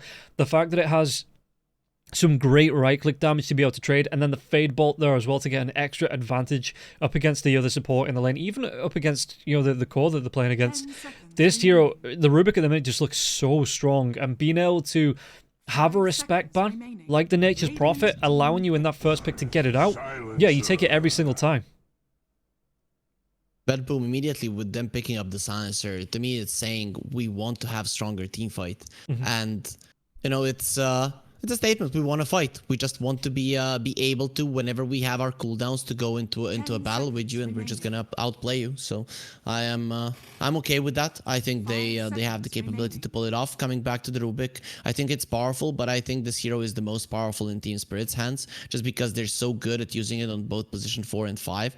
In Hellraisers, it's fine. Antares, he's a good Rubik player, but it's just not as scary of a first pick as it is when I see Team Spirit picking it up. Yeah, and we'll see. Do you expect the Hellraisers to go for the Centaur as well? Because we know again how good of a combination. Or do you think it's actually going to be Hellraisers putting their own spin on this Rubik offlane? I think Centaur is actually quite okay, because you can go Stampede, jump in, and then if the Global Silence comes out, you run out. If it doesn't, you can just burst someone down. Plus, it lanes super well with Rubik, so I wouldn't hate it, really. You do want some burst damage when playing against the Death Prophet. Centaur brings that as well. Silencer, if he gets caught in the lane, lifted up into Hoof Stomp, Double Edge, he's dead as well. So I would be okay with seeing it, but Miero isn't really like super stoked on the Centaur, I think, as much as collapses. Yeah, looking at the signature heroes that Mero likes to pick up, you know, the Mars, the Timbersaw, the Doom, according to Liquipedia. We look at what they've picked up so far as well. In the DPC, they've played on the side of Hellraisers. The OD actually coming out for Hellraisers. It's going to be the Sniper, so more than likely going to be that the hack Sniper. He does like to play that one. Yep. More vision during nighttime. Very good at defending towers. Right now, you just need some AoE stun, AoE lockdown, wait to start the fight. I like this. I think it's smart because it's most likely going to be getting banned out, and it immediately gives you a strong laning phase, and I think that's important. Sniper is very hard to deal with in the laning phase, especially if it's a Death Prophet. You know, what is she gonna do? Run towards you until she gets close to you. You've already taken a huge chunk of her HP down, so she has to stop. So I'm okay with it, but still potential for Bedboom to switch it up to the mid lane is still there. Yeah, Pugna. We've seen a couple of Pugnas coming out, and Hellraiser's banning that one off. Yo, it's one of the heroes that still surprises me when it comes out, because it's not all that popular. Even in niche strategies, I don't even think... Did it win the last time we saw it? And now again... It won for Bedboom. It won for Bedboom. Did it? Twice. Okay. Save is just a god on it, and you take it out. Right, you just take it out. You don't want to deal with it. You know, we saw Mira. He's consistent, but he's not as mechanically gifted as Save is. Mm-hmm. So Save on this hero is just stupidly good. You just don't give it to him. Just don't do it. And they even take out the Hoodwink, because the Hoodwink, again, last time Bedboom, it did up against VP. They did pick the Hoodwink twice. So, yeah, taking that away, it's still going to be... they take out the Centaur themselves. You know, the Clockwork's going to be banned out now as well. Slark being taken away from Hellraisers. Batrider, I'm surprised that Bedboom didn't look towards the Batrider themselves. Coming up against the Sniper, being able to get that jump up, the grab with the lasso, and then dragging him into your side of the fight. But Bedboom this time just say, you know what, we don't want the Batrider in the game. You know, we're not going to be picking that one up ourselves. They did have the next pick if they wanted to go towards that, but they just opt against it. Yep, I mean, that just hasn't been looking the greatest in the tournament overall. So, you know, they saw the Slark ban. Maybe they're thinking, even though the Slark was a good pick for them, you know, you're still not feeling super confident playing against it.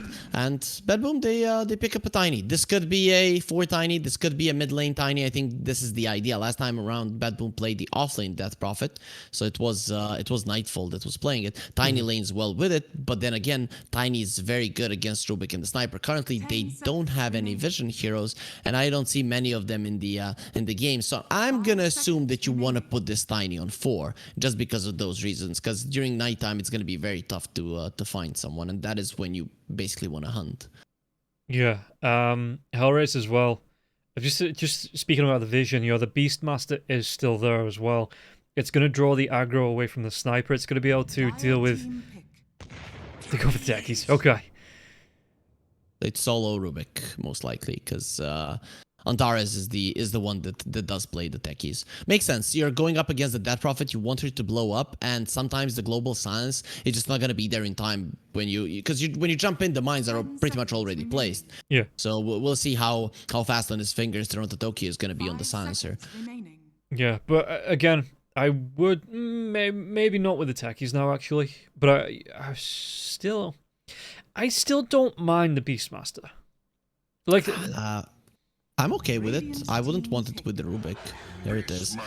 I don't like the Beastmaster Rubik lane, but the Beastmaster Techies is actually quite strong because Techies pokes a little bit better than the Rubik and has the burst potential to bring you down. Rubik is more of a poke guy, and the Beastmaster can die, so he's not one of those super tanky offlaners, right?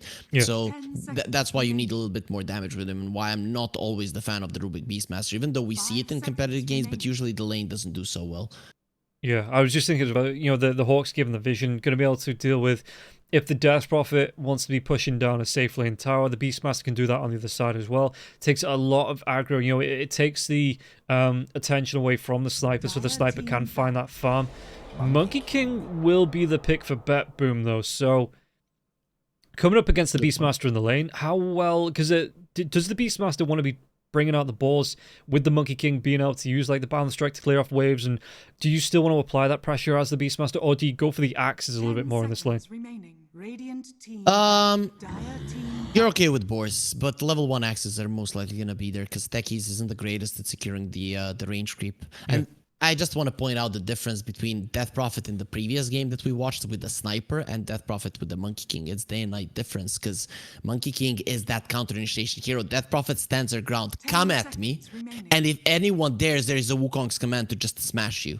And that is a big difference, whereas when you have a Death Prophet and the Sniper in the same team, which was the case in the previous game that we watched, then there is nothing that you're afraid of when going towards the Death Prophet. And I like it for this reason. This is quite nice. Plus, Monkey King is a vision hero, so he can find the Sniper. Of course, not going to be the easiest to play him against the Beastmaster in that way, but in a way that he is going to be guarding his Death Prophet once they're both ready for battle. He is going to be there for sure.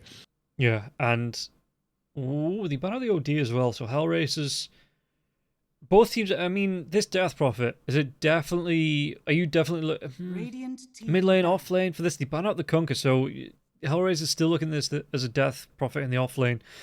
So they have a last pick on Bad Boom, so they can decide once they see what Hellraisers want to play. True. The Primal Beast's gone. Just trying to think of what else have Hellraisers been playing in that mid lane. 10 seconds remaining. Dragon Knight, Lishrak. 5 seconds Ember isn't remaining. bad. They played an Ember. I think Kyotaka has played the Ember. But it wouldn't surprise me if it just gets banned out right now. The catch for the Ember isn't amazing. Once he gets the BKB, he's pretty much untouchable. Plus, you need some little bit of added damage with the bit of mobility on the side of Hellraisers. I think Ember in the current meta fits that role perfectly. Yeah, I mean, they don't have a lot of time to think. They're going to be able to talk about this now while BetBoom are taking their time over this final ban. You take out the Invoker. Okay. So, Hellraisers, no Invoker, no Bat, no OD. Let's see if it is going to be the Ember here for them. And BetBoom, again, in the pool. The what? Dusk is in the pool as well. Oh, it is? So it is. 10 seconds remaining. Yeah. Not banned out. Wouldn't be too bad. And Kyotaka has played it in the past with a lot of success as well. So it does go really well with the Sniper, goes really well with the Beastmaster. Okay, I wasn't expecting that one. I had like literally no chances. If someone would ask me what's the chance of the Wind Ranger being picked up, I'd say 1%, and there it is. So that's a first one for me. Yeah, good old Hellraisers showing Ice Frog that this hero is gonna need. This hero to me, oh god, I like Wind Ranger as a hero, one of my favorite heroes, but just not in a good position at the minute. You know, and again, I've ranted about this before, but I think this hero definitely needs a buff to be viable in more than a couple of niche strats. But Hellraiser's playing the good guys. They're gonna lose this game on purpose to show Ice Frog that Wind Ranger does need the buff. It's not that bad of a Wind Ranger game, and the Ember comes out on the other side. It is gonna be a Death Prophet in the off lane.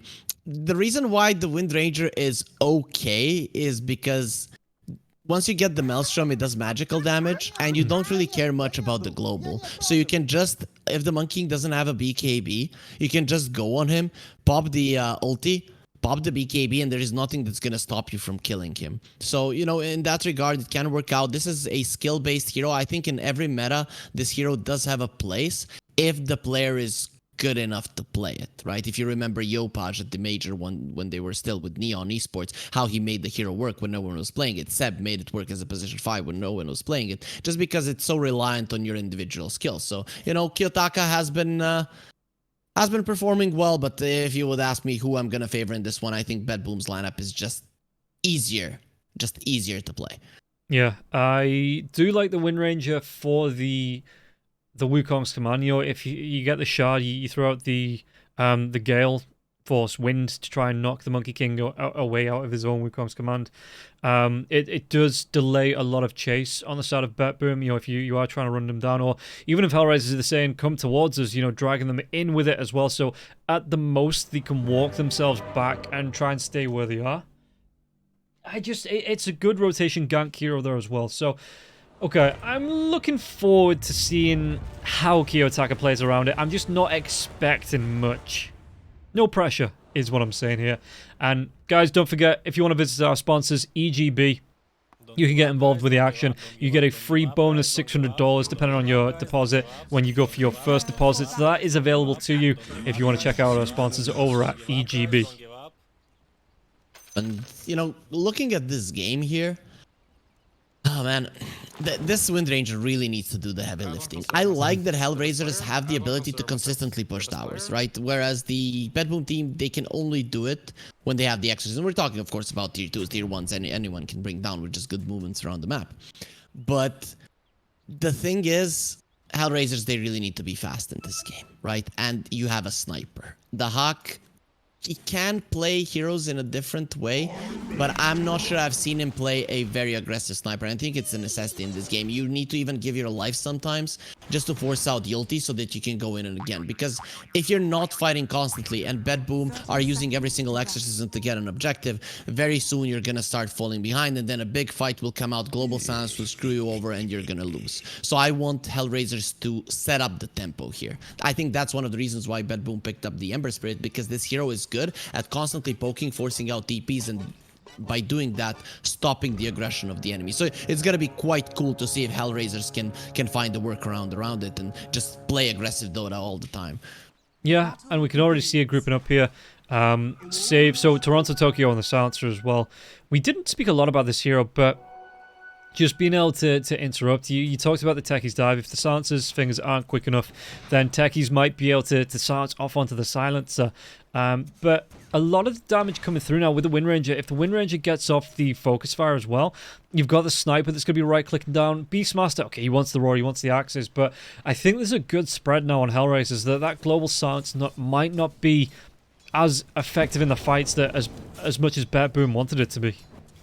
It's not a classic usage of the global silence, which is the easiest one to use. You jump in and then use the global. You basically want to use it when the enemies are jumping in to save your one hero, extend the fight, and then chase them down. That's the ideal scenario. Of course, if you're winning the game, you're going to be jumping in with the Ember and using the global and winning the fight that way. But ideal for their lineup, it's a different kind of approach. So that's why the DP needs to have a solid lane, to have the items necessary to survive through the initial burst, use the global, and then you turn around the fight around her. Yeah, Solo trying to trade off, already using that fadeable. Nightfall, you can see, taking a lot of damage. This lane will push back underneath the tower as well, so Dahak should be able to get himself the, maybe not off that one, but he should more than often than not be able to get these 3 last hits on the creeps. He just has to be careful about, because he's only sitting on 300 health. He's taking a lot of damage, and that's a full creep wave and a little bit more there too. So he's just trying to keep the equilibrium of this lane close to his own tier 1 tower, you know, keeping that pressure from pushing towards the Death Prophet. But the Death Prophet, there is going to be that pull through coming through from saves, so this lane might equalize a little bit closer to the middle of the lane. Thing that really didn't put much emphasis on, and I think it's pretty important, is that the side lanes for Hellraisers are pretty solid. You know, on one side you have a sniper who's an amazing laner, and on the other side you have a Techies who's an amazing laner. The other two, not the greatest with them, but they're okay. And it's something that can I don't want to say win you the game, but put you in a position where you can win just because you have that innate strength that you're stronger, and then you can transition more aggressively into the early mid game, which is what their lineup is pretty much set to do, and which kind of counters what Bedboom's lineup wants to accomplish as well. Yeah, we see. I mean, Toronto Tokyo keeps throwing out the curse. Oh, he's level 8. So he tries to keep throwing out the glaives, taking the intelligence away from Antares, so he's not going to be able to cast as many of these sticky bombs. And now he does have that curse as well, which is going to make it a little bit harder for the Techies to be effective in the lane. But Techies, he just wants to say, he's going like, just give me like 50 mangoes, let me sit in this lane, throw out the sticky bombs. You know, that's mission accomplished for me. Yep, that's pretty much what he's been doing, and he's been forcing Toronto Tokyo to go through all of his region that he now doesn't have any of. Okay, he's bringing a salve out, but it's definitely not ideal. Good thing though is that you have created enough space without dying by buying that region and using it for Monkey King to get close to level 3. Once he's level 3, then suddenly the lane is just not so easy for Hellraisers, because a Jingo Mastery with the Boundless Strike can pretty much give him full HP. Yeah. Solo was TPing back. I was just keeping an eye on the TP underneath the tier 1 tower. But yeah, Nightfall save. They get the kill onto Solo. So Solo just being caught a little bit too far forward there. So the Tiny could get the, I'm assuming the toss back. Yeah, using that toss back to help get the kill onto the Rubik. And Solo just way too far forward. Gives up the first blood. The weakness of the sniper lane is the Rubik, you know, because he's not the ideal hero to go forward, and Bed Boom, they punish it. This is why this team is so scary. If you look at them, even against solid laners, even against when they're being pushed back, if you look at the CS, they're winning, and they're not winning by a small margin. They're crushing it. Yeah, and we'll keep an eye because, I mean, Save, he's gone for something a little bit different. He did take out the tree throw at level 2. So, you know, the toss as well as the tree throw. No avalanche just yet. We'll see what he wants to... I mean, as well, yeah, the raindrops going to be coming through from both players, yeah. Nightfall already has his. Because this Fade Bolt will be, you know, that's something that Rubik wants to focus on in the lane. And it does so much damage that... Yeah, I don't... It's not surprising me that both players here in this off lane for the side of Bet Boom want those raindrops. Yep, it's pretty much needed, and you got the first blood, so you're gonna be having the extra gold necessary, so it kind of stops the Rubik from doing any damage to you, and then you were only dealing with the sniper, who doesn't have the movement speed necessary to really hurt you any significantly. Yeah, and interestingly, in this lane, so Dahak, again, this is the build that I was talking about. He likes to ignore the shrapnel. You do have the Fade Bolt if you need to secure the range creeps, secure those last hits. So he does just prefer to go for the take aim as well as the headshot. And meanwhile, the bottom lane, there's going to be the TP down to the bottom lane. Solo, is he going to be able to get in range? He's already used that telekinesis, so it's just going to be right clicks, and Antares will be able to pick up the kill into Toronto Tokyo. But this means that it's forced a TP out from Solo, so they know that there's not going to be a Rubik up here for maybe the next 30 seconds or so. A good thing for the Hawk is that his enemies don't have a glyph, but Nightfall, he is thinking about the dive there. They're expecting a potential Wind Ranger coming in, but the thing is, Kiyotaka has no Javelin yet, and he has no ulti, so him TPing wouldn't really change too much, but maybe they can kill Toronto Tokyo again. I mean, Kiyotaka's getting low in the mid lane now as well. Going to be throwing out the power shot. But yeah, back on the bottom lane, Toronto Tokyo will go down. They even have the stun onto the Monkey King. Monkey King? No, he dodge. He's still going to be silenced. That mischief, it doesn't dodge off, and he's still going to be silenced off, so he's not going to be able to get away. And Antares, he's picking up the kills here on this bottom lane. 3 for 1 for Hellraisers. Meanwhile, the mid lane, Kiyotaka trying to do what he can with the power shot. Bottle is empty. GPK with the full mana Sleight of Fist into the Flame Guard. So he dives himself away. Fills up the bottle with the Illusion Rune, which means that the Wind Ranger here, Kiyotaka has to go all the way back to base in case he gets caught out. That would put him at risk of being killed off. I actually expected Kiyotaka to go for like power sheds in this lane because you're playing against the Ember Spirit. It's not like you're gonna be killing him with the focus fire, but it seems like Hellraisers want to play more aggressively in terms of rotations and getting the kills because they don't feel comfortable given how the side lanes have went. That was weird to me. I think Bed Boom got ahead of themselves, thinking, "Oh, we're so good," and they fought 3 heroes in the bottom lane without any chances of pretty much anyone rotating at that point, and they lost 2 of the heroes. So Hellraisers, I thought that move from the Rubik is gonna end up biting them, but in the end they get a kill on the Monkey King, so it ends up being pretty nice. Yeah, and just for anyone wondering, because I can see, top lane actually, they might be able to go on to save. So there is going to be the Exorcism Death Prophet. He wants something out of this. Solo's going to be the chase, though. He's buying a lot of time for this Exorcism to come through. It's about a quarter of the way through. Solo should be taken down. Or maybe not. He's using the Fairy Fight. Now, the Spirit Siphon, it's still going off Nightfall. I mean, there was going to be the rotation from Kiyotaka. But again, Kiyotaka, Dahak's going to be really careful about coming close to the Nightfall. Yeah, Kiyotaka, he's going to be seen by the ward as well. Really nice deep ward coming out from the side of Bet Boom in the Dire Jungle. And the thing is that he's too slow. He doesn't have the boots. He only has the javelin, so he cannot move away from the mid lane. It's only if you get baited a little bit too deep that Kiyotaka would have been able to change something in that engagement. Yeah, and like saying, never mind. Toronto Tokyo goes down again. I think he'll be able to pick up Pure. He's moving himself back to lane. He's looking for the farm, he's looking for these last hits. He's trying to keep his nose clean, trying to keep himself out of trouble with these darn Hellraisers. They keep raising hell in this bottom lane. And they found a good couple of kills here now as well. GPK. This might be a bait to keep him in the lane, but he does have himself 2 remnants to jump away to. And Kiyotaka will be able to pick up the regen rune. He's going to pop this now as well. He's not going to be able to. They still get the kill. Save with the rotation in. They get the kill. And now they might be able to take down Solo. Where's that damage going to come from? No toss, no avalanche to get in range of that. Solo's ticking down, but he should still... Slight Fist comes out. GPK gets the kill, and now Answer has the toss back. They want everyone. They're going to be able to get 3 kills in this lane. The Sticky Bomb comes out. But GPK gets himself a double, and Toronto Tokyo picks up a little bit of revenge and a little bit of intelligence for his trouble so far in this bottom lane. This is why I didn't like the Javelin. You don't have the boots, you're super slow, you cannot move, you can't do anything. The Ember Spirit doesn't care whatsoever about your focus fire because he can get himself away anytime he wants. So just a...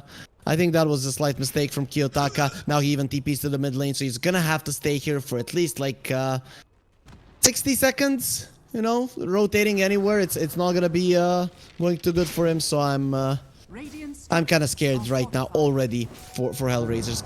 Because Bed Boom, even though they lost the Monk King on the bottom lane, you know, with that rotations, if you look at it, all 3 of their cores are topping the network chart, and the Hawk is suffering so much.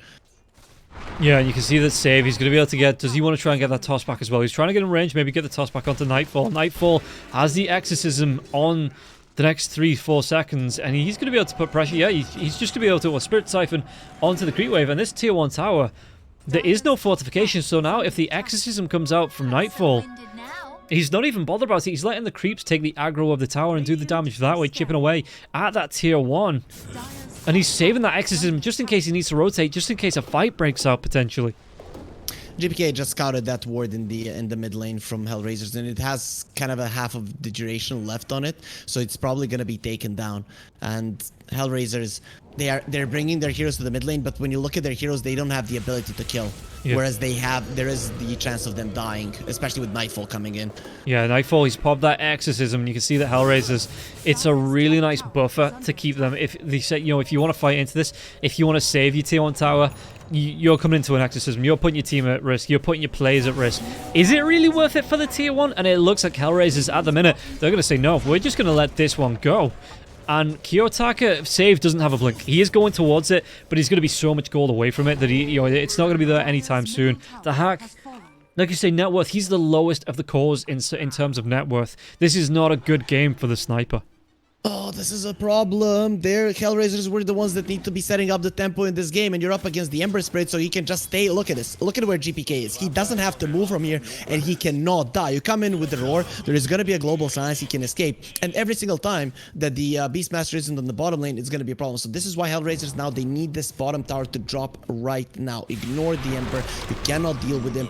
Get what your lineup can do, and that is take down this tower. So luckily for them, they're going to get in position. You can even see the Sniper being in the vicinity. The Hawk knows he might need to be a part of a fight if he wants to come back into the game.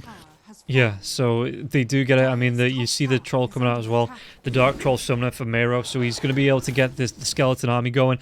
He's got the siege creep, he's got his boars. So this is what I was talking about in the draft, that the Beastmaster comes in that just ignores what else is going on the map, and he's going to apply his own pressure. But the Boundless Strike from Pure, Roar comes through. Did they have enough damage to take down the Monkey King? Antares gets the kill on Toronto Tokyo. GPK turns it around onto Solo, though, on this bottom lane. Pure, is it going to be enough? The Jingu Mastery gets popped as well, so he's going to get some lifesteal.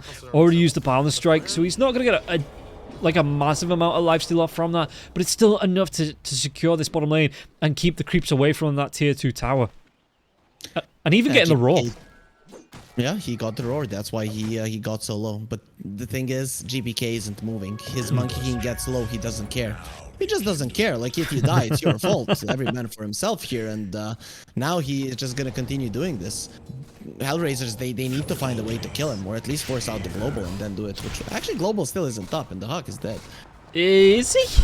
Yeah, he is. GPK does eventually get it with the Sleight of Fist. Walking away, just making sure he wasn't taking tower shots. Did have the backup as well. Global Stance does come through. GPK is just going to go for the TP away. Nothing to disrupt. The Taser was there, but he wasn't able to get in range to stop that TP. I think he was out a split second before it as well. So safe.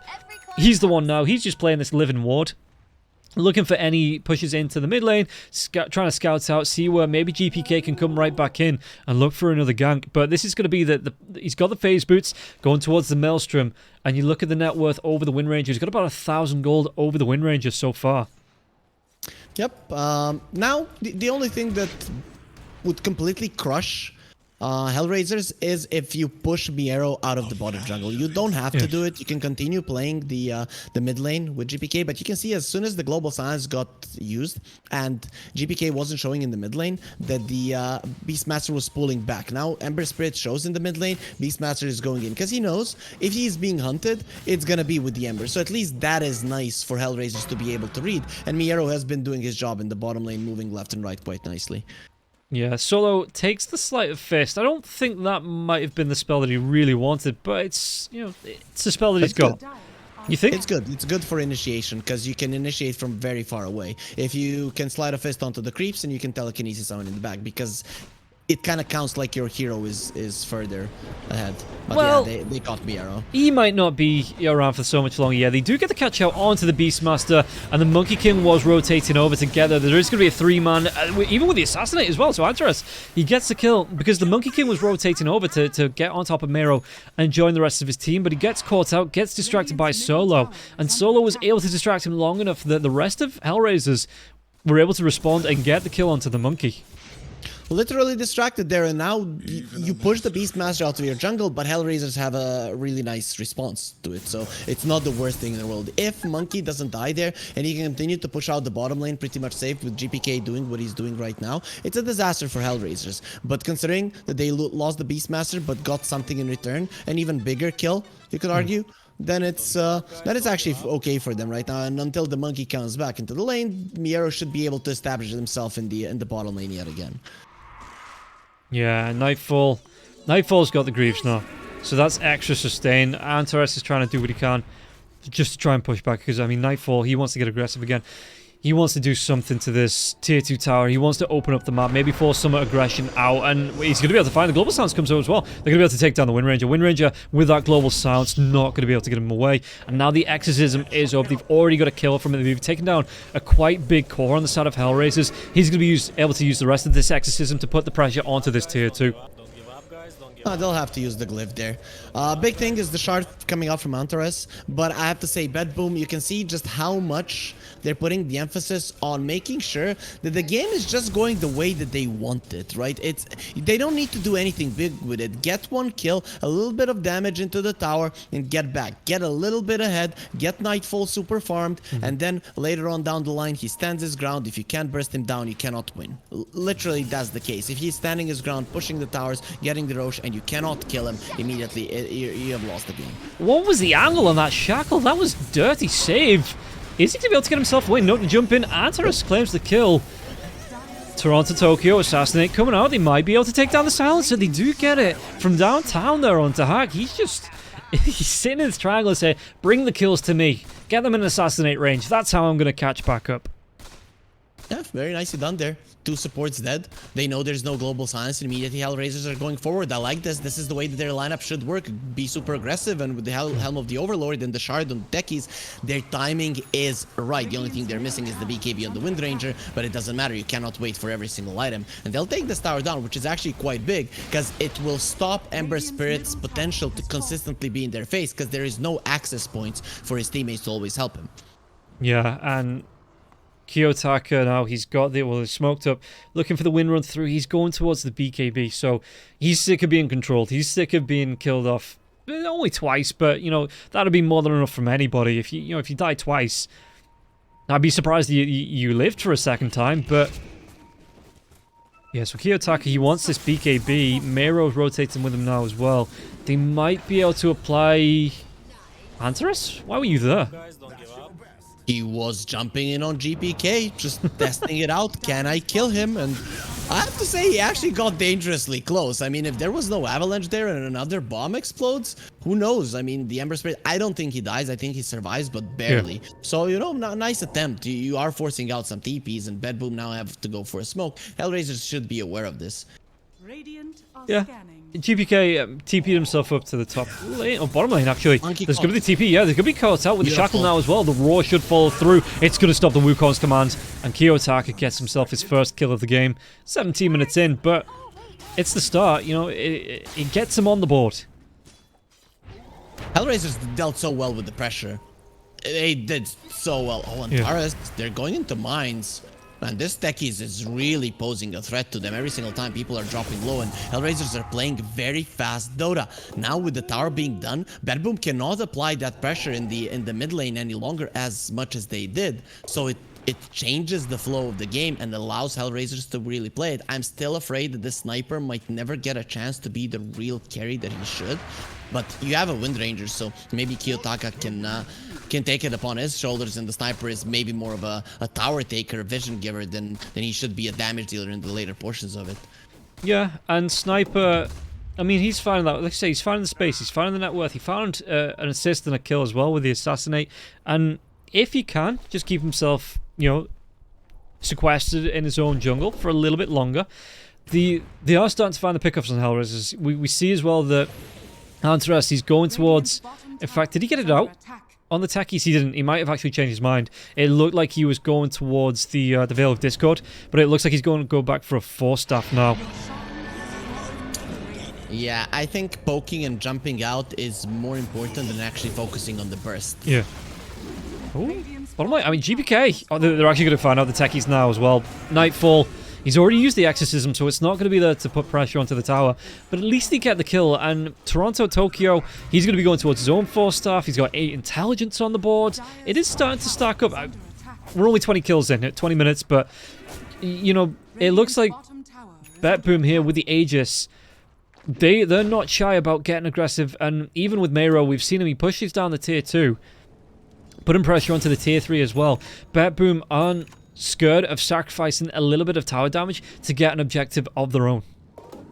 Yep, but maybe they should be, because Miero is doing everything he needs. Now he's going for a TP, and they will smoke out. They know the Ember, but the Ember has a Remnant back, I'm pretty sure. So I'm not certain that this is the fastest move that Hellraisers could come up, or the best one either.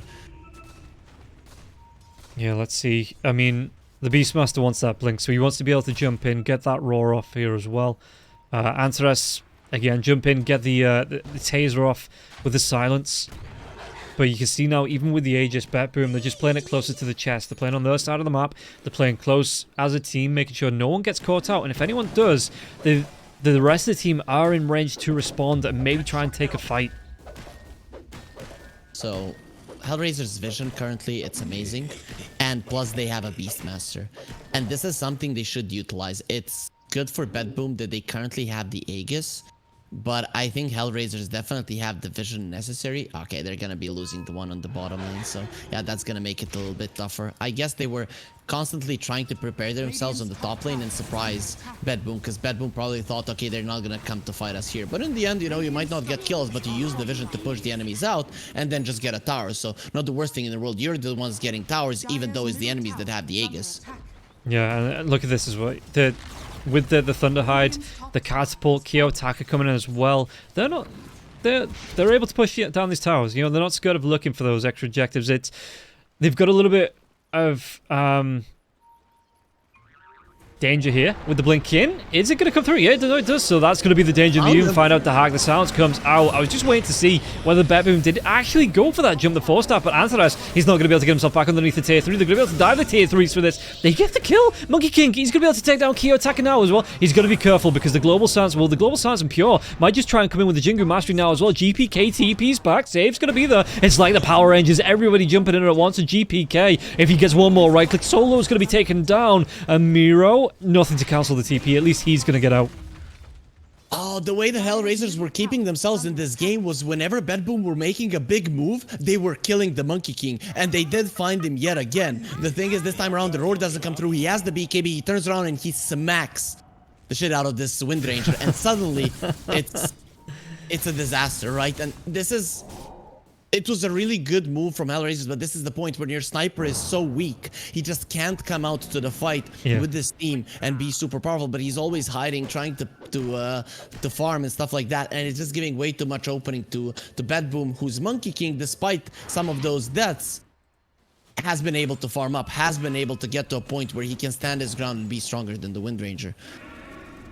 And now Nightfall. Nightfall's got himself, I love this, the Heaven's Halberd. You take away the right clicks from the Wind Ranger even. I was thinking about the sniper, but even the Wind Ranger, who wants to be going towards the blink and then into a big crit stick, it's That's a lot of team fight potential you take away from the Wind Ranger for 5 seconds if, you know, you get that Heaven's Harbor out onto Kiyotaka. And Bad Boom aren't done. Now they're the ones that are playing fast Dota, and Hellraisers, that has been taken away from them. Yeah, Solo, he's going to be caught out now as well. The dive in, even with the telekinesis, should still be able to get the kill into the Rubik. Rubik trying to get himself away, but the Slider Fist comes out, and GPK, he's on a monster kill streak. Those are stacking up. Ooh, the TP away from the techies, though. Can they get the kill? There's going to be a really nice shackle onto the Ember Spirit. The axe is flying through as well. He's trying to do what he can. Yeah, he gets the Slider Fist off, so he's not even going to expend this Aegis, and it is there for the next 28 seconds. Kiyotaka has to go for the win run away. And there's... I mean, look, Save, he's trying to cut him off. He's trying to come off in the pass. He gets the blink in. Does he see him off? Kiyotaka, he walks into him. BKB's going to be there. Anything to stop this now as well. It looks like Kiyotaka, he's going to be able to get the TP away, but it was so close. Hellraisers, you know, they were broken. They were broken in this game just there towards the ending of the Aegis. They were doing so well playing around it, but in the end, you know, losing the fight, losing the Wind Ranger, going on to the Monkey King. Now the game has become very, very tough for them. You mentioned the Death Prophet, Heaven's Halberd. It's all about survival for Nightfall. You're seeing he's not going for a Blink Dagger. He doesn't care. He just needs to be able to stand his ground. And Miero is looking very dead as well. Yeah, the hop in and then the jump with the Blink Dagger. Meiro, he's not getting out of this one. There is one hero that says a hop, skip, and a jump. You know which that one is? No. And I'm not even going to pretend I know. Yeah, anyways, the chat knows, so you're gonna have to educate yourself after the game. But Bad Boom, they use the exorcism again.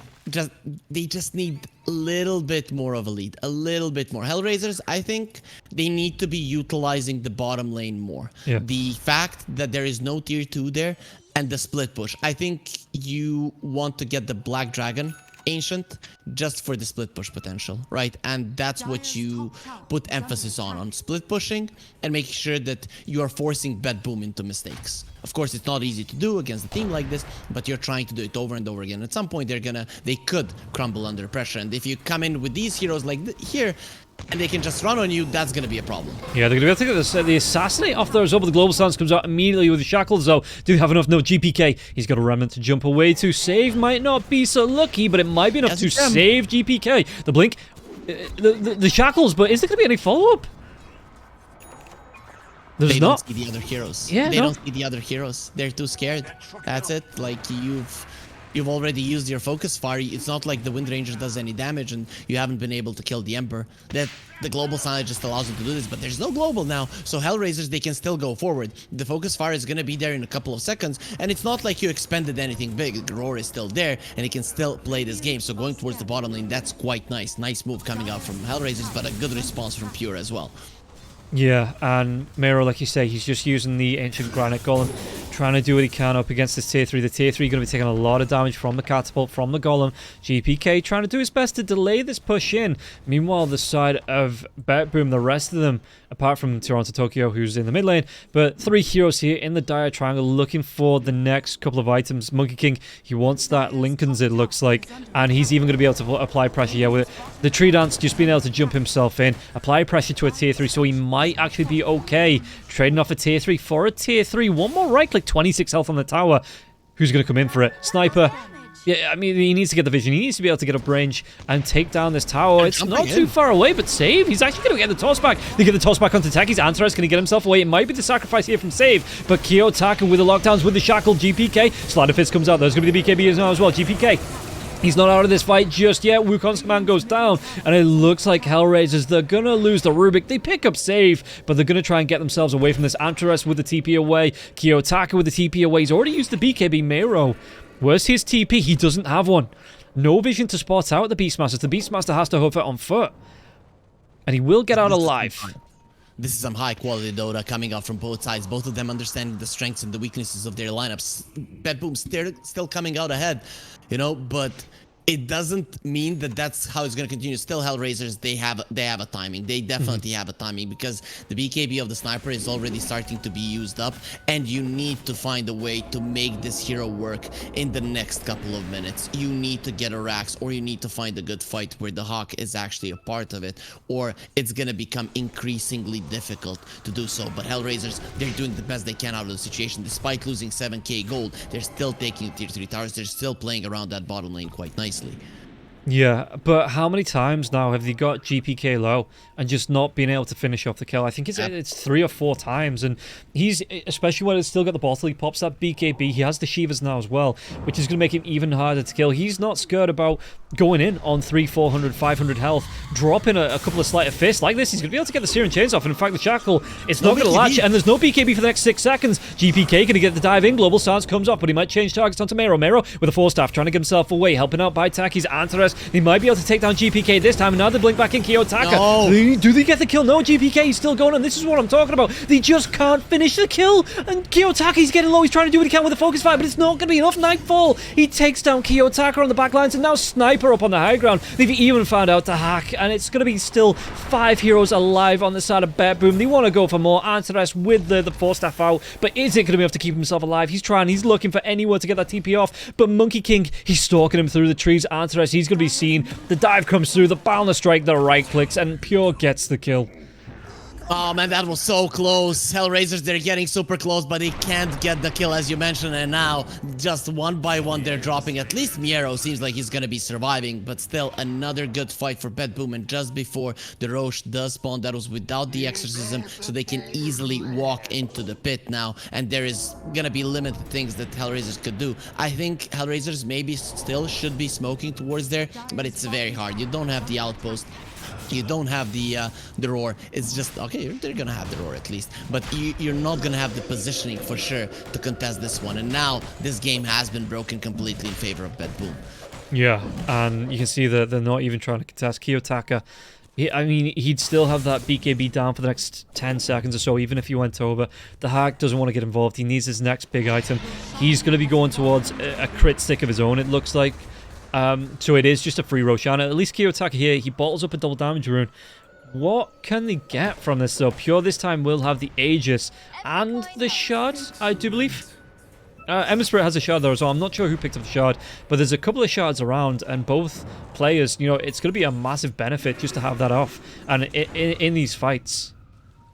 I'm gonna assume you gave it to the Monkey King, unless Pure really likes the Shard and the Monkey King. Yeah. There's no reason for him to buy it. Big things are coming up though. Bet Boom now with the Goldie that they have, you're seeing some big items. The biggest of them all is gonna be the Refresher on the Silencer, which, you know, he doesn't have just yet, but if he's allowed to farm the 2 waves in the bottom lane, that's gonna be it. He even uses a scan because he knows he's being hunted. And now Monkey King, he'll come over, and they're like, Kiyotaka, come over, let's go, boy. Buddy, nah, he's not gonna take the bait. Yeah, and you can see, like you say, what's the gold off that? He's about 200 gold from being able to complete on that Refresher. I do like the Monkey King Shard here as well. You know, the Boundless Strike, being able to bounce to the other side of it, just being able to immediately close the gap. If you catch the Sniper out, you catch the Wind Ranger out with a Boundless Strike, and then just being able to immediately get on top of them and start right-clicking them, it's going to be a whole world of pain for those 2 heroes. It's going to be a whole world of pain for anyone that gets caught out, but, you know, specifically being able to jump onto the 2 ranged heroes on the side of Hellraisers, it's not what they want. I think that's the idea. You use the Primal Spring to jump onto the Sniper, he uses the 4-staff and the Concussive Grenade, and you jump on him again. Yeah. I think that's the reason why the Monkey took it. It is, I think Shard and the Monkey King is great, but I don't think it's an item for every game unless you're super comfortable with the hero and usage of that ability in particular. But, you know, in this game, it is actually quite nice. What's his next item, actually? It's going to be the MKB here for the Monkey King, so he wants the namesake item. Yeah, coming out for the Monkey King, and he's actually going to have a decent amount of gold towards it. Did the Silencers finish off? He wants to... Okay, 32 minutes. The Silencer now decides, you know what is the best item I can pick up here? He wants a Hand of Midas. Considering that he's gonna be staying in his base, maybe he's used to it when he plays a pub, just so he gets experience. Yeah, and they're going to be able to find out. Global Silence comes out the first time they get the kill onto the Rubik. This might actually be a really good reveal onto the Refresher because the Silencer isn't there. So they're not going to see this as happening. It's going to be a lot of damage onto safe. Second Global Silence comes out. Wukong's command, but they don't have any anchor points to keep any of the heroes inside the Wukong's command. And now, Boundless Strike, no, they get the kill onto Antares. They are going to be able to stop that Techies from TPing. I suppose in the fights as well, if he wants to go towards that Hand of Midas, the extra attack speed is always nice with the glaives, you know, just being able to pick up the extra temper, intelligence, the extra damage, it does all add up. Yeah. You mean to push out Link because he's not going to be coming into fights. I have to say, so this fight went actually quite okay for Hellraisers because Bed Boom, their lineup isn't the greatest. They're jumping on heroes and killing them, especially when you're playing against so many Force Staffs and stuff like that. They're good at poking, you know, and now the Sniper, when he doesn't have a BKB, well, it's different. Oh, look at this. They're going into the base. They're going into the tier 3s. Telekinesis does come out. Pure. He's got that BKB. Has an Aegis. Popping the BKB. Going to try and turn it around onto Solo. Solo. Jingu Mastery does get popped. But it looks like he just wants to jump himself away with the Tree Dance. GPK. This time, they might actually be able to get the kill. They do finally take GPK down. Take him down. Yep. Finally, he dies. And Hellraisers, I think, you know, you could say it's time to celebrate, but not really, because the only reason you killed him is because he dove your base, killed your carry, and kind of took away your ability to win this game, and that's when he dies. But still, you have been trying to do it for 34 minutes. You should at least try to celebrate a little bit and be happy that the guy that's been annoying you for so long is dead. But again, Bed Boom, they're getting ahead of themselves because of the double global silence. It's not that their lineup is that good at running towards the enemies. It's still super good at Nightfall standing his ground. If they go on him, you destroy him. And this MKB now on the Monkey King, it changes so much because the Wind Ranger cannot play anymore around the Wukong's command. You get in and the Monkey Warriors are gonna rip you apart. Yeah, there is going to be a rotation out from Hellraisers. They are looking to try and get some catch. I mean, the Lincoln's phase up on the Monkey King there as well, so that's going to be even harder now with the Raw not being affected. You need to break that somehow before you do actually engage on the Monkey, but you can see that, like I say, Hellraisers, they want to try and make something happen, but they're just not going to be able to find anyone. Nobody cutting the wave, nobody looking for that farm. No, they might have found the Monkey King, actually. Monkey King, do they have the timing on this? The Aegis, 7 seconds. They might be waiting. Wukong's command comes out. The Pure, he's just going to be able to get himself away from this. Mero comes in with the Raw, so the Lincolns, but the Global Silence comes out. Do they have enough to disarm? They don't have enough to take down the Monkey King with the disarm onto Mero. It might be a Pure. He turns it around, and Pure wants to get in. He's still going to be able to swap. This Chief, he dodges off the damage from Antares now, and this is going to be a cleanup. It looks from the side of Bed Boom. They're going to lose a couple of heroes, but they do still take down 3.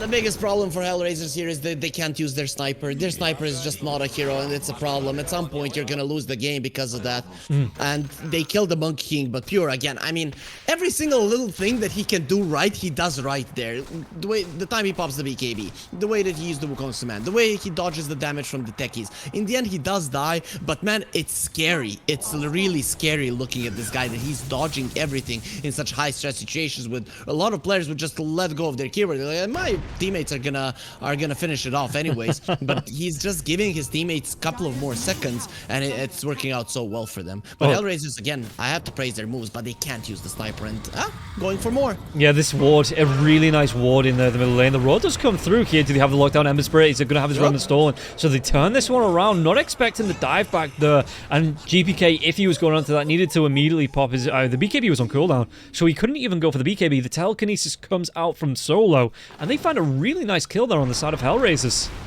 There it is. The Hawk finally gets something done, gets the damage, and he pretty much destroyed that Ember. Very nice popping of the BKB as well, because the Avalanche, if it connects to him, he won't be able to do damage. The Ember survives, but Ember without the BKB and being roared up, the sniper just does way too much damage to him. So at least you broke GPK. He died once, and suddenly he's just not looking as scary as he used to. And I assume those are good mannered tips, you know, a bit of banter between friends. Yeah, it looked to me when the game started that these guys really like each other. Yeah. Or was it in the previous series? I think so. Everyone here is a very nice guy, you know. No toxicity on either team. Sure. Let's go with that. Radiant's bottom barracks are under I'm sure everybody agrees. The bestest of friends here between these two teams in this series. Safe. He's looking for his farm. Okay, so he's going to go for another... Or he wants that E-Blade. So he's already got the Ghost Scepter. But being able to get maybe the Heaven's Harbinger off on the Wind Ranger and then E-Blade up on the Sniper. Again, just during these fights, you take two heroes worth of big right-click damage out of it. Mero, though, he's using this Granite Golem. He's just continuing to push out this bottom lane. And Hellraisers are starting to apply that pressure. No dive in from the Ember Spirit. He does actually just go back to his own Remnant in the base. I really like that Solo gave up the idea I'm old, I can't use my spells. I already talked about it in the previous Hellraiser series, but when they played the Christmas show, he was playing the Undyings and it was so boring, not doing anything. And now he's showing that he can actually play quite well. You know, he's breaking the Lincolns, getting the lifts off, he is starting the fights, he's using some nice spells. I'm really liking how Solo is playing overall in terms of mechanical skill as well. Just watching Pure.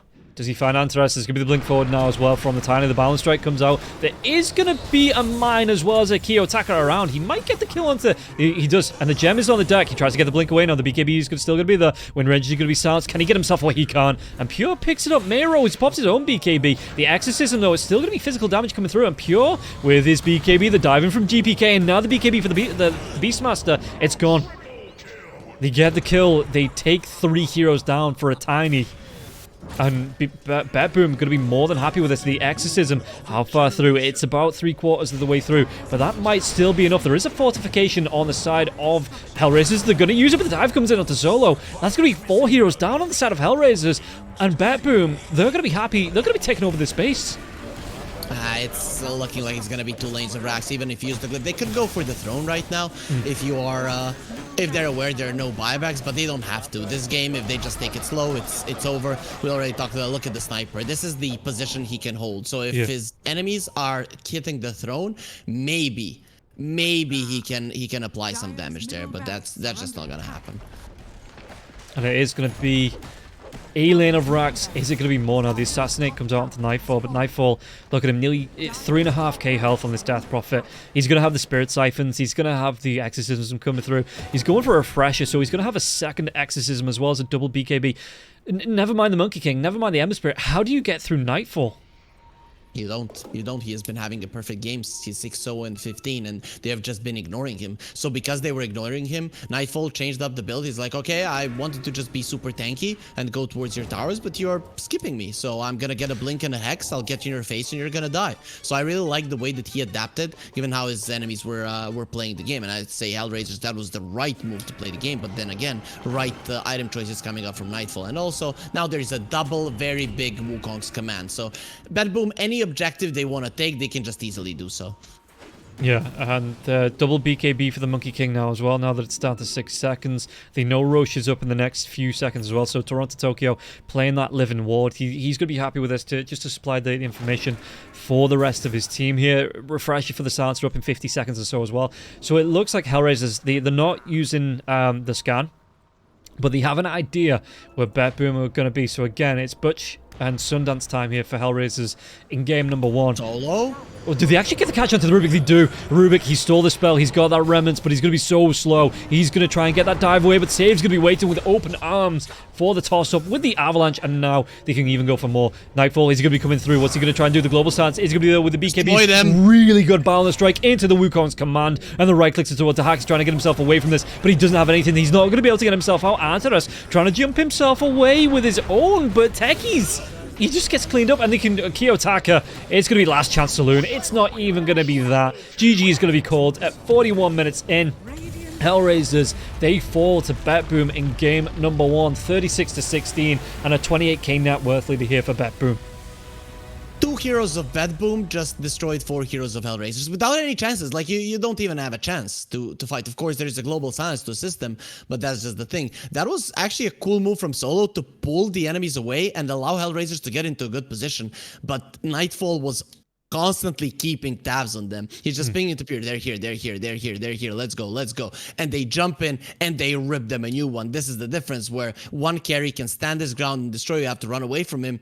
And the other one, if he's not in a perfect position, perfect scenario, you don't have a Tidehunter, you don't have anything to lock down multiple heroes at once and just attacking, he's just dead meat. He has to run away. I like that the Hawk went for these heavy damage dealing items, you know, just went for the Daedalus rather than going for the going into a Silver Edge Yeah. because he understood you're getting just a few hits in, and if the heroes don't die, it's a problem. Of course, heroes weren't going to die, but at least you are trying your best to make it happen. But overall, I have to say, a very high quality game. Bet Boom, they got everything they needed in the early game, and Hellraiser still, despite that, got something done on the back of their Beastmaster. I really have to praise Miero. He has been the one that has been leading their team to taking objectives and making something happen around the map. But in the end, I mean, Bad Boom just had an easier time to get the game to go their way. Yeah, and you look at GPK as well. He nearly had as many kills as Hellraisers did it all combined. I think he was, what, too short there? 16 Yep. kills to 14, yeah. So GPK, the impact, obviously, you know, for the rest of his team enabling him, because Toronto Tokyo didn't pick up one, but 25 assists. You can see that Bet Boom was so good at the coordination and just playing for each other. And they made it count, they made it work, and they take game number 1. But that is only game number 1. It is going to be a full best of 3 series potentially to come if Hellraisers can pull it back in the second game. Bet Boom looking to take it 2-0. You know, they want to continue on their streak, continue on their dominance in the second match of the DPC run. But for now, guys, we are going to be taking a break. We'll be back with the second game of Bet Boom versus Hellraisers right after this. GB, your esports betting world. The only place to find the widest choice of popular games and matches to win real money. Choose your bet on a single event or express of several matches with dizzy odds. Serving the market for 7 years with over 800,000 users. Join now to get your bonus for the first deposit up to $600. EGB, you know for sure who's gonna win.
Welcome back in to the second series. It is going to be the second game between Hellraisers versus BetBoom. Hellraisers, some good talking points in that first game. You know, Mero being able to, like you were talking about at the end there, Harry, you know, Mero being able to keep pressure on that bottom lane, look for the space. The hack knew what was going on, so he was trying to itemize around that. But BetBoom, after the first initial, I mean, they killed GPK twice, was it? They got 14 kills on GPK alone, pure 13, 4, and 5. Yeah, GPK 14, 2, and 12. It just seemed like BetBoom, they knew how they wanted to play that match. They worked as an entire team. You know, the coordination, the synergy coming out from BetBoom throughout that entire game, 6-0 and 19 on Nightfall. They were just, it was a perfect example of how to execute that draft. Yep. I was the way that they played was amazing, but I really have to highlight Pure. Like every single time I was looking at him, he was using his spells perfectly. Like even a robot makes a mistake. This guy, he's above that, right? He's not human. There was one thing that we didn't mention.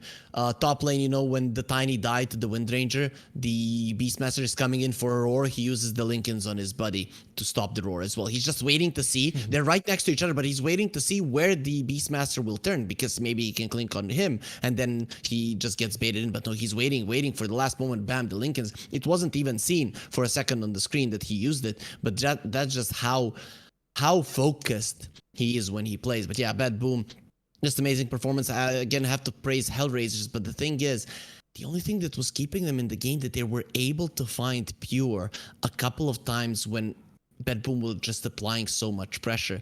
That game, at every point of it, there was like one slip up from Hellraisers that is keeping them in the game, right? You make one slip up and you're gone. And the second that Pure got his BKB and they went for the kill, he turned it around by killing the Windranger. That is where the game ended for me. Yeah. I thought at that moment, okay, Hellraisers, they cannot win any longer, but they still played their hearts out. But BetBoom, as you mentioned, scary team. Really, if you give them an inch, they'll take a mile and they're gonna win. And man, I'm really looking forward to game 2. But Hellraisers, after that one, you can maybe feel like you can't win. Of course, I think a change should be made. The Hawk be given a hero that is always going to have an impact, because BetBoom are going to be so good at exploiting the sniper, right? Or a hero like that. So just get something that is always going to have an impact. And then Hellraisers will look even stronger. And after the previous game, there is no reason to believe they cannot maybe take a game off of BetBoom. Yeah, and like I said in the draft, Hellraiser's just doing every Windranger player a favor there. You know, losing the game on purpose. That's exactly what it is. So this second game, you know, I'm expecting Hellraisers to have a little bit more impact. You know, just be able to play that a little bit better. You know, now that they don't need to pick the Windranger up, get into the draft as well. We can see that, you know, it is going to be down to Hellraisers. Like you say, they need to be able to. The Nature's Prophet gets banned out, so they need to be able to draft something here for the Hawk that doesn't maybe take as long as that sniper did to come online. You know, like you say, that gets involved straight away. We've seen a couple of Faceless Voids that go straight for the TPs, you know, that look to, as soon as they hit 6, as soon as they hit that Chronosphere, they look to rotate with the rest of the team, find a gank with the Chronosphere, and then move back into the jungle for the farm. But both Sniper as well as Nature's Prophet, so the Broodmother's still there, the Train's still there, the Rubik's still there, Hellraisers, what do they fear most? I just like winning. I don't know, but it seems like BetBoom don't want to be playing against the Sniper. To be honest, they dealt so well with it.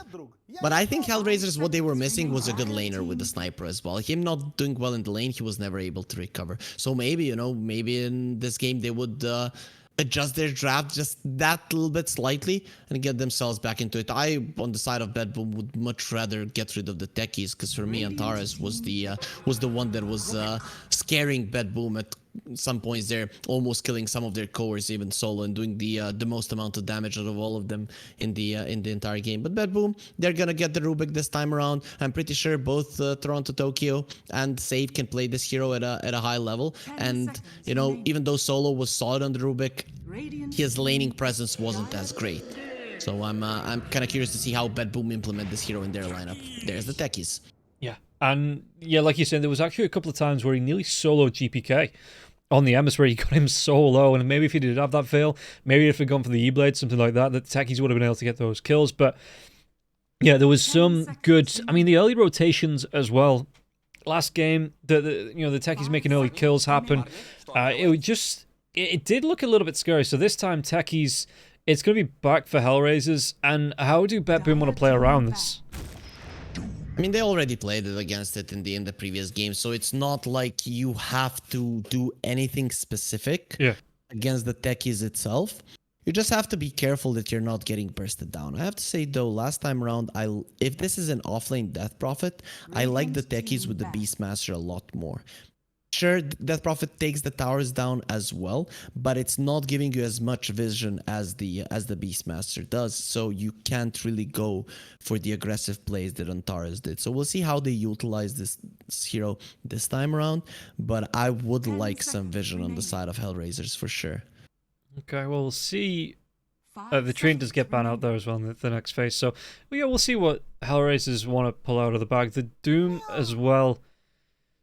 You probably don't throw the Doom onto the techies, as scary as he is from that last game. You're looking to maybe get it off on the Death Prophet if you can get the initiation in before the Death Prophet gets the exorcism off in these fights. Spirit Siphoned as well, stopping the Death Prophet from sustaining through the fights.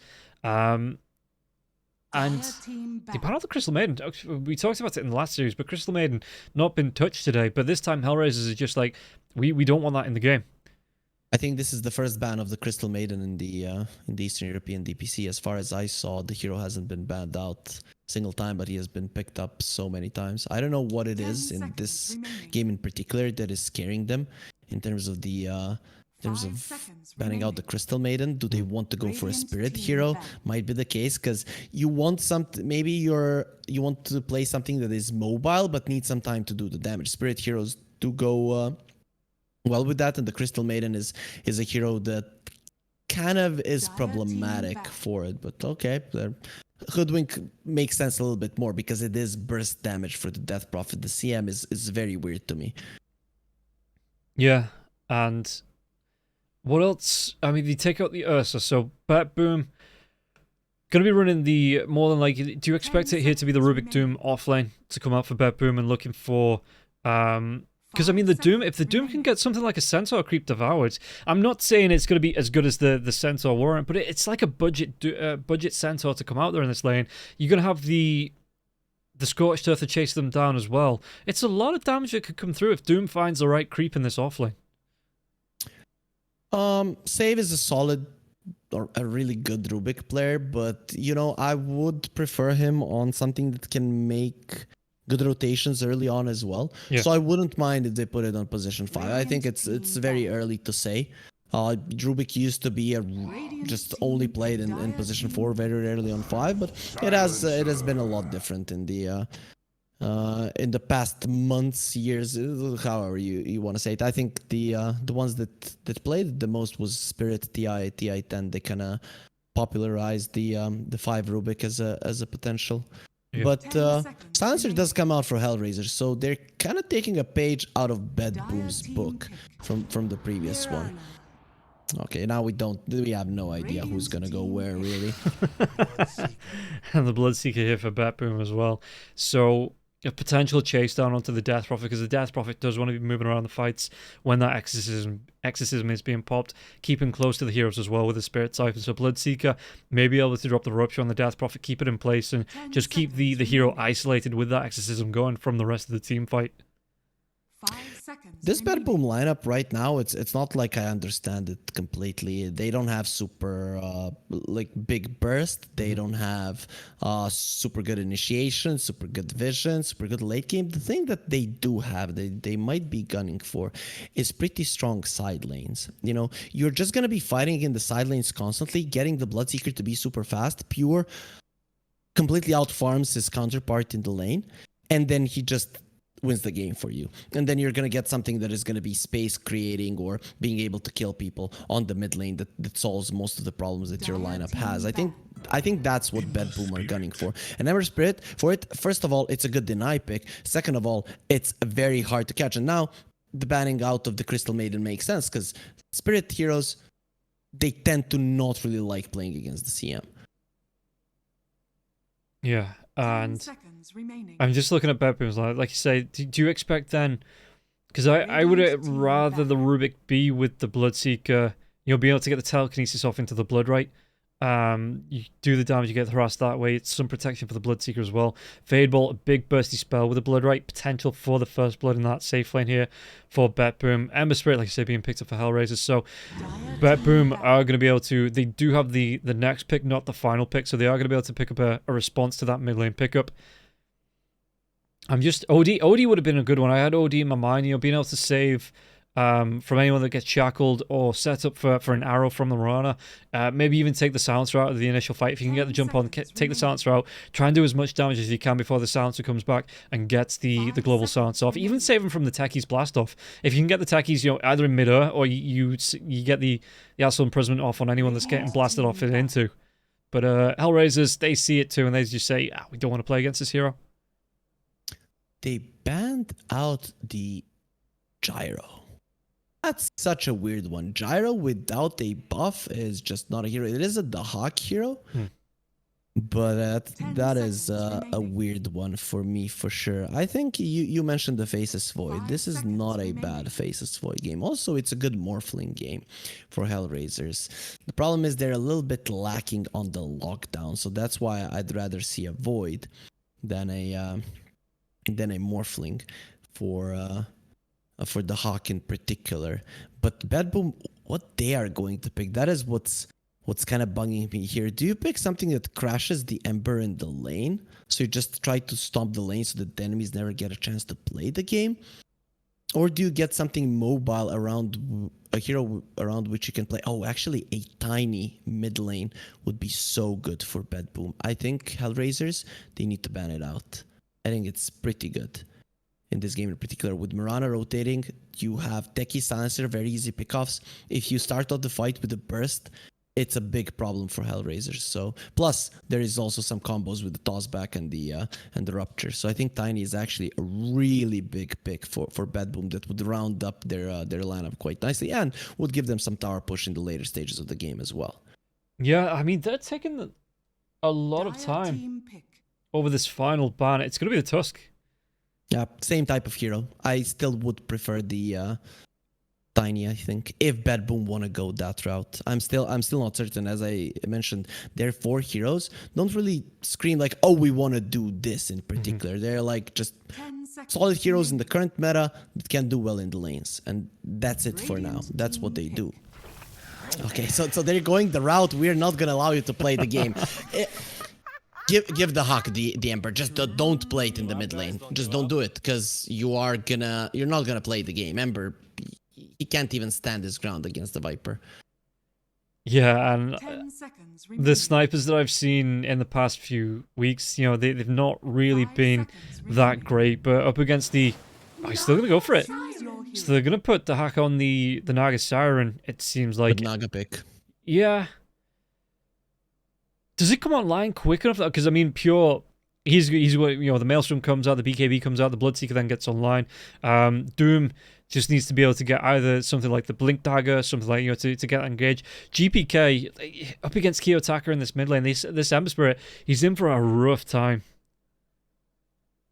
One thing that I was always wondering, like, who has the money to buy Tsukomo the Mirana mount? And the answer is a TI winner, a guy who gets $3 million, then has the money to spend 500 of it, for a mount on Mirana. I think Toronto Tokyo is pretty much the reason he was wanting to win TI, so that he can buy this mount. I don't think I've seen this one for a very, very long time in a game, especially in a competitive one as well. But yeah, coming back to the draft here, if Hellraisers get a chance to play Dota in this one, if they don't get completely overwhelmed by losing the laning phase, I actually think they have a pretty decent shot at winning this one. Because when you look at Bad Boom, their ability to deal with the illusions is very limited. The best thing they're gonna have is the Viper with the Aghanim Scepter. So I'm really curious to see how well Hellraisers can create their space for the Hawk. Because if they, with these 4 heroes,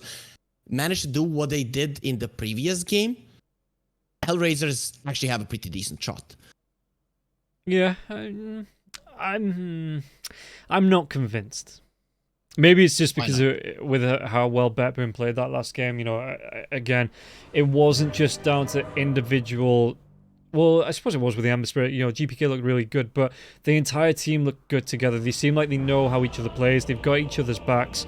And the coordination just looks really good for Betboom. And I think if they know they need to hit an early timer to come up against this Naga Siren. We've already seen one Naga Siren today look incredibly powerful. And I don't think this Naga is going to get the same amount of time from Betboom. It's not going to get the same amount of just being ignored. And Betboom are going to try and step up against Hellraisers here in the second game.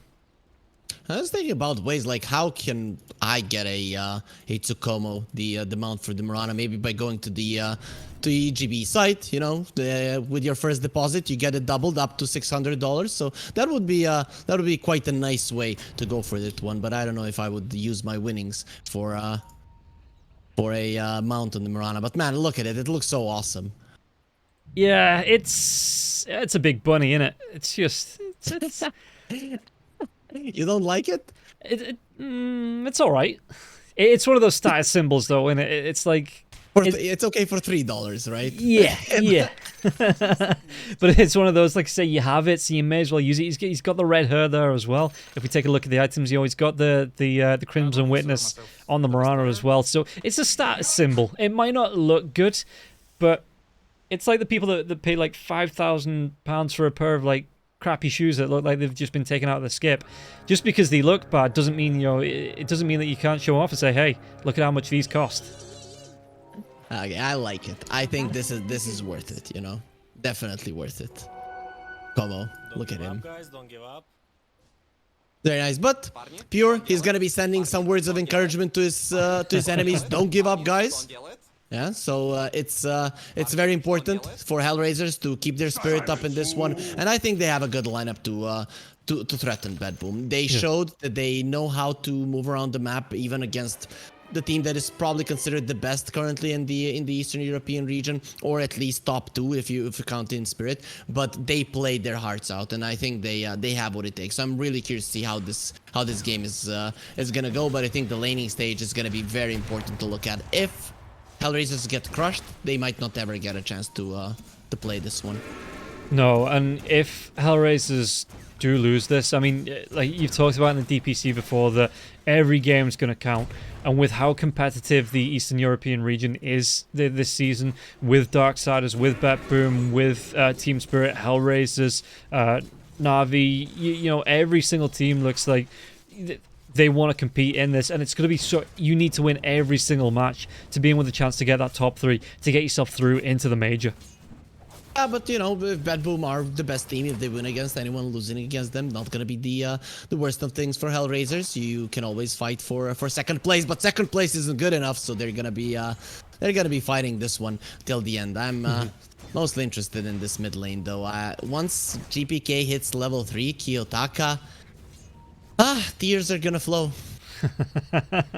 Yeah, a GPK, he's going to be one creep away from it here now as well. He's just waiting for this range creep to get it. It's still a decent amount of damage coming through from the Flame Guard, from that Sleight of Fist, but you can see that GPK, he wants to secure that. He's just putting the harass out onto Kiyotaka, so now he does have that level 3. He's got 5 denies as well already on the Viper. That's just, it's nearly as many last hits that Kiyotaka's got, and Kiyotaka having to come in with the Sleight of Fist to try and do the damage, to try and secure those last hits. It's going to be so hard for him to come forward in this lane.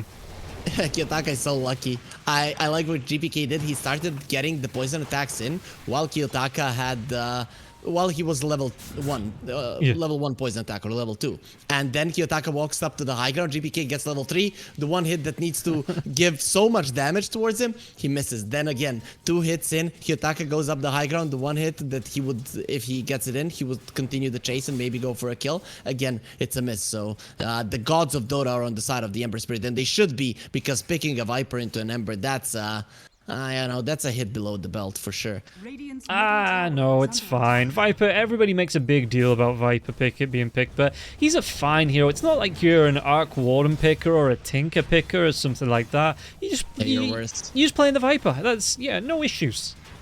Worse.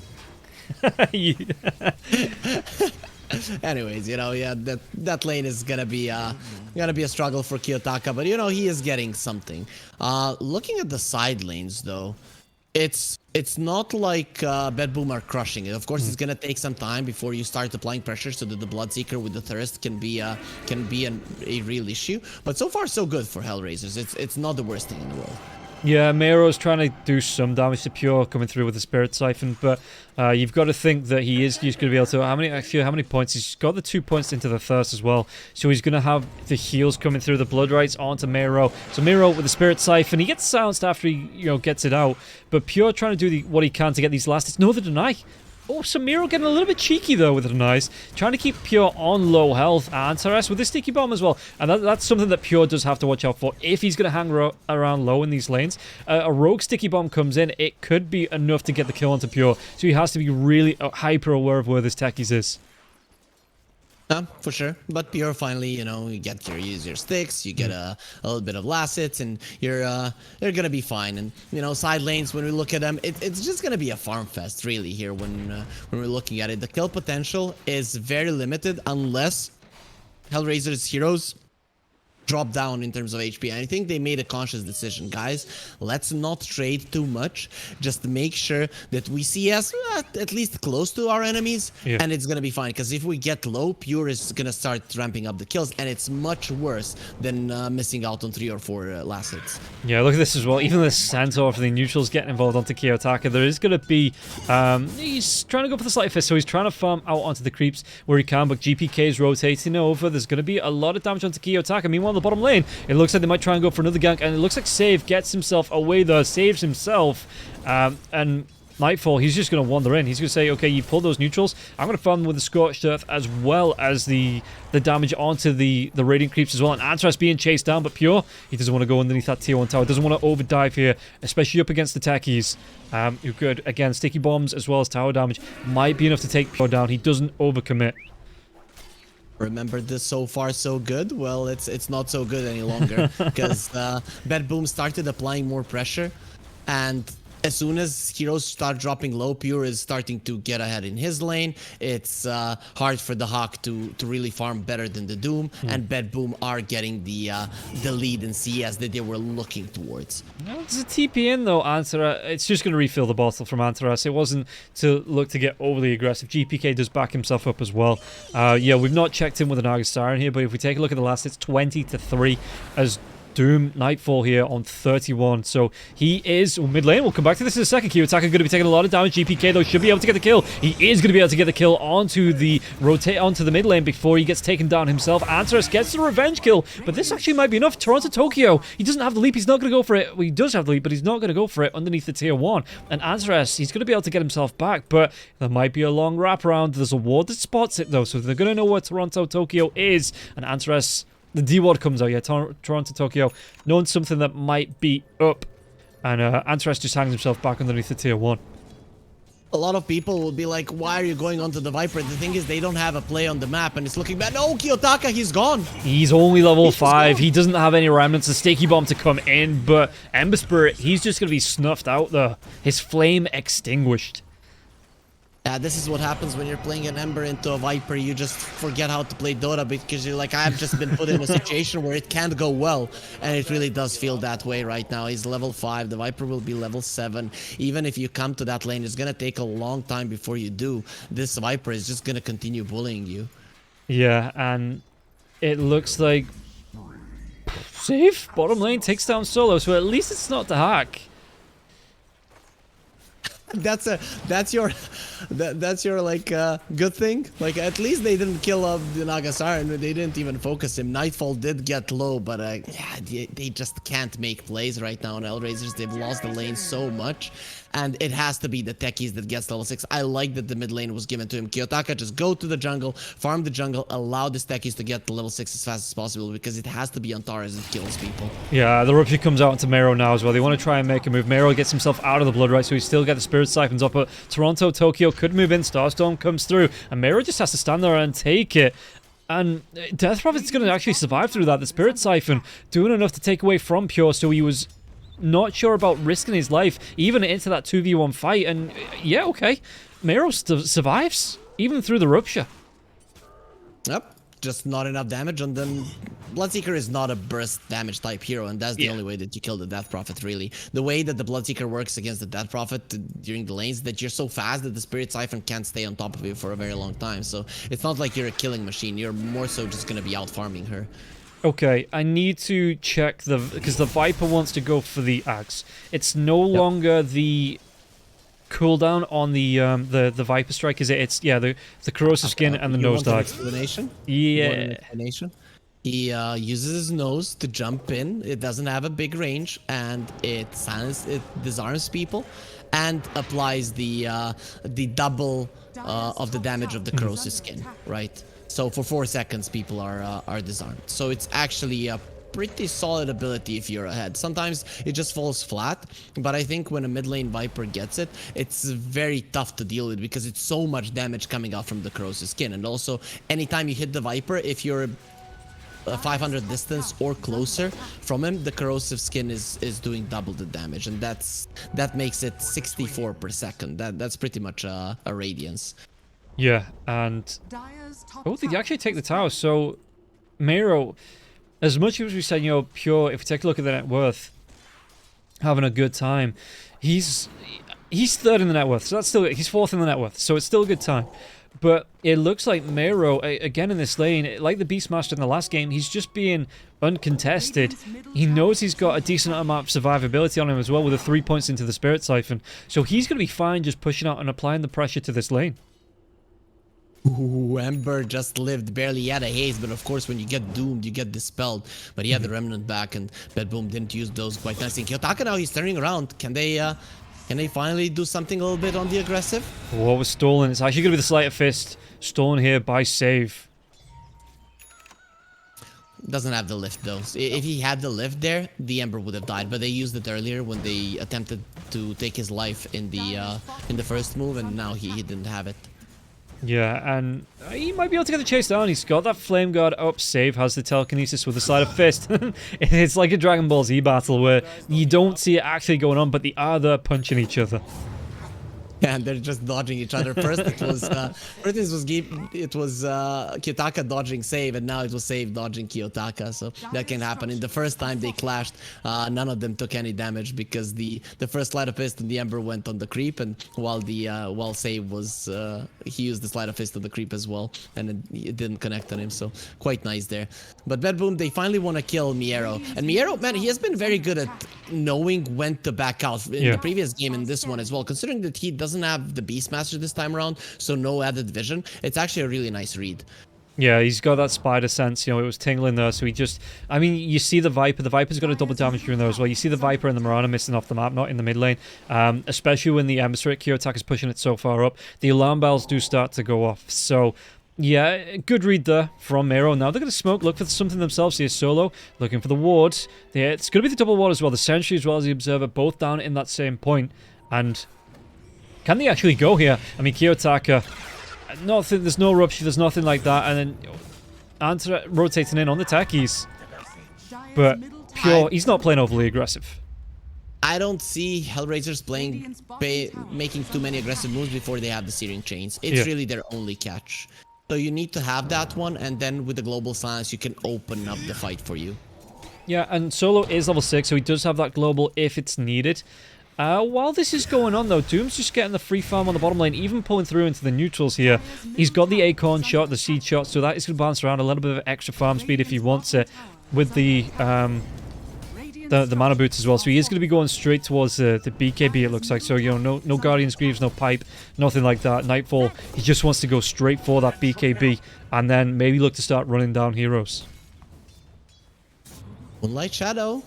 Kiyotaka is going to be fine. Remember the previous game where GPK could do whatever he wants with the Ember? Kiyotaka can't do the same thing because he's going to be up against the Doom. So once the Doom comes out, even if the Global Silence is there, there is a chance that you're losing your life. But still, Hellraisers, I don't want to say they survived the laning stage. This is not good by any means, but they are still in this one. It's not over. They didn't get ran over. They took down 2 towers. The point of their lineup, what it does, it has been used, and now they are going for moves, finally having the chains. So maybe the Doom can die. Yeah, 3 heroes, but the Tumblr Toy, did he get himself out of range here? He's got that Doom, he's just going to go straight for the TP. Nice read. Yeah. Really nice read from the offlaners to stay alive in this game. And now look at this. Mero on the top lane. Pure going to try and chase him down outside of the blood rate. The right click's coming through now. Pure. Does he have enough? It's going to be the double spirit siphon, the TP at Mero. No bash or nothing like that for Pure. So it was close. But close only counts in horseshoes and hand grenades here. And Bloodseeker, not a horse, not a hand grenade either, I don't think, wasn't able to get the kill. The next hit was a Maelstrom proc, so I think that actually would have killed Miero if Radiant are scanning. if he got the hit off. But during the animation, he got the TP out. Still, now he does have the mech, and it's gonna be even harder to bring down now. So we're having a pretty passive game here. Save? Yeah, he gets the perfect spell to escape. Yeah, he steals off with the mirror image. Global Silence will be coming through. Death Prophet here in the river as well. 37 seconds, but there's going to be the slight fist from the back lines. Kiyotaka gets a kill. Mero, he has to use that mechanism and the damage though. Do they have enough? GPK is going to try and go for the TB. He doesn't have it. He's going to be killed off. The 4 heroes inside that mosh pit with the Naga illusions as well just rips through the Viper. And he's not really, I mean, he's got a kill on the Ember Spirit, but I thought this was going to be like, in the laning phase, he was going to be looking at 3, 4, 5 kills on the Ember Spirit. Yeah, but still, bad boom. They won the laning phase. We talked about it. Your lineup wins the lanes. What now? Okay, I guess you can kill Antares, but it might not be the best positioning for Pure. Yeah. I mean, is there going to be any response? There's going to be the rotation in from the Rubik now as well. Steals that slider first. Kiyotaka has Remnants. Do they want to go on to Pure? I mean, there's going to be the curse coming through now as well as the last word from the Silencer, but it's not going to be enough damage, and Solo's out of mana here as well, so he can't overcommit. I mean, Pure's back behind the tier 2, so you can't dive that anyway. And Pure, it's a little bit of harass, but he's going to be fine. Dark is farming, Rob. The gold lead has stopped increasing, even though you have the Doom with the Midas. It is not that big of a deal. Of course, Nightfall will get the BKB, and then the game changes because he can just run in. But it's Bad Boom's lineup is slow, and Hellraisers, they showed in the previous game that they can play fast Dota. Yeah, and Hellraisers, like you say, I genuinely thought they were going to put the aggression onto the Naga Siren here on the side of Betboom, focus down, but they're giving the space over to, they're not paying the respect to Dahak's Naga Siren, and he's finding that farm. He's got a little bit to catch up onto that Doom, but if you give them the time and the space, Naga Sirens, the one thing they do is farm, and they can come in, turn it around once the heart's out. Solo's going to go down, but they can turn this game around on its own here, this Naga. Save is gone. I think he knew he was dead anyways after he used that spell. He was gonna die to the Arcane Curse either way. So he's just coming over to maybe try to keep the Ember Spirit in place long enough. Oh, do they have the damage coming through? They do take down the techies, and I never ask you, I mean, I get this question asked all the time, but I've never really asked it as well. How do you feel about the techies remake? Because I saw the post about at TI 11, TI 10, techies wasn't contested at all, but across a lot of regions at the minute, seems like a really popular pick. I think one of the reasons why the techies wasn't so popular in TI was because Eastern Europe wasn't that good, and of course Raid Pact was just a big problem for burst type heroes, right? Techies is a really cool hero now. He applies a lot of burst damage. He's not as annoying as he used to be, and we're gonna be seeing just how much he can hurt now here on I. Okay, we're not gonna be seeing anything because he pops the BKB and just wants to kill him. He hates this hero. Run him down, the Scorched Earth and the Doom. Yeah, Nightfall is gonna go for the TB. No, with it, the mech. This is gonna keep. Is it gonna keep him alive? It's gonna keep him alive. It's gonna keep him alive. It will. Confirm you. How many times do I have to say it? Always confirm your kills. He thought he confirmed it, but the mech comes out just in time. Miero, he was the only one that was gonna be able to save him. Any other TP doesn't even get the deny. He just dies. Yeah. Kiyotaka being chased down now by Pure. Does he want to throw the Rupture? Bloodright's going to be there. There's going to be the diving from Antares now as well. And because he survived, well, never mind. He doesn't survive this time now. The chase onto Bloodseeker. Bloodseeker, though, he's looking for that BKB. The Rupture comes out into Kiyotaka. Where's the follow-up going to come from, though? Because they do get the kill onto Pure. And now the Kiyotaka, he just gets a good dive away to a Remnant. It's over the max range, and he's in the Remnant form anyway. So he just gets that dive away, and the TP to safety. Going to be able to wait out the Rupture, come right back into the lane. And here he is. He's back full health and full mana. The gold lead is still slightly increasing, but Bedboom, we are seeing the lackings of their lineup. Really, let's see now what the Viper can do with the Aghanims. Yeah, look at this. There's going to be he tries to throw out Global Silence will be used. And again, the Spirit Siphon. Mero's trying to keep himself alive. They might even get the Rubik and GPK. GPK is going to get really down low. The rotation. So GPK does take down Mero. Goes down himself. And now Nightfall. Can he get himself out? Got the Centaur Stomp. But the Moonlight Shadow is gonna be what gets him out alive. Radiant's bottom tower is under attack. Someone just gets into the stream and he thinks like, oh, Bedboom are winning again, a 5k gold lead. But this game doesn't feel that way. No. Hellraisers are actually doing a really good job. And Naga Siren is getting towards the Orchid. Considering there's only going to be Bloodseeker and the Doom BKBs currently, any other hero can easily die, even the Viper. I'm liking the item he's going for on the Viper, though. Yeah, Kiyotaka takes down Toronto. It got closer than I thought it was going to be, actually, between Toronto, Tokyo, and Kiyotaka. Now they might be able to go into Pure again. Pure, he's still about 400 gold away from this BKB. He does not want to be taken down, so he needs to just run himself away from the aggression coming out from Hellraisers. But Pure, he's still taking it. So he gets it, Mero. He gets it with the Crypt Swarm. Dire's middle tower He saw him on the ward. Look at that ward, that nice one that they have around the mid lane. There is a sentry from Bedboom. They know they're being seen around this area, but this is a very cool ward spot. It really doesn't give you much vision, but it gives you so much information.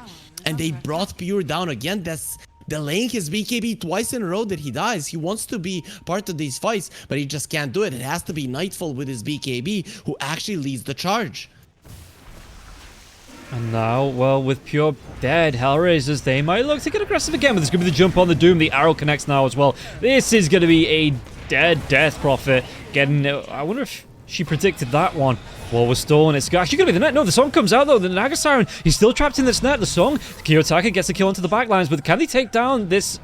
Dahak, can he get himself away? He's looking. He's got that TP. He just needs the bit. No, they're going to be able to get the Rupture off on him now as well. Dahak, at least he steals off the Bounty Rune, but he still gets taken down. 3 heroes dead. They do take down both supports, but Hellraisers, they lose 3. Finally a change in this game, and it's coming out from the Blink Dagger of the Doom. He has the War Stomp, he has the Infernal Blade, setting up for the arrow and getting that first initial kill. That is very important for Bedboom, because when you look at their lineup, they don't really have burst, but if a hero gets doomed and you pop a BKB, you are going to be able to run him down. So Bedboom, they're going to be quite happy that they can do it now, but still, mid lane tower, it's standing, which means Hellraisers smoke kill into Roche with an exorcism. They can take it, and that is something that would give them a really nice edge in this game. That is something that Bedboom has to be very, very scared of. Yeah, it looks like... Oh, actually... Do they have the lift up? They might be able to get the kill. They are going to be able to get the kill onto the Santa and the D-Ward there as well. Really nice grab onto Solo. He got their ward down, so he's not going to be too mad about it. You now place another one if you're Bedboom, but really a silencer isn't that big of a deal. He's going to be up in 17 seconds, global silence at the ready, so even if Bedboom would try to go for this mid lane tower, it wouldn't end up too good for them. Yeah. What's the Viper going towards? He's got the ultimate orb. Manta. Manta? Okay. Radiant are scared. Makes sense. Makes sense. Yeah. I don't know, maybe I would have preferred the Lotus, just for the ability to put it on your teammates as well, and the armor is very nice against the Naga. But I think with this one, GPK is showing that he wants to be able to scale. Yeah. And Vipers can be very dangerous late gamers. The problem with the Viper is that the hero farms very slowly, right? And he's very slow to move around the map. But if you get like 5 items in a Viper, you can be a very nasty right clicker. Yeah, I was just thinking, because I saw the ultimate orb, I was thinking the Viper, I wouldn't mind seeing the Skadi on the Viper. To try and deal with the Death Prophet, because the Death Prophet is just, how many times now we've seen, he's died a couple of times, but Mero keeping himself alive with these Spirit Siphons going in the fights, even when there's 2-3 heroes on top of him, he's just draining all of this life, keeping himself going, and Skadi on the Viper, maybe even the Bloodseeker, as a way to try and apply the pressure onto that Death Prophet. Nightfall is jumping aggressively. Speaking about jumping aggressively, Kiyotaka, the Rupture comes out. Ember Spirit does have those remnants. He might even be able to get onto Pure. He has to run himself away from this one. The Flame Guard doing so much damage, and Pure, even with that Rupture going on the Ember Spirit, it's Pure that's running away. Yeah, but Kiyotaka didn't want to chase. He understood that the Bloodseeker was holding on to the BKB, so he was baiting him in. If you come over and get lifted up by the Rubik, let's say, you just die. So nice read from both of them when when it was time to just go away without anyone dying and anyone putting themselves in any excessive risk. Yeah, and how's Pure... Is this another Manta? I suppose the Mantas make sense for both of the cores, you know, being able to... If the Searing Chains comes through, if the net comes through from the Naga Siren, being able to... There are multiple silences, and there's a net, and there's the chain. Like, so many reasons to get a Manta style this game. It's just such a value item. Manta styles, the Guardian Greaves, the Lotus Orbs for Bed Boom, they're gonna be something that they want. Here it is. I mean, the Rush is up in 12 seconds. GPK is going to be coming in with the Moonlight Shadow as well. Silenced off. They know this Roshan's being attempted. Doom could try and go for the Blink as well. But do Bet Boom try and take... the longer they can keep Miro out of this with the Exorcism going, the better this fight's going to go for Bet Boom here. But it was a good start for Hellraisers, but the rotation in from GPK completely interrupts this Roshatantan. It looks like they're not even going to try and go back for it. This is the problem for Hellraisers. They don't have good initiation. Yeah. That is the downside of their lineup, right? So they need to rely on the Naga Siren. They need to rely on the lanes being pushed out and then going for objectives like that. Catching someone, it's a little bit tougher, especially if Bed Boom are together. Yeah, and Nightfall now... He's got the Boots of Travel, so he can respond to any aggression that comes out from the side of Hellraisers. Get himself... Oh, they might even find Solo. Smoke's going to break. The Infernal Blade comes in. He might not even need to use the Doom. The arrow connects, and Toronto Tokyo gets the kill. Yeah, it's just much easier to play for Bed Boom ever since they got the Blink Dagger on the Doom. There were times when you're like, okay, what now? You want the laning phase, but what now? Yeah, we're gonna get the Blink on the Doom, and we're just gonna crush everyone. And Antares is in trouble now as well. Yeah, the Sticky Bomb comes through, and... He's a big tanky boy here, the Doom, so there's not going to be much for... And maybe they're going to be able to get the Doom to kill Taka? The rest of the team are walking away? Don't give up, guys. Don't give up. What? Okay, guys, I screwed up, but don't give up. Just don't give up. Everything is fine, and now you're going to be losing a bonus hero as well. Yeah, he felt confident because of the BKB, but he got caught by the lift, he got doomed, and... you just die because of that. Yeah, overly confident. Yeah, and they're gonna... Well, it's gonna be the extra kill onto the Techies. They lose the tier 1 tower in the mid lane now as well. What? Remember during the draft we were talking about it? GPK in the previous game, he is an Ember with the silencer, he can't die. In this game, it's different because you're up against Doom. And once you get Doom, the global silence, it's really not gonna change anything. You're just dead. Yeah. He needs a Lincolns. He really needs a Lincolns. It just broke my brain that the rest of them are running away. And like you say, you might feel a little bit confident there with the BKB. But they know the Doom's up the hill. Why?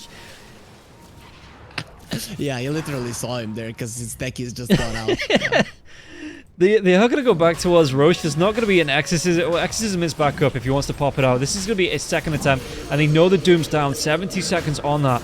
So this might be the win. win. Wanted it to be used. You know he what? Wanted the Doom to be used so they can keep the Aegis. 5D chess. He's playing on a whole different, like, completely dimension to me. Getting out that Doom so they can go back into the Roche pit, get this going on. Bloodright comes through. Global Silence will be there, though. Miro chasing down Kiyotaka. He pops that BKB. They might be able to chase onto the Viper. The Viper has that Manta coming up in 1 second. If you want to try and pop it, Kiyotaka again with the BKB. So they get the kill onto the Viper. He will go down. And it's going to cost him too, though. It cost him the Death Prophet. It might actually cost him Kiyotaka. Kiyotaka's going to get low. But the song, it's going to save his life. The TP in Antares will go down again. And Save gets it, though, with a Fade Ball. But now... they move themselves in great position in here from Bet Boom. You know, they forced out a buyback from the Silencer there as well. The global silence is down. They take down the Death Prophet. And now it's going to be Bet Boom's turn to move into this pit. And Hellraiser's turn to contest. And it doesn't look like they're even going to be able to do this. Yeah, that, you know, they might be playing 5D chess, but they're not particularly good at it. I'm going to say, because, yeah, that didn't work out. The main problem is Rubik had a Sleight of Fist, and he's just spamming it in the pit, and finding the right initiation. When they find the right initiation, it's just over. And imagine if the Viper had the Manta a little bit earlier, he might not even have died. So it's just a disaster. And Naga Siren now surrounded by so many heroes. Yeah, the Doom comes out for the Naga. Well, didn't even have the song anyway, and they're just going to be able to jump out. That 3 heroes waiting. Nightfall gets the kill, and yeah, with that play to maybe bait out the Doom to go into the Roche pit, it was a calculated risk, but boy, are Hellraisers bad at maths. Yeah, now they are broken. Hellraisers now are broken. The Naga Siren cannot split push the map. You've killed her as well, and you can get the Roche. Roche was a really nice objective that Hellraisers could pull Bed Boom into so that the Hawk can spread out the map. Now when the Roche falls, you don't have that objective, and you're going to be forced into a fight, which because of the Goldie, you cannot win. Yeah. At least, well, Pure gets this Aegis. How's he looking as well? He's at the Maelstrom, so he wants to go back. He wants to find himself worthy of the power of 4 here. Get that Melania out, and he's going to be able to get the Hyperstone. If he wants to maybe swap out his wand, something like that. Yeah, he's going to be able to buy that up. Just waiting on a recipe. And you know what Techies is waiting on? He's waiting on a hero. But it doesn't matter. He's going to be taken down. Pure was able to get the final bit of damage there to get the kill onto the Techies. You know, maybe Pure is a hero. Maybe he saved him there from a long and painful death. Just one hit and he takes him down. Mjolnir now, as you mentioned, it's gonna be done in no time. His career is already there and is gonna have it very, very soon. Yeah, Kiyotaka, he's got the Rod of Atos as well. Just to try and... He's going towards the Gleipnir because he has the Maelstrom, so it's going to be some nice control. But again, the Mantas, the BKBs coming out. Even if he gets off a good Gleipnir, I don't know how effective that's going to be against the side of Betboom. And he's got to be really careful about this because if he gets caught out with the Blood, he's got a Remnant that he can jump to in his, his spell slot. But the wraparound's coming. They've got the Lockdown, they've got the Stomp, they've got the Doom. They're going to be able to pick up the Ember Spirit. Now it's just so easy for them to play. You're seeing he's going for a Gleipnir. He's not even thinking about the Lincolns because he understands that his team needs more catch currently. That is the problem for Hellraisers. They don't have a way to start off the fight. And Bed Boom are just using that fact so nicely because they're going around. Stolen Song?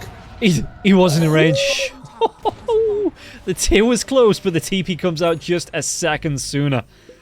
Oh, that was so cool from Save, man, because he forced himself in. He was actually at the edge of the song when he used the Force Staff, so very nice understanding of just what the range of the song is, and that would have just been like a morale crusher for Hellraisers if they lost the Naga.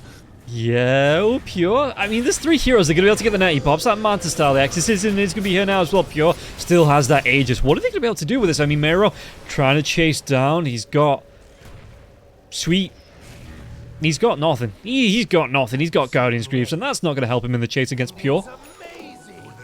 That's definitely not. He is going for a Lotus, which is actually a really nice item against the Doom, against the Viper, against pretty much everyone other than the Mirana on the Bed Boom side. But the gold lead is way too big. This is the thing, this Hellraisers lineup, it has the potential to play the late game, but the gold lead is so huge that they're just lacking way too much in terms of items. Yeah, and we talked about how, I talked about how, even with the heart, with the Orchid coming out, the Manta style, that is the turning point here for the Naga Siren. But at the minute, Nightfall gets a kill onto Mero. This Naga isn't capable of 1 versus 5, and Bet Boom, they are pushing Hellraisers all over the map. Some great back and forth, finding the kills to Hack. Now going to be caught. He doesn't have that song for 20 seconds. He's going to try and pop the Manta style. Global Silence comes out now as well. Viper, what's he going to try and do? He pops the BKB. There's going to be the jump around here for the Viper. But again, the song this time coming out for the Rubik. Do they have enough? Trying to get themselves out. They get the kill onto the Viper. Can he go into save? Save, he wasn't going for that TP. So he does leave himself in danger. But the rest of the team now coming in to back him up. They get the Doom onto the Ember Spirit. Can they go even further now as well? Save. Is he going to be saved, or will he still tick down? He will still tick down. But they still get a good chunk of damage onto Hellraisers from that. Look at Antares. He's breathing heavily, man, here for sure. But he needs to tone it down because they might hear it. Okay, he'll be fine. Very nice move from him. Not too bad for Hellraisers. They're gonna be happy with that fight, fighting the Viper. That was the reveal of the Bloodstone. He almost survived through all of it, but I guess once you pop the BKB, the Viper doesn't really hurt you all that much. He is in need of some added armor, so that's why he wants the Shiva's guards. Shiva, Lotus, I would be okay with both. Yeah, Nightfall as well. He's doing his job. He's looking around with this the gem. He's just looking to do a little bit of de-warding where he can. Gonna be seeing just a sentry or two, nothing major as he does move around the map. But the Hack... Is this? No, it's a butterfly. I just saw the Talisman of Revenge. I was like, Radiance? No, yeah, straight butterfly. He's already got the 2 items, so he's going to be able to complete on that. But still, it's still hard if he gets doomed. You know, if the Viper is gonna go, like I say, back for the Shivas, so no MKB there. Bloodseeker, he wants his shard, so you know he's gonna have that extra bit of, especially up against the Naga Siren with the heart. You know, popping that Blood Rage on yourself, doing max health damage up against the Naga Siren. All of a sudden, this heart isn't as attractive as it was. It's not, but Naga Siren is a beast, you know. Yeah. The hero not to be underestimated. You're seeing that Bed Boom, they're itemizing against her. They know they can lose the game to this hero, so that's why they need the Shiva. The arrow's going to be off the mark with the right clicks coming through, and Pure. I don't know if he was expecting it. I think he maybe just wanted the extra attack damage coming through from the Manta style there to get the kill. I don't know if it was like he was expecting a global, because the globals only just come back up. The Blast Rig was the... Oh, is that what it was? Ah, okay.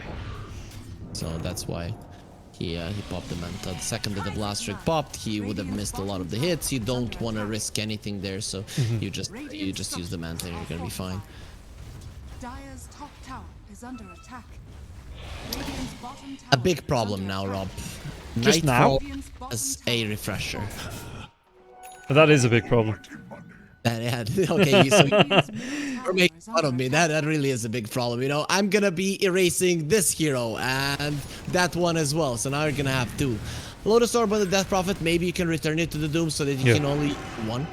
But no, Hellraisers, they're still in it. The Naga Siren is still close to the top of the network chart. Her illusions are hard to deal with, so it's still not over. Obviously, Bed Boom are so far ahead, but it is not over. Hellraisers, you know, one fight. One time they catch Bed Boom off guard and they transition it into 1 or 2 kills in the Roche, and they're back in it and gold-wise as well. Of course, it's not gonna be easy to happen, but it is a possibility, especially with the illusions consistently forcing out Bed Boom to react. Yeah, smoke coming through here from the side of Bad Boom. It is only going to be the two heroes looking for a smoke break onto Vision. But they actually might be able to find it. It might actually be Antares. No, the smoke does break. He still gets a blink up. He throws out the Doom. Even with the taser coming through here for the techies is going to go down. No mechanism from the Death Prophet to save him this time. Yeah, the Nightfall was gonna secure that kill for sure. Pure gets low. Kiyotaka, save. Does he actually get himself out of the Bloodseeker? Because the Bloodseeker, but there's going to be the diving Nightfall, and Kiyotaka, he wants to go for it. Is there going to be the Infernal Blade? He doesn't get the TP away. And now the Glepnir, though, it looks like the Doom just wants to get himself out, not overcommit, and he sees that Pure was already away with the TPs, just protecting his carry, the Nightfall, and then immediately away. Not easy for Bed Boom to find the right fight. Not easy for them to surprise their opponents because, again, their heroes are slow moving around the map. Viper, Doom, these heroes just don't really have any mobility. Whereas on the other side, you have the Naga Siren illusions and you have the Ember who's going to be anywhere he needs to be. So that is what is allowing Hellraisers, despite the 20k gold deficit, to get themselves in somewhat of an okay position. You know, those are 2 Dooms used and you only kill the techies. So it's not ideal for Bed Boom for sure. And it gives Hellraisers the confidence to go for a smoke. Yeah, Nightfall, though, he's just trying to push out the lane, keep that pressure on, especially with the double catapult. And now, TPing, he actually TPs all the way back to base, so not towards the mid lane where I thought, you know, the tier 2 to maybe try and join in this fight. As Mero revealing who have they caught out now. There's going to be a leap away. It's actually going to be onto the Marana. And the blast off, it doesn't actually connect. Now Antares could be in trouble. There's going to be the Eul Scepter coming out. But is it going to be off Antares? It's going to be a really nice Lotus to support the Viper Strike back onto GPK. But the dive in, the damage coming through. Song, is it still going to be off Antares? He's getting low. He's still taking down the Blood Right. The Rupture. They get the kill onto the techies. Antares, he was low enough so that they could see him.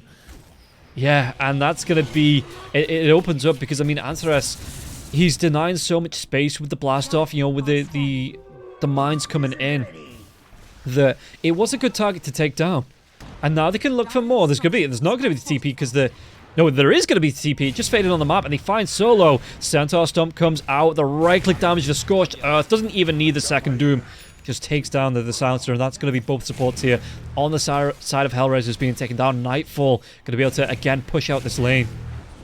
It's really bad that Hellraisers allowed Bed Boom to get towards their triangle, because the thing is now, once Bed Boom deward all of this vision, if they find the one there right next to the Roche pit as well, Hellraisers won't be able to fight Roche, and that is a problem. Roche is their way back into this game. They're pushing out the silence and stuff like that. But Roche is where you're gonna be forced into a fight, or you're gonna give the advantage to the enemies that you're not gonna be able to fight against. Plus, it's gonna be a shard for the Seeker, and we already talked about just how impactful that is gonna be damage-wise against the 3k HP Naga Siren.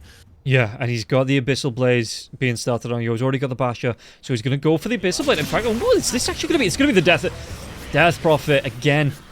It's just, you're getting caught out. At least Kiyotaka gets himself away, but the Doom coming through here, and he immediately refreshes, so he's got that second Doom. Roche, 8 seconds away. This could be 57 seconds without the Death Prophet. No buyback. This could be a perfect time here if they actually see the Roshan and move themselves into the pit. Perfect timing for Pure. He walks in and the Roche spawns. It's like someone gave it to him, literally. Without the DP, you have no team fight, really. You can just poke. So Hellraisers now, they're gonna have to let it go. Go for the thing that they've been doing for the entirety of the game. Split push, go for the side lanes. The Hawk was thinking about a Hex, but he decides to go for a Silver Edge. So I would like the Hex more, because it gives you the ability just to kill someone at the start of the fight. GPK takes down Solo in the mid lane now as well, so no global stance. He does have the buyback, but they can't even contest into this rush. And that's the Roshan shard as well, so Bloodseeker doesn't even need to spend the extra gold.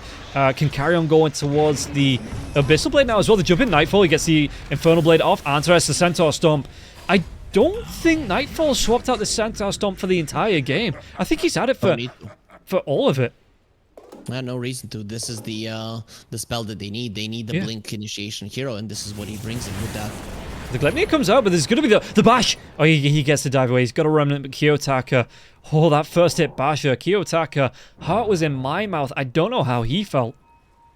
He had the Ascetics cap, so it's okay. He knew it wasn't gonna last long enough. But either way, I think you just don't have the damage on the Seeker to get the kill. Not until you get Abyssal. Once you get the Abyssal, you get the Bash, and then the Abyssal follow-up.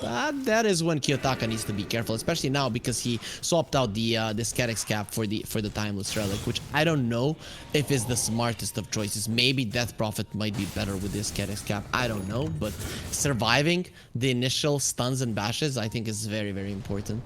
Yeah, safe though. They might be able to make a dive. The Doom comes out. Song. Is this going to be enough for the Death Prophet? The Death Prophet can't TP. Is Doom. The Song only going to last so long. And now the chase is on. Yeah, it's going to be the Blink. They catch up immediately back onto the Death Prophet. The Death Prophet, even with the Doom wearing off, the right clicks the Infernal Blade. The BKB from Nightfall. Global Silence has been used, but there's going to be the TP in. And the dive forward now as well, because he's got those boots of travel too. So GPK might take a lot of punishment. He has that Bloodstone, but he's going to be killed off. Kiyotaka at least gets that kill. Antares is going to be taken down now, though. The buyback comes through from everybody on the side of Hellraisers. The Abyssal Blade is bounced back because of that Lotus and Bloodseeker. Beautiful. That's going to be the Aegis, but he's got a refresher. What else can he do here? He's going to be able to refresh immediately. And BKB out if he needs to. He immediately pops that now as well. And yeah, Mero, they were waiting around, but the Rupture comes out onto the Death Prophet. And Death Prophet's slow, so he's got to be careful about how far forward he does move. But with the Force Staff, Bloodseeker, can they get him away? The Mantis Cell does get popped. And yeah, he will finally get himself out of that. But it was looking risky. And Pure is just going to say he's not going to try and overstay his welcome. He does just back himself out now. Viper just not doing enough in these fights. He's switching it up. He's like, I need a BKB. It's really a problem. He gets hexed up, he gets silenced up, and the Manta style in itself isn't enough. That is why I was kind of hoping he would go for that Lotus Orb at some point in the game, or a BKB. He went for neither. He got a little bit greedy with the Bloodstone, which I think the item is a miss. And if Bedboom lose this game, it's most likely going to be because of that one, because it's not giving anything to the Viper. Even when he gets it out, it's not enough. You're not a Lesh. You do a lot of AoE damage, but you're not a Lesh. It's not healing you that much. Yeah, and to hack now, he's got that Silver Edge. He's going to go back towards the Hex. Just watching Mero on that top lane. He saw the Techie's man explode, immediately just uses the Lotus on himself and just starts to back himself away. The dive in, but the Viper strike is actually going to bounce back to the Viper. The Viper, he needs to get the Force Staff away because the Spirit Siphon as well, doing a whole lot backline. So BKB not used from the Doom. What's going to be stolen? It's going to be the Song. Can he turn it around? He's actually going to be walking himself in. So it looks like Hellraisers, they're at least going to catch up the Death Prophet. But the Zolo goes down as well. Nightfall gets the kill there. The supports of Bedboom are doing such a good job staying out of the range of the Song, so that they can steal it or use the arrow to stop the TP. So beautifully done. Stolen Song is a problem. Save, he also has the shard. So this Song is going to be healing his teammates as well. That's 40% HP that they're going to be getting back. And that means that the Viper is not going to die that easily. No, and now in the mid lane, Safe moving himself away to dive forward, but the hack was already back. Look at the Doom as well. He's got 4,000 health now with this overwhelming blink. He wants to be able to get himself the Aghanim's Blessing so he can get the AoE Doom off. This is going to be massive. If he gets that onto anyone on the mid to back lines, you know, or if he dives in himself with the overwhelming blink, there's not going to be a global silence. You know, the Ember Spirit can't dive himself away. The multi-Doom coming out here from the Doombringer. This is going to be a massive spike in potential here for the Doom. Nightfall is so rich, it's insane. At some point, he's just gonna be starting to give out some moon shards to his teammates, because this is just insane how farmed he is. Yeah, and look at this now as well. Pure on the front lines. The Abyssal Blade, he wants that Swift Blink now as well. And Nightfall, he's just going to come right in. He gets that dive in now as well. The Doom comes off, and it's going to be onto the Ember Spirit. Ember Spirit, he needs to keep away from the rest of his team. Yeah, the refresh now as well. Song onto at least the Doom, but that's going to be 4 heroes dead. The hack just has to go back into the fountain, which is going to open up the base. Now, 10 seconds till there's going to be 2 more heroes up. Silencer can buy back, but how much damage can Bet Boom do while these heroes are still down? What did he buy? I am looking at it. What the hell did he buy? He had the scythe in the previous fight. Why does he have no gold? It seems like he just wasn't able to farm anything. What's on his courier? Yeah, nothing on the courier. He just, yeah. You're just poor. Yeah, he's just poor. So look at how GPK is playing, because he knows without the Ember they don't have enough damage, and he knows that the Rubik has the Song, so he can heal him back up to almost full. And yeah, the lane of Rax is gone. I think they're unsure about the Ember buyback. He doesn't have any new items. I really like the Ember's items though. We talked about the lack of initiation on the side of Hellraisers. Him having the Hex, Sleight of Fist into a Hex is actually a really good initiation, especially if you're starting to get close with the Naga Siren. Yeah, it's a lot of utility though. The Ember Spirit, he's making the best of a bad situation. I don't deny that. Do they have the reveal? They do. They have that gem. They're going to be able to find it now as well. The Global Silence comes out, but it doesn't matter. The BKB comes out afterwards, and the Doom is going to be a self-cast to try and chase down the Infernal Blades. The damage coming through onto this Naga Siren. He's just going to be fried. That is, well, no, sushi's cold, so it's just fried fish, as my analogy breaks down at the end. And so did the Naga Siren break down towards that gank. Oh, that was beautiful positioning coming out from Toronto Tokyo. He's really getting used to the position 5. He put the ward onto the high ground, and he was waiting to break the smoke, but it was actually the Naga Siren going around with the Silver Edge, and he just pings her out. The Doom has been having this Boots of Travels level 2 for the majority of the game. You're just seeing how fast he's moving around the map, because look at the cooldown on his TP. This is not right. It's not 30 seconds because he has the Octarine Core. It's 20 seconds. Yeah. So he's everywhere. Yeah, he is, and it's being able to get the immediate blinking with the overwhelming, you know, that refresh as well into the Doom. Solo's going to be careful. There might be a blink into an Infernal Blade, but there's going to be the Force Staff. Yeah, Solo, he saw the last of the Scorched Earth doing a little bit of damage to him there, I think, on that Silencer, so he just immediately goes for the Force Staff away. What's this going to be? This is going to be a song. This is going to be a setup. A Nightfall. They might go even further now as well. They found out the Naga Siren. Naga Siren he's not going to be able to turn it around with the Song of his own. And now, well, at least with the mirror image coming through, but Nightfall, he has his BKB. It's going to be wearing off. They get the kill onto Solo on the backlines. They might be able to go into Kiyotaka now as well. Kiyotaka trying to hide himself in the trees. He's not going to be spotted, but he does dive in, and now he's going to be trying to go for the TP away. He gets himself out. He gets himself out. That's going to be good for Hellraisers, but they do still lose the Silencer. Oh, Doom needed 1 second for the refresher to refresh his BKB and then doom the Naga Siren, and he couldn't get it, and because of that the Hawk got the TP off. Other than that, if the Doom did pop his refresher, it was just 1 second separating. He would have been able to cancel out the TP, the Hawk would have died, and that would have been the end of the series. Not saying that much is gonna change given that the gold lead is 50k, but at least it's not immediately over. And it's another death on the Death Prophet. So, GPK, yeah, I mean, the Naga, if they can find a good setup fight of their own, then there's no reason Hellraiser to get a good couple of pickoffs, but it just seems like BetBoom, they have this momentum, they have the position, and they know exactly where to be moving on the map to be the ones initiating the fight, and Hellraisers, they've not had a chance to initiate a fight in a good long time. Don't give up, guys. Don't Now with this kind of gold lead and with the mid lane being taken down, the split push isn't there any longer for Hellraisers. BetBoom have all of the items they need to deal with the Naga Siren, the Shiva, the Mjolnir, you know, even the supports has some hexes, the Rubik has BKB, and it just becomes impossible right now. Naga Siren, even though she's solid at the late game, she's also a timing-based hero. Her timings have been missed because the enemies are just so farmed on every single one. And even when she gets the Hex, pretty much every single hero on BetBoom has a way of saving themselves or saving their teammates. Yeah. Yeah, and I mean, the Rubik has the shard as well, so he's going to have that save. Like you say, everybody having a way to deal with this now. And Hellraisers, they can't even get that split push out because anytime they do, GPK just comes in with the nosedive. There's the Shivas. In fact, he's going to ignore the illusions now, diving right onto Solo. There is going to be the Doom coming out, but the Global Silence comes through. They still get the lockdown onto the Ember because of that self-cast on the Doom. He still can't get enough money for a buyback. The only one that is getting some farm is the Naga Siren. He's the only one that pretty much doesn't need it. Yeah, and guys. Don't give up. pure. За 20 з нього вже результат. Maybe you see, even though his team are ahead, you know, he's putting the pep talk into Hellraisers, but this is it's gonna be a rush, and there's no way with the Ember Spirit being down and the Naga Song being down there as well. There's no way for Hellraisers to try and contest this. Surely. Let's go, Blood Mist. Are they gonna give it to Pure? Or is it gonna be Save? Yeah, Save is saying it's mine. So, okay, so we're gonna be seeing a Rubik show a little bit, though. I'm not sure that Hellraisers live long enough for the Rubik really to make a difference in a fight. But look at his items. You look were at him. joking, right, with the Blood Mist? No. Really? Oh, I'm not saying it's good, but I was like, let's go, because we never see it, right? Yeah, we never see it because it's bad. It's as bad as a troll pick. Okay, let's not get ahead of ourselves.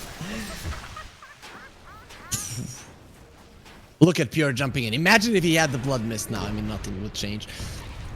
Yeah, wow, Solo gets hit by the Rupture. It will be fading off, but there is going to be the Doom coming through here from the Doombringer. And he's got that refresh as well if he wants to dive himself in again. It was great between like 3 or 4 heroes are disrupting the aggression coming out onto Pure, and Pure again has that Aegis, but it was a good save by his teammate, and now he's going to be able to refresh if he wants to come right back into this here on the Doom. I don't know if you're noticing, but Nightfall is using his TP pretty much as a blink. Because when you have the bots level 2, the TP is 2 seconds, right? It's not 3, so it gets reduced. So he's like right next to the fight, but he's still TPing in because he knows that he's going to be covering that ground much faster in those 2 seconds of a TP than he otherwise would. And I'm just going to stop looking at this gold lead. It's just demoralizing, really. 65,000 gold lead for BetBoom. And Hellraisers, they say it's not about money, so they are giving us life lessons here as well. It's not all about money. It's also about love, about dedication, about you know, being humble as well. And they're gonna show us that even with that one, they can hold their ground.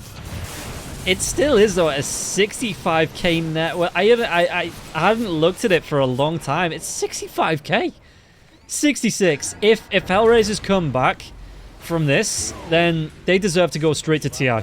Don't even don't even put them in the majors. Just send them straight to TI. Yeah, you're saying that because their ability to come back from this one is pretty much non-existent. Yeah.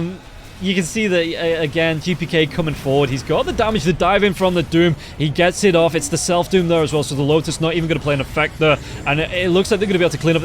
Again, we're going to see some more Fountain diving. It looks like Pure. He's just moving himself back. Still has that Aegis. It will be popped, but the second Doom comes through. It's going to be onto the Death Prophet. Again with the self-cast, excuse me. The second Doom from the first Doom's effect, as he does have the refresher into that second Doom if he wants to throw it out. Don't give up, and here we see words of encouragement. We're gonna say to Hellraisers as well, don't give up, even though it's looking like they can't do anything. Oh, a nice dodge of the arrow with the BKB on Kiyotaka. Yeah, 73k net worth lead. Have we even ever seen a 100k net worth lead in a game? Yes. There were times. Oh, Antares gets the dive in. He might be able to do something. Global Sounds comes out and Pure. He's just going to go for the right clicks here onto Hack as well with the Abyssal Blade. But Pure is getting low. He needs to get himself out. He pops the Manta. He gets lifted up by the Telekinesis now as well from the Rubik. So that's going to be some extra safety. Viper might not be so lucky. I love this. Rubik, he's stolen the remnants. He's just having himself right. He's having fun with it.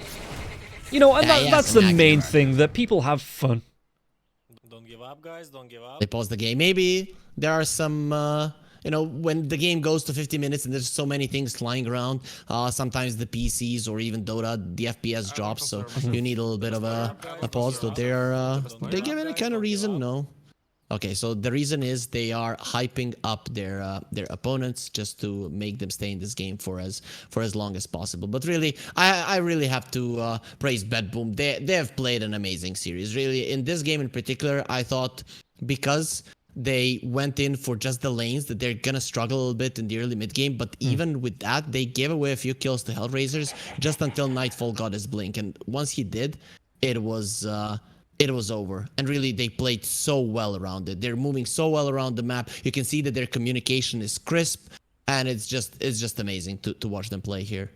Yeah, I like that. There's a pause for the toilet, as if this game's going to go on for like another half an hour or something. You know, these players, they're in for the long haul. You gotta go, man. It's true. True. Imagine someone having an accident. I mean, he would have to live with it for his entire life, and all of his teammates just constantly making fun of him, you know. So better just pause and run to it. Yeah, Nightfall here as well. He's got 8k gold.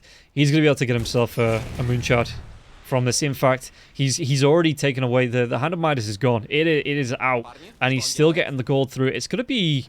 Look at Kiyotaka's quick buy. He's at game ruining mode. He's done. He is done. Yeah, I don't think it works like that, Kiyotaka, but it's a good effort at least. So I'm trying to see if Hellraisers, if there's any big items coming out. Like Naga Siren, she's 7 slotted and still wants an 8th item. It's not like he's going for an Aghanim Scepter or something along those lines. I don't even know what he would rather use. I guess in a fight, you don't use the power treads, but when it comes to split pushing, you want your illusions to have the extra movement speed. Yeah. It's just hard. Solo, he's going for that. I mean, we talked about how ridiculous, or to me, how ridiculous last game, the 35 minutes. I reasoned myself into it, but the 35-minute Hand of Midas for a Silencer, it's going to be, at the minute, a 53. Getting probably, by the time he's got the gold, what, a 55, 56-minute Hand of Midas here for a Silencer. If he gets it. If there's not a fight that happens right now and they lose the game. I mean, you're not getting out of your base.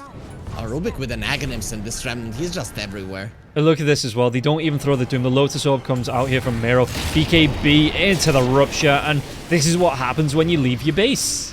He's dead. 74 seconds. I'm going to flick over to the buyback on the sidebar. He doesn't have it. He's already used it 5 minutes before that buyback here for the Death Prophet. Hellraisers are getting out of their base, you know, but as time progresses, the gold lead gets even more and more demoralizing, and we are going towards that 100k. Did you ask if ever happened? I know it did. I just cannot think of the game right now, but I know there were times when it did happen. But BetBoom, they want this one to end. No reason to wait for tier 5 items, really. No, not even going to wait for the next Roshan. They just want to be going straight in, cleaning it up, going for Megas, applying the pressure to Hellraisers so they can take control of this base. There's going to be the Doom coming in. It's going to be onto the Doom himself, so Antares being affected by this. Can he get himself out? He can, because Pure's going to go for the jump. They're going to be able to get the kill onto Solo. 4 staffs come through, right back into the base, but there's going to be the Blood Right being dropped to Hack. Does he want to come through? Mirror Image gets dropped now as well, and Doom, this first Doom will be wearing off, but yes, what about the second Doom? And there it is. They get the mute, they get the silence over onto the Ember Spirit, and Ember Spirit's going to be taken down. No buyback here for him. Solo trying to do what he can with the buyback of his own, but it's going to be 2 heroes up against 5 here on the side of BetBoom, and GG is just going to be all the Hellraisers. Yeah, even the Hack going to be right-click down. Pure Nightfall. They secure that last kill before they go for that fountain dive, before they get the GG, before the Ancient explodes. It was a 55-minute game. 85k net worth here for BetBoom and 55 kills, but eventually they do get the game. Yep, I mean, this is this is just very nice performance from BetBoom all around, right? They understand the points where their lineup is going to be strong. They move around the map so well coordinated and so fast that even during the times when their lineup should be falling off a little bit, they don't start losing ground. And then once they get their timings, they just overwhelm their opponents. Nightfall hasn't died a single time in this series. But really what is so impressive for me for BetBoom here is how focused they are, every single one of their players. Save and Toronto Tokyo, usually you see supports that are just jumping in. No, these guys, at every point in the game, they had the presence of mind to stay far enough away from the Hawk. Usually, oh, he's low, let's just jump in. No, stay behind, wait for him to use the song, and then change it up. And it gave them a few bonus kills. Of course, that is not what won them the game. Ultimately, it was they crushed the laning stage and they never allowed Hellraisers to play the game, really. Even when they weren't making moves of their own, BetBoom, Hellraisers weren't allowed to get anything on the map. And when you see a graph look the way as it does on the experience and net worth, it just goes to show that the team that is winning is much better, because there isn't a single point where it just goes a little bit towards the top. No, not a single fight, not a single engagement, nothing was given to Hellraisers in a 50+ minute game. Yeah, and that was just, I think we are starting to see now the teams that are deserving to be at the top of the groups as we come through the DPC, even though, you know, we're coming towards the end of the first week. It is only a 3-week league, so teams are starting to separate themselves. I do believe that puts, if I take a look at Wikipedia, just to make sure, I know how dangerous that is, but you know, in this instance, I'm pretty sure it's going to be reliable. Yeah, you can see that BetBoom, Team Spirit, they're going to be getting themselves up onto the high part of the table. Hellraisers did already have 2 wins, but that is going to put them on a loss now, so forcing them down into about 3rd or 4th place. So that is going to be it for myself and Hurry. Thank you very much for joining me today, but there is still more Dota to come. You are going to be in the capable hands of Gary B and Trent to take over for the 3rd and final series, but for now we are going to be taking a quick break while we throw the stream over to them, and we'll see you tomorrow. I think we're back for one series tomorrow. Yeah. Okay. So, thank you for tuning in, guys. Enjoy the cast with Gary B and Trent coming up, and we will see you tomorrow for the finale of week number 1 in the DPC. GB, your esports betting world. The only place to find the widest choice of popular games and matches to win real money. Choose your bet on a single event or express of several matches with dizzy odds. Serving the market for 7 years with over 800,000 users. Join now to get your bonus for the first deposit up to $600. EGB. You know for sure who's gonna win.